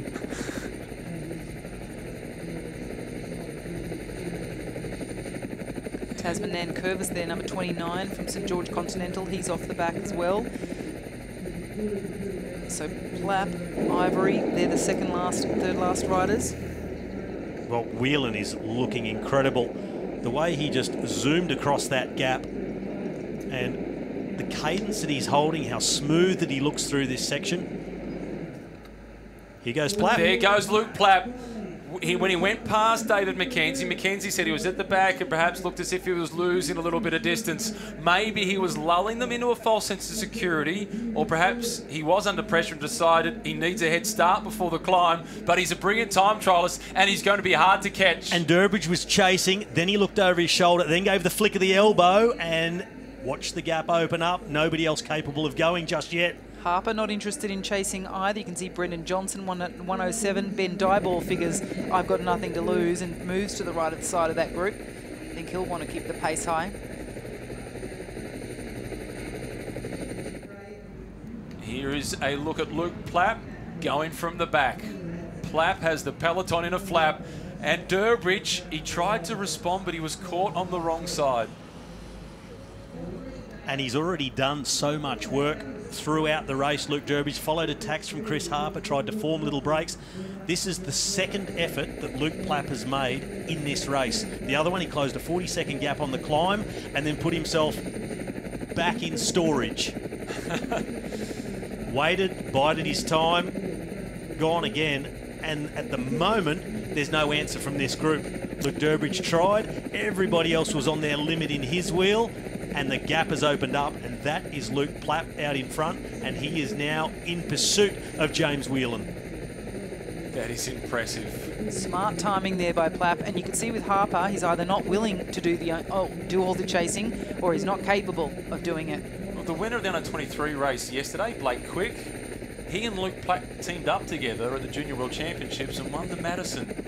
They're good mates. They had plenty to talk about yesterday throughout the race. And now it is Plapp who's trying to do what Quick did yesterday, this time in the elite race. Whelan won't like the prospect of Plapp coming across. Plapp also with that track background. He's got a pretty handy finish compared to a more pure climber like James Whelan. But Luke Plapp, he's learned the lessons from last year. He's going late in the race because when he went last year, he had 3 or 4 really hard laps in him, and then the course jumped up and bit him. He's waited longer this year. He's been very conservative. He's looked really good. I was super surprised to hear Dave McKenzie say he was a little bit off, a little bit gapped off. Just a blip. He's the only rider in the race without salt stains all over him. Now this group needs to get itself organised to stand a chance of catching Luke Plapp. Yeah, only 2 more climbs, and there won't be enough opportunities unless they're back in contact with both Whelan and Plapp. Christy Johnson there, number 3. Luke Durbridge on his wheel, number 118. Drew Morey, number 4. So Bridge Lane, they've got lots of numbers in this group. How confident are they in James Whelan if he gets caught by Luke Plapp? He bridged that gap so quickly across to his teammate Jenner. Obviously, he was fatigued and ended up cramping, but it just shows you that Whelan's feeling confident and he's got the legs today. Well, whatever they think about Plapp going across to Whelan, there's not much more they can do. They weren't capable of going with Plapp when he went. They've got to sit here and try and control the rest. If there's more attacks, try and stay in the wheels. But there's no answer from them for Plapp. What a series of contrasts between Harper and Plapp. Harper had a teammate here in an amazing world champion and now newly crowned national champion in the time trial. Plapp had no teammates and chose to just make one scintillating attack. James Whelan out in front on his own with a 1:22 advantage over the peloton, but it is Luke Plapp on his way across.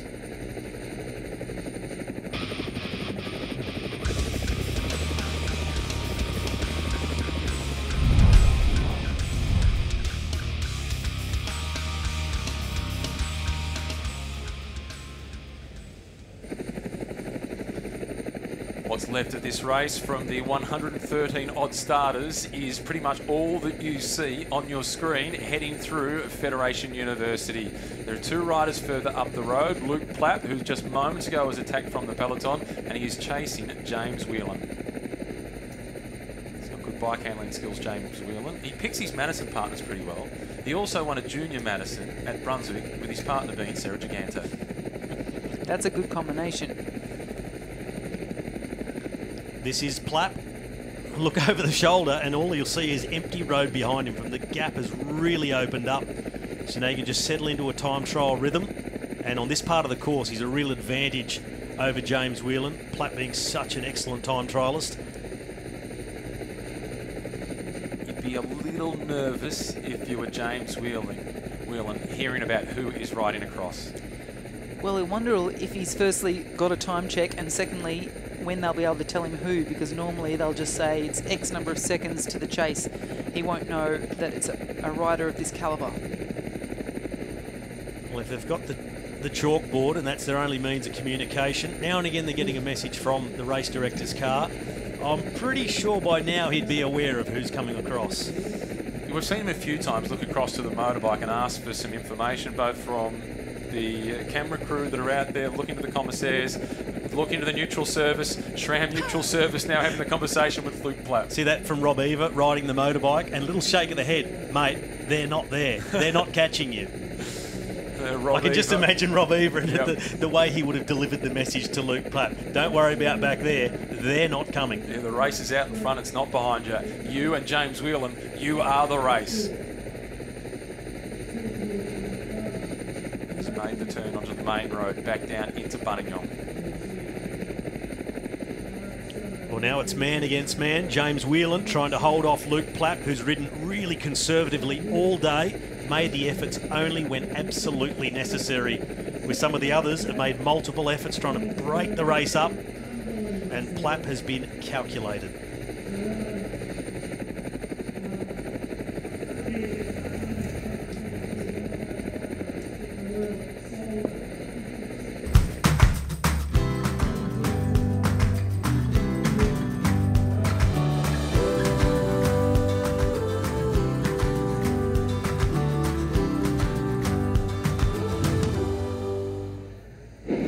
James Whelan out in front on his own. He's sure to have some company shortly because Luke Platt is on his way. What we've worked out pretty quickly in the space of 12 months is that Luke Platt is a quick learner. He made some mistakes last year. He hasn't made any this year. And Whelan, he also has had some bad luck, and he's been more strategic this year and made sure he's accounted for his efforts. So both of these riders, a year older, a year smarter, and hopefully a little bit more confident, but it's an amazing performance so far by James Whelan. And there's some real urgency about this by James Whelan. Sometimes when you hear about a rider coming across and you've got a peloton at over a minute behind, you might contemplate 2 is better than 1. That could be good company. James Whelan's body language tells me that he thinks Luke Platt might be a nice guy, but he's not good company on Mount Buninyong. 2 laps remaining. Here comes Platt. That 1:38 is the gap between Whelan to the peloton.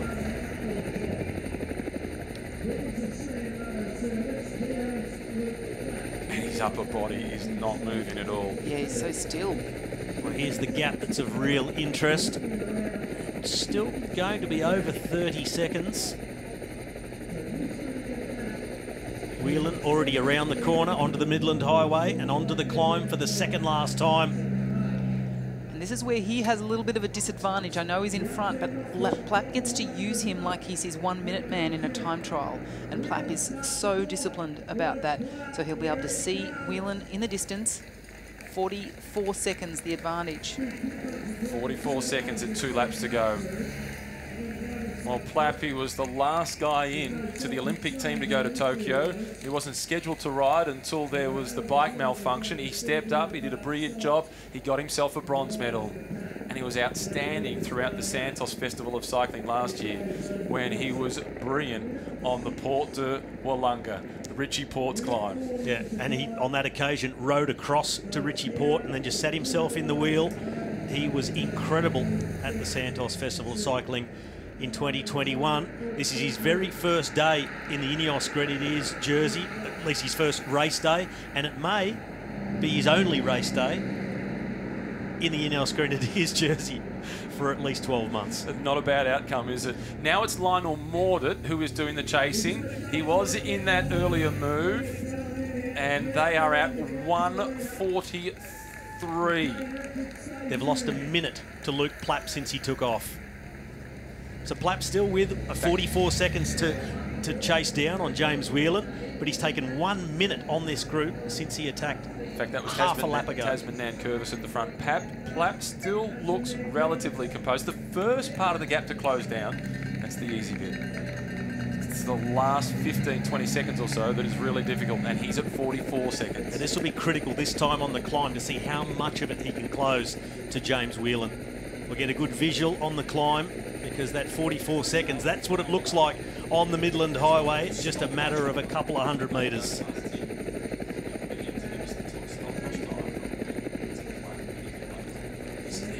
Whelan's rhythm is fantastic.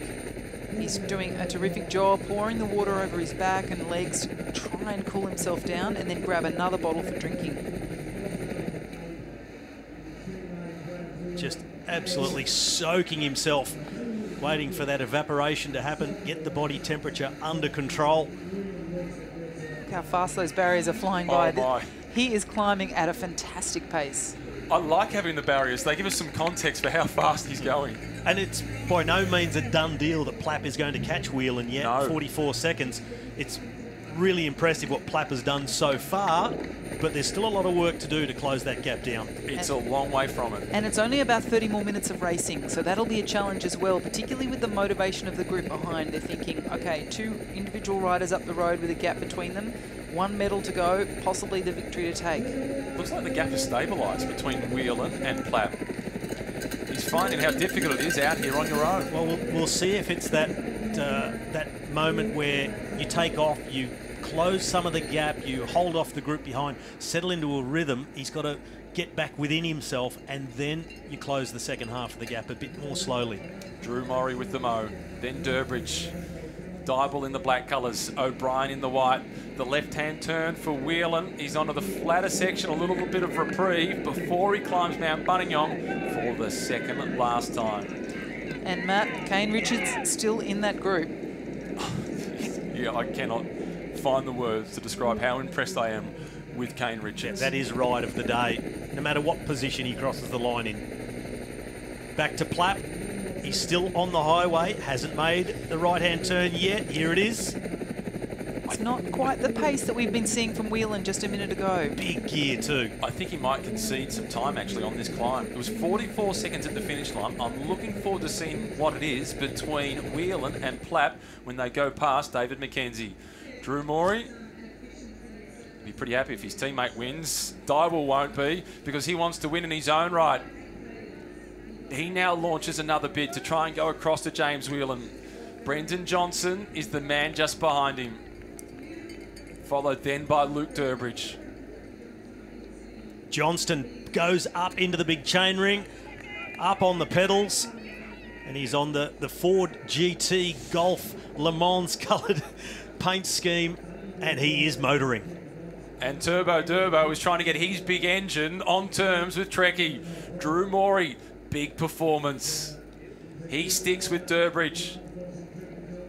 And he's playing the decoy for James Whelan. And Brendan Johnson has opened up the gap to Durbridge. That's a nice advantage that he's gained. Has Harper got an answer? And that was an audacious attack from Brendan Johnston. Looked at the others from the front, shifted to the big chainring and said, I'll see you later. Back on board with Luke Plapp, number 10 from Ineos Grenadiers. He had a lot of teams coming making offers to him in the middle of last season, and he chose one of the biggest in the world, certainly the biggest budget. He's 500 metres from the top, and the question now is, has he left it too late to try and go across to James Whelan? Was the gap too big when he went? Let's get roadside. I tell you what, Gracie, look around James Whelan. He's looking over his shoulder a bit, but he still looks pretty good to me. Yeah, he's looking great. This is an exceptional ride today from James Whelan. I really want him to do well. This is the point in the race that people tend to explode, but he's looking great. I want to keep going. We want him to keep going. Guys, I'm holding my other hand with my phone. I've got the watch clicking, so let's stick with us now. We can see Luke Plapp coming up in the background. We're at about 15 seconds already. He's probably another 20 from me, but I will confirm the time. Gracie, what can you read from Luke Plapp as he gets closer to us? Well, you and I were talking about the last time that he went past. He was at the back of the group. We were trying to figure out if he was foxing or not, and then he attacked in the second half of that lap. So he's looking really good today. He's one of the favourites, and he's hunting Jimmy down. 37 seconds, guys. He's 37 seconds. This is a drag race. Neither of these two riders are feeling great. Not at this time of the race. That's normal, isn't it? But it is a drag race, and I tell you what, you could just about say the winner is going to be either of those two now, because I'm not sure, Gracie, that these guys back here are going to get back. I'm really not sure. It's still a lap and a half to go. That's still long enough that something can happen from behind. These two guys could blow up. It's been a really hot day. Everyone's salty. There's been some great rides, though, from this group coming up. Kane Richards, of note, from the ARA Sunshine Coast. He's been out there all day in the break and with these top riders. And, guys, just finally, I can tell you now, because I've kept the clock going, Brendan Johnson, as he comes past us, he's at 1 minute 25 seconds. 1 minute 25, and he actually looks really good to me. Back to you. Thanks, Macca. Great work with the stopwatch. We see a 7-second gain for Luke Plapp. So he looked to be slower than James Whelan, but the time trial are using the big gear, and it's been an 18-second clawing back for Brendan Johnston. But what we do know is that first part of getting the time back is a lot easier than the second half. And Whelan is riding like a man inspired. You know, he's got great speed on the flatter part of the climb. He's in a good rhythm. He's staying in the smaller chainring. Now the challenge will be whether or not he loses any time to Plapp on this part of the course that's more suited to the Ineos Grenadiers rider. And psychologically for Whelan, that point to prove. He's come from education first out of the World Tour. He's now back in an NRS team. That is, with no disrespect, that is a drop down. Yeah. He wants to prove himself, say, I am worthy. Watch this. Yeah, he's had a difficult couple of years. He ran into injury, illness, had some nasty crashes. It didn't quite work out for him, but he is class. Form comes and goes, but talent never leaves you. Speaking of class, this is one of the rising stars of Australian cycling, of world cycling. And Luke Plapp, he's still making progress. It was 44 seconds at the bottom of the climb. It's now 37 seconds. There's 18.6 kilometres worth of opportunity. Now we'll see soon if Plapp's been able to settle into that rhythm, because it really does take it out of you, getting away from the group that he was with, creating that gap, probably gone a little bit deep into the red zone, settle back in. Really does need to close it around to the next time up the climb to be in contention to win this. It is such a battle between these two. What's really impressive about Whelan as well, because changing teams means a new bike, new setup, all of those things. He looks terrific on his bike. He's being really disciplined about getting into an aerodynamic position every time he's on a straight part of the road, and he keeps his shoulders really tucked in. So this is a fantastic setup for the very tall, lanky rider from Bridge Lane. And what I like about Whelan is he looks really controlled. He looks very smooth, not labouring, not with that rocking too much. Good cadence.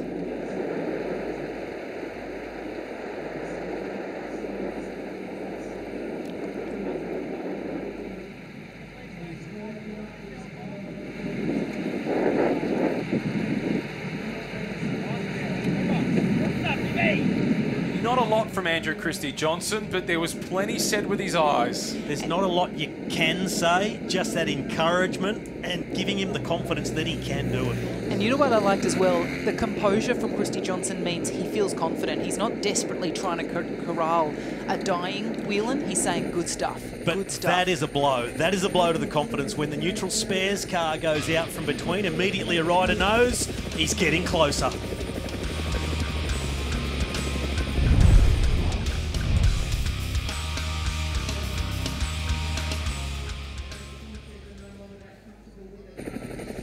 And there he is, Luke Plapp. The neutral spares car is asked to go out of the gap when it becomes 30 seconds. And I think Plapp will be quicker through the corners in Federation University. It'll just be a matter of whether he makes contact again before the final climb, because we've seen Whelan climbing with a little bit more souplesse, a little bit better speed. Plapp will be motivated to make some gaps closer together with Whelan. Because Whelan has to somehow measure the effort before getting to the base of the climb, to not blow himself up at the base, but then spend enough to not to be caught. But it's a balancing act. It's a lot of mathematics. It's that holding yourself at that pain threshold, and one you know you can hold all the way around. It doesn't matter if he's on the climb, on a downhill or on a flat section, the pain level has to be the same the whole time. Riding on that red line, knowing this is the point where I'm about to blow, but I'm not blowing up. Into Fed Uni for Luke Plapp. Second position on the road.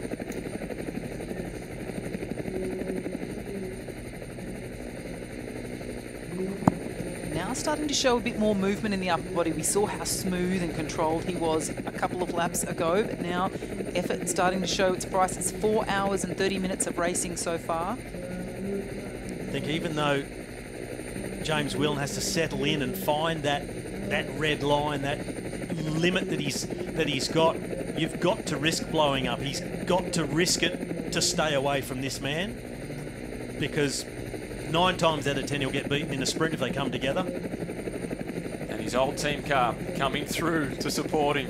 Inform TMX mate. Well, they went so close last year, the combination of Plapp and Kell O'Brien. O'Brien hitting out so early at the finish, and Cam Meyer coming over the top and blowing up their dream of 2 young riders taking on the World Tour pros and beating them. This year, Plapp coming back as a World Tour rider and trying to chase down a former World Tour rider with a big point to prove. I'm loving this battle. He is proving it.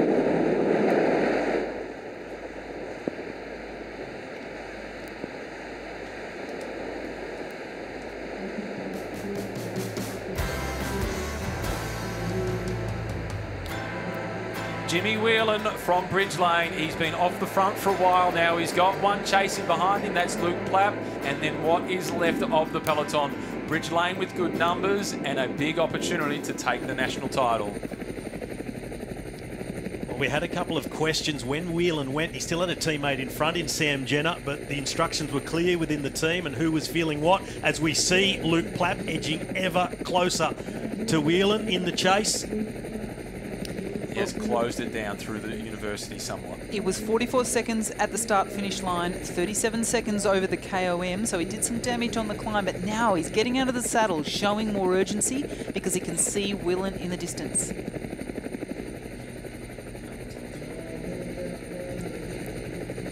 The hips are rocking and rolling. This is Brendan Johnston.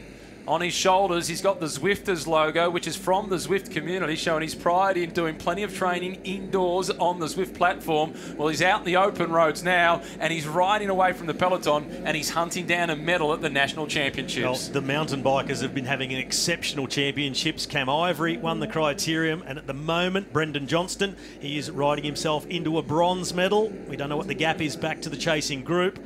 But the fact he's got a camera behind him and vehicles, it means he's cleared away from the rest of the chasers. So it's 1, 1 and 1, and then the peloton. Yeah, and the peloton, what's left of them, there's probably only around 9 or 10 riders. These are the medal hopes now up the road, and so they'll be forced to do a chase.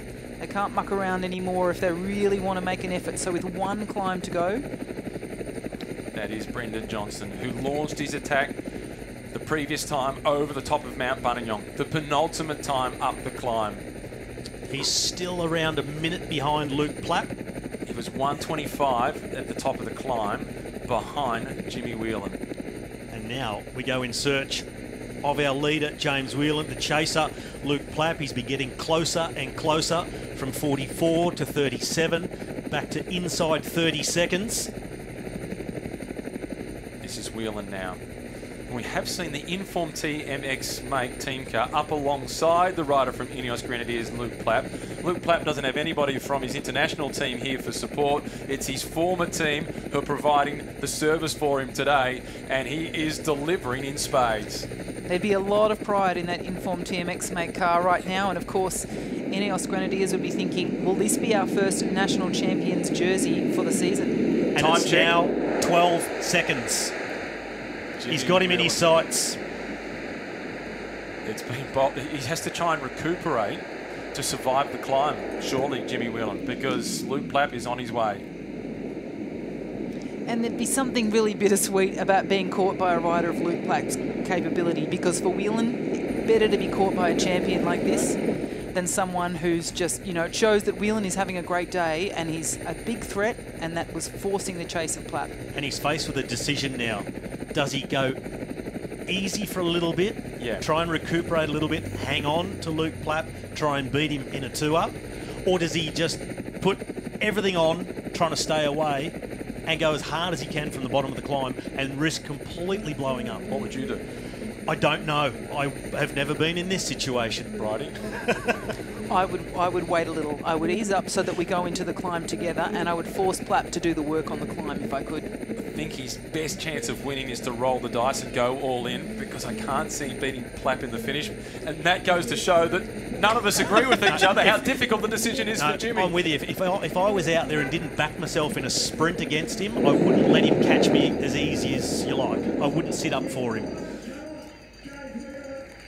The bell sounds for Jimmy Whelan. 1 to go. About to turn onto the Midland Highway. Here comes Plapp. He's charging through. 10 seconds the gap as he went through at the bell. If I was Whelan, I'd make Plapp ride the climb 10 seconds quicker to catch me. Well, it was 44 seconds the last time through. Plapp checking over his shoulder. It's Brendan Johnston who is doing the chasing. He's yet to come through the bell. Whelan can't afford to give Plapp anything for free. And he's not. There's no waiting. He's just sticking to his own game plan. This is everything he's got. It's so nerve-wracking being in this position, but you're right about the idea if you can just focus on riding as hard as you can, it actually takes some of that nervous tension out. And finally, there's salt stains on Lucas Plapp. He's human. He's a big supporter of the Carlton Football Club, and perhaps that contributed to choosing Ineos Grenadiers in the navy blue colours for the pro team that he rides for. But Ineos wins too much to be a Carlton supporter. Well, let's talk cycling. The race director's car pulls over to the left. Scott McGrory, race director, he sees Luke Plapp coming in the rear vision mirror, and James Whelan, no eyes in the back of his head, but he'll feel him coming. And he can see the whiteboard giving him the time check. More water being doused down his back. Plapp, like a metronome, charging up the Midland Highway. And that will be encouraging for Plapp, seeing Whelan look back over his shoulder. 11 seconds. On the Robbie McEwen Play School clock. There's no waiting from Whelan. He is forcing the issue. He knows that it's a difficult challenge to beat Plapp, no matter the circumstances. And having been out there for so long on his own, even though it's been a tough chase for Plapp's record on the track is a quick sprinter. And Plapp will know, I don't need to catch him by the top of the climb, I just need to catch him by the finish line. He can take his time with the chase, he can measure his effort as much as he needs to. And it is a swift performance by Brendan Johnston as he is in a bronze medal position. Well, he's looking very bronzed for a guy who spent a lot of time riding indoors, so he might have a tanning bed as well. Johnston's having a ripper of a day. There's the gap from the air between our leader, James Whelan, and Luke Plapp. He's been chasing him now for a couple of laps. Plapp has conserved himself all day. One big move about halfway through the race to close a 40-second gap when he was a bit caught out. This is his next move. He's made 2 all day. He's on track to catch James Whelan, but still got to close down the last 10 seconds and be faster at the finish. Whelan's holding him off. This is impressive, and he is showing that do or die mentality. It's not over till it's over, and Jimmy Whelan, he's kicking and gouging. Look at how far forward he is in the saddle. This is all in. And knowing the track prowess of Luke Plapp, he's got a good turn of speed. At the end of a race like this around Mount Bonnington in plus 30-degree temperatures, it's not just necessarily who's normally fastest. Put them together in a match sprint. It's a whole lot more than that. Who's got just that little bit more left? You could easily cramp in the sprint. It's happened to plenty before. You would never have picked Casper Asgreen to beat Matthew van der Poel in the sprint finish at the end of the Tour of Flanders. Plapp grimacing, but he can see the national champions jersey potentially within his grasp. Just around the corner is James Whelan and the front of the race. This is where it flattens out ever so slightly. A little bit of pressure off the pedals, ready for the final battle on Buninyong. 6 seconds. It closes ever so slightly. And then, what is the move for Whelan? If indeed Plapp does get there. He's got to hope like hell he can hold that wheel of Plapp over the top in this false flat section and then down onto Gear Road. And what does Plapp do? What does he plan to just take it to a sprint? Or is he thinking, I get to the back wheel before the steep section, I go one more time and see if I can offload him? I'd imagine that that is what is running through the back of his mind. He is also going towards the tip of the saddle, on the rivet, as it's traditionally been known. Whelan takes another look across the shoulder. It is a one-on-one battle out in front. Team Bridge Lane, they have thrown everything at this race. They've ridden so smartly with their numbers, and Plapp has been just as intelligent as one out in this race from Ineos Grenadiers. Well, it is just about done. The gap is almost closed, and Whelan will be bracing himself for this last kick, the final time over the top of Mount Buninyong. He's going to try and look around to just see if Plapp is trying to wind things up, anticipate an acceleration. And now he is in a position that Plapp is so close, he has to just save a little bit. And there is Plapp just about on him, 300 from the top. And I think Whelan is now just saving that little tiny bit. It's not so much a capitulation, but just an acceptance. And I think he needs to be smart now and hang with Plapp for as long as he can.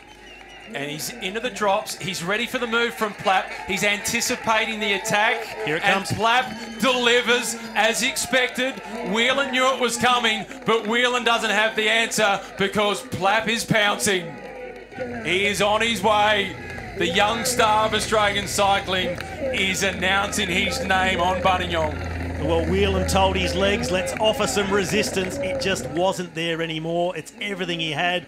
And Plapp, he'll be liking what he sees. He took a quick look over the shoulder. He saw the gap opened immediately. And now he's into time trial mode 100%. He's found a little bit extra across the top. He's zipped up the jersey. He's gone full aero. Every little bit counts. He's still just 21 years of age. He's eligible for the under-23 race. He decided, I don't want to race that. I want to ride the big one. Last year, he won the elite individual time trial. Well, you can see how much it hurt him to have to accelerate around Whelan. The look on his face, absolute agony, but now he can settle into a rhythm. Huge gear. And very suddenly, that agony lessens slightly. When you see the gaps opened, it feels so much better being in so much pain. This is the race for bronze. Brendan Johnston, he's managed to distance himself from the remnants of the race. Indeed, he has. They're just coming into sight. This has been a really good performance by Trekkie. Incredible performance. Great riding. He's been aggressive and opportunistic all day. And now for him to be in a position where he could be securing a bronze medal, he may even catch Whelan, depending on how tired Whelan's legs are. There's a big chance. Ben Dybel at the front of what is left of the race. Mark O'Brien is there in the white colours. The yellow is Chris Harper. In third position, big Luke Durbridge. That Cam Ivory just off the back, I think it is the more muscular legs of Ivory as compared to Tasman Nankervis. And hang on to your hats. At the back of the group, still in contact, ARA Pro Racing Sunshine Coast. Big Kane Richards. Well, he'll go top 10. This is an incredible performance by him. He's there on the wheel of Chris Hamilton. Great ride. Durbridge still on the wheel, of course, of Ben Dybel. Harper there. Kane Richards, this is exceptional. If Richards can hang on to this group over the top of the climb, go with them to the finish, he's fast. Yes. I've sprinted against him when he was but a junior. He's fast. He is really quick. O'Brien out of the saddle. Sam Jenner holding on in this group. In fact, that's Alistair Christie Johnson, I should say, from Bridge Lane, along with Drew Morey, also from Bridge Lane. Richards, what a rollicking ride.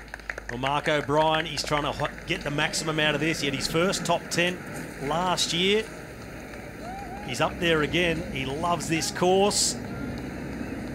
Dybel now at the back. Kane Richards with all the salt stains still in touch. Harper just letting go of the wheel and sliding to the back of the group. But back to the front, it's Luke Plapp. He's ridden a very calculated race. He's done exactly what he needed to do. Let the others get more nervous, let the others do all the attacking, and made his attack count. He wasn't able to ride the individual time trial to defend his title because he was a COVID close contact. His partner had COVID, so he wasn't able to ride that race. He was a day away from being able to ride because of the isolation rules. Well, he won the time trial last year. He's on target for the road race this year. Looks like he didn't get it. No.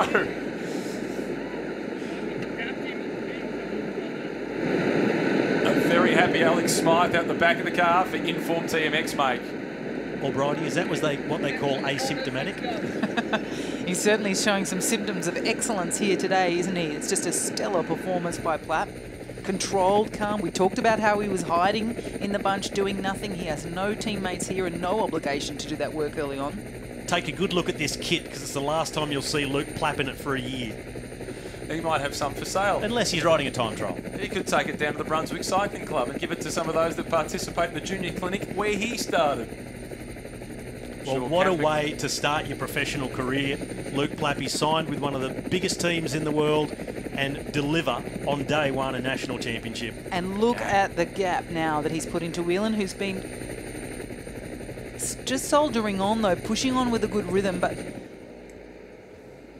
not giving up. That's impressive riding by Whelan. Telling himself that still anything can happen. Hey. Luke Plapp's got to manoeuvre his way through Federation University down to the finish. No crashes, no punctures. Exactly. Think of Luke Durbridge, Tim Rowe through Fed Uni. Under fatigue, little mistakes can happen. Bike handling is also part of it. It's not just a matter of who's got the most horsepower. Gently does it for Luke Plapp through the corner. He knows no need to take big risks. I've got the gap, just keep it upright. No more water bottles on board. It's the last 5 kilometres through to the finish line. At this point for Plapp, it's a question of avoiding mistakes, but he wouldn't mind a drink of water under these conditions in the last 5Ks. Well, there'll be plenty of drinks on offer once he's finished this race. He'll get his first one on the podium and it'll go pop. It will be the sparkling. Well, he's picking up where he left off last summer in Australia. He was phenomenal here at the National Championships, played a big role in the silver medal of Kell O'Brien. He won the time trial in the under-23s. And he was just incredible at the Santos Festival of Cycling as well. Then fast forward 12 months, he's back in that same sort of form with the lessons learned and putting them into practice like he's been a pro more than just a couple of days. Throughout that week in Adelaide, most of the sports directors in Europe on World Tour teams were Googling Lucas Plapp's phone number. They all wanted to get in touch. And this is why.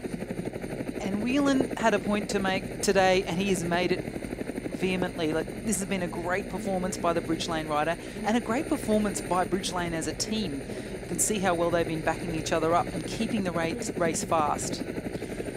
They have ridden a really good race, Bridge Lane, and take nothing away from Whelan. It'll be a really good silver medal, although he's almost had it within reach. Well, I was just on the brink of mentioning the Junior Brunswick Clinic where Luke Plapp started, and he had David Morgan down there with him and Cam McFarlane. Cam McFarlane has just recently had a quad bypass heart operation. Cam, if you're watching, stay calm. We know how excited you'll be about seeing Luke Plapp off the front. About as excited as you were when Sarah Gigante, another one of your chargers, took the victory here a few years ago. Yeah, super club, lots of passion there, and not just about competition and elite performance, but a lot about just participation, getting people that have the skills. Great cyclocross at the velodrome, great track clinics. And Ruby Roseman Gannon also going through that junior program. Luke Plapp at the 3 kilometre marker. Not much has changed. He has been smooth all day long. A little check across the shoulder. This is his territory now as it's flattened out. Well, it's been all his territory today, and he's just done everything right at the right times, measured his efforts where others have crumbled too much too soon, getting excited about the position they were in. Plapp remained calm, just let it all happen in front of him, and had all the answers when the questions were asked. Keeps on looking. Reassurance, the gap is big.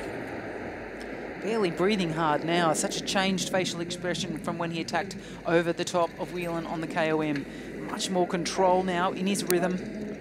And he's manoeuvred his way around the last corner on the course. So it's a straight run down into Buninyong and mostly downhill. He can start to enjoy this victory. He could ride a double puncher through to the finish line at this rate, the way Luke Plapp is performing.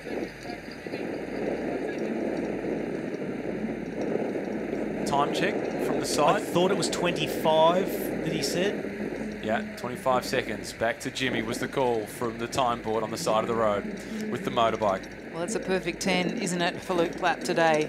He's already thinking about the celebration. He's getting organised. Straightening up the collar. He's all zipped up. Another look behind. Make sure the face is clean and get ready for the best photo of his new pro career. Well, he represented Australia with pride at the Olympic Games last year in Tokyo. A wave back to the old team car, Inform TMX make.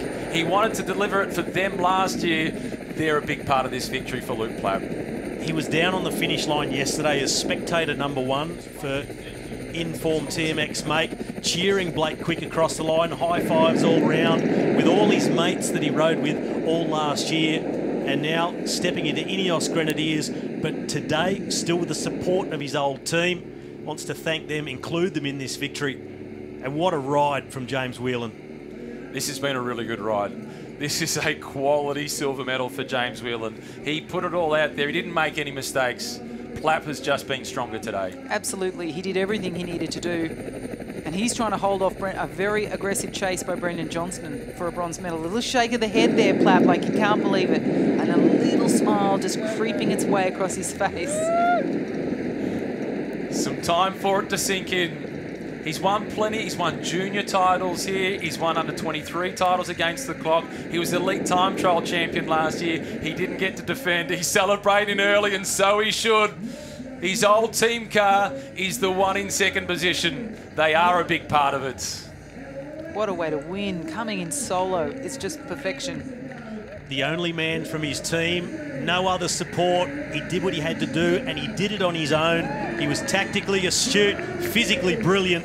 Welcome to the new Australian champion. He went to a sports high school on a cricket scholarship. He has just put this one at the National Championships over the fence. The power of Plapp is going to be wearing green and gold for the next 12 months.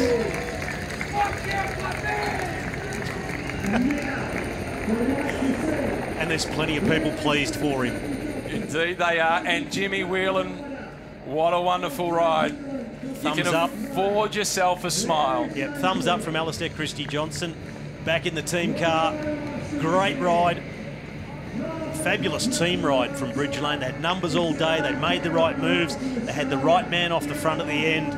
He was just run down and passed by someone stronger on the day. But there's no shame in this silver medal. This is worthy of a little fist bump as he goes across the line. He may not do it. Yes, he does. And so he should. Enjoy the moment. I know you wanted gold, but this was an epic performance. Well done, Jimmy Whelan. That's a really strong performance by Whelan. You can imagine he is disappointed, but an incredible ride.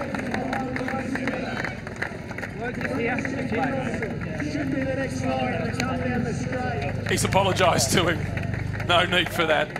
And now the bronze medal is on its way. There's Blake Quick in the background, the winner of the under-23 title yesterday. They're good mates. Here comes Brendan Johnson. Tricky, as he's affectionately known. A lot of training indoors on Zwift. A little fist pump from Rob Eva right in the neutral service. He's a mountain biker as well. I think a virtual fist pump from the whole mountain biking community. One of their own comes onto the skinny tyres and takes a medal in the men's elite road race at National Championships. Brilliant ride from Brendan Johnston. He has won himself the bronze medal. A big performance by Trekkie. The electrician, he had a spark today. That's a good podium. What I'm looking forward to, Kane Richards. How can he top off his day? Here's the winner, Luke Plapp with David McKenzie. Luke Plapp, I saw you yesterday and I said, how are you going? You said, I'll be a little bit underdone. I'm pretty good, but I'm not at my best. That wasn't your best? Oh, mate, that was pretty fun out there. Just had to play the cards right and really be patient. Felt like being a bit of a dick out there, just sitting on, but played the cards right and waited, and just can't believe it paid off. Was it a bit of an advantage almost because you were one out? I know there were other guys that were one out, but was that an advantage for you in some ways today? Yes and no. It adds, like, I guess you get a lot more nervous when a break goes up and you're like, is someone else going to bring it back or is it going to be up to you? There was one moment where I got real worried and had to shut it down on the climb, but apart from that, I was lucky just to sit on at the back and bide my time and wait until I felt like it was time to go. Guys like Durbridge were there, Jimmy Whelan, he was obviously sensational, but wasn't an easy one, was it? No, not at all. It was Jimmy's class act, and I was so glad to see him out there. And look, if I couldn't win it, I was glad Jimmy was up there. But no, it was, I couldn't be happier, Macca. And just those last couple of laps, take us through it, because we never know here. Watching it on the side of the road, it's really hard to pick you guys. Someone was flying 3 laps to go, 4 laps to go, but it all changes. How confident were you in the last couple of laps? Look, a lot of it was just learning from last year. There was a lot of moments there with like 6 laps to go, 4 laps to go that I was like, this is the moment. But after last year and going too early and blowing up, I knew I really just had to wait and almost risk losing the race to win it. And then, yeah, coming into 2 to go, I knew it was the time to go. So. And what about the new team? You get to wear the jersey for one race. Now you're in national colours. Yeah, it's not bad. It's a pleasure to be in this team, and I can't wait to take this jersey back to Europe. Good stuff. Good luck, and good luck for the rest of the year. Thanks, Macca. Well, he bided his time to perfection, and whilst that was happening, we were listening to Luke Plapp, watching in the background, first around the corner behind Plapp, Whelan and Johnston. It looked like Kane Richards, I think he got himself into 4th place, stayed with the group over the top. He's fast at the finish. It was side by side, and we're hoping we've got some footage of that group coming across the line. Kane Richards 4th, Drew Morey 5th, Alistair Christie Johnson 6th, Luke Durbridge 7th, Mark O'Brien 8th, Chris Harper 9th, Ben Dybel 10th. This is the sprint finish. And he let it out. Big Kane Richards is the king of the Gold Coast. Well, that is just a brilliant performance, no doubt. He'll win the Altus Traffic Most Aggressive Rider today. Incredible. And I propose a 4th step on the final podium and someone make some sort of medal. That is extraordinary. Well, there is an award for the Rider of the Championships in honour of Tim Percy, who unfortunately passed away last year. He used to work at the Western Hotel. Great guy, stalwart of the Ballarat cycling community. There is an award in the honour of him for the Rider of the Championships. Pat Shaw is the one making the decision as a close friend of the dearly departed Perce. Kane Richards might be in contention. Is Robbie McEwen sending him a text message to lobby Pat Shaw for that award? It's highly possible. He's certainly going to be a fan favourite, but this was just a brilliant result here for Platt. And I loved his analysis. He talked about how stressful it is to be a sole rider. There he is getting the biggest hug of all from his friend, Quick. A little look of disbelief. Believe it. Family on hand to support him. And this is the remnants of the race coming towards the finish on what has been a brutal day. Chris Harper is in this group in the black colours. Luke Burns is there in the white from Inform Make. Cyrus Monk is taking a flyer. Another good performance by Cyrus Monk. And for Oliver's Real Food Racing, Liam White, the local, he also wants a big performance. It's Monk who gets there first. Liam White, Jason Thomason up there as well. Tasman Nankervis. Now, there was a lot to like about the race today. It was unpredictable given the wide open field and a field of World Tour riders missing, and there was a lot to like about it. And we saw an early break established, even some tricky starts for some of these riders. But after the first time up the climb, Jumbo-Visma were very animated. Harper and Dennis both working hard, but these two were the key instigators of the break. Kane Richards on the left, number 15, getting into the bananas, giving him the energy that he needed for the end of the race. And there with a Bridge Lane companion. Well, it was definitely a fruitful day out for Kane Richards. Everything to do with his banana. That was an attention catcher. Freeba and Green were the two chasers. Then we saw Josh Wilson from VA Racing. He was trying to bridge across as well. Mark O'Brien in the white colours was pretty active. Bridge Lane, they were in amongst everything. And then on the fluoro bike, still Kane Richards. There wasn't a moment where he wasn't in amongst it. And number 1, Cameron Meyer, the winner for the last 2 years. With the injury that he's had and the difficult 2021, he wasn't in the same shape as 12 months ago. But he did what he could to support Luke Durbridge. This is the moment where we raised an eyebrow and said, is this the plan? Where James Whelan attacked out of a group when he still had a teammate off the front. But then he went on his own and he was leading the race. And at that point, the second big move of the day by Lucas Plapp, he said, this is when I go, not on the climb, but after it. And then finally caught Whelan the last time up Mount Buninyong. 150 metres from the top. Comprehensive victory there by Lucas Plapp. As you say, eligible to ride the under 23 race, but taking his first elite victory here in green and gold stripes after a time trial victory last year. Well, let's take a look at the top 10 results of the race. It was Luke Plapp going out on top. In second position, it was James Whelan from Team Bridge Lane. Next best was Brendan Johnson, but the story of the day, the colt figure, was Kane Richards in fourth. Then Drew Morey, Alistair Christie-Johnson, Luke Durbridge, Mark O'Brien, Chris Harper and Ben Dybel. Kane Richards, that was an attention-grabbing ride. Best on ground. To go out on lap one, he was in the 7-man group that got away early. They were just about to be caught. He went again. He spent the entire race off the front. And when you would reasonably expect someone who's been away for all that time to get dropped, he just kept on, keeping on, stayed with them the whole way, used his speed at the finish. It deserves a medal. Impressive. Also 3 riders from Team Bridge Lane in the top 10. Just shows you how strong that team was, and they tried everything they could. Whelan was impressive, but just didn't quite have the legs to overtake Plapp.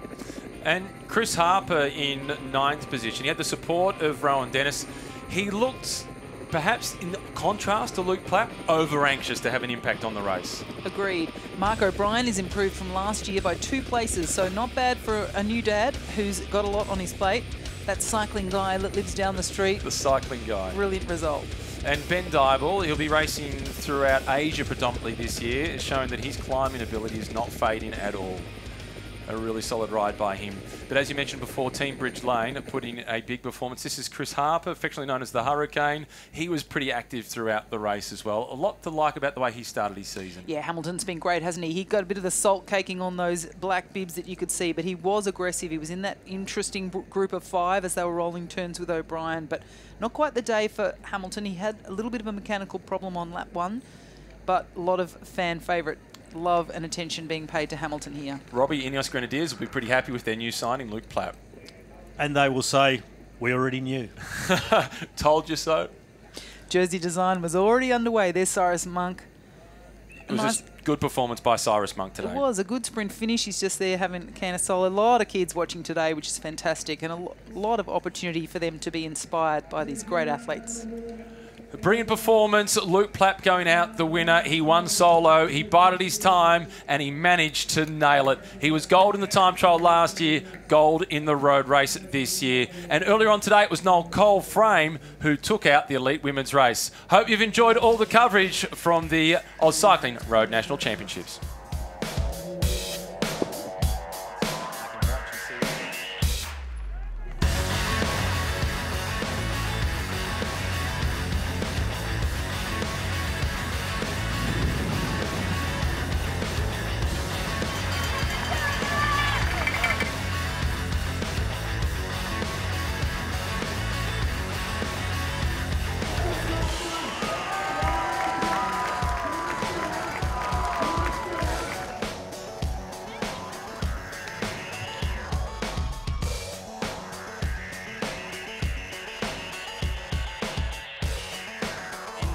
Yeah, 20 cyclists. We're going to do a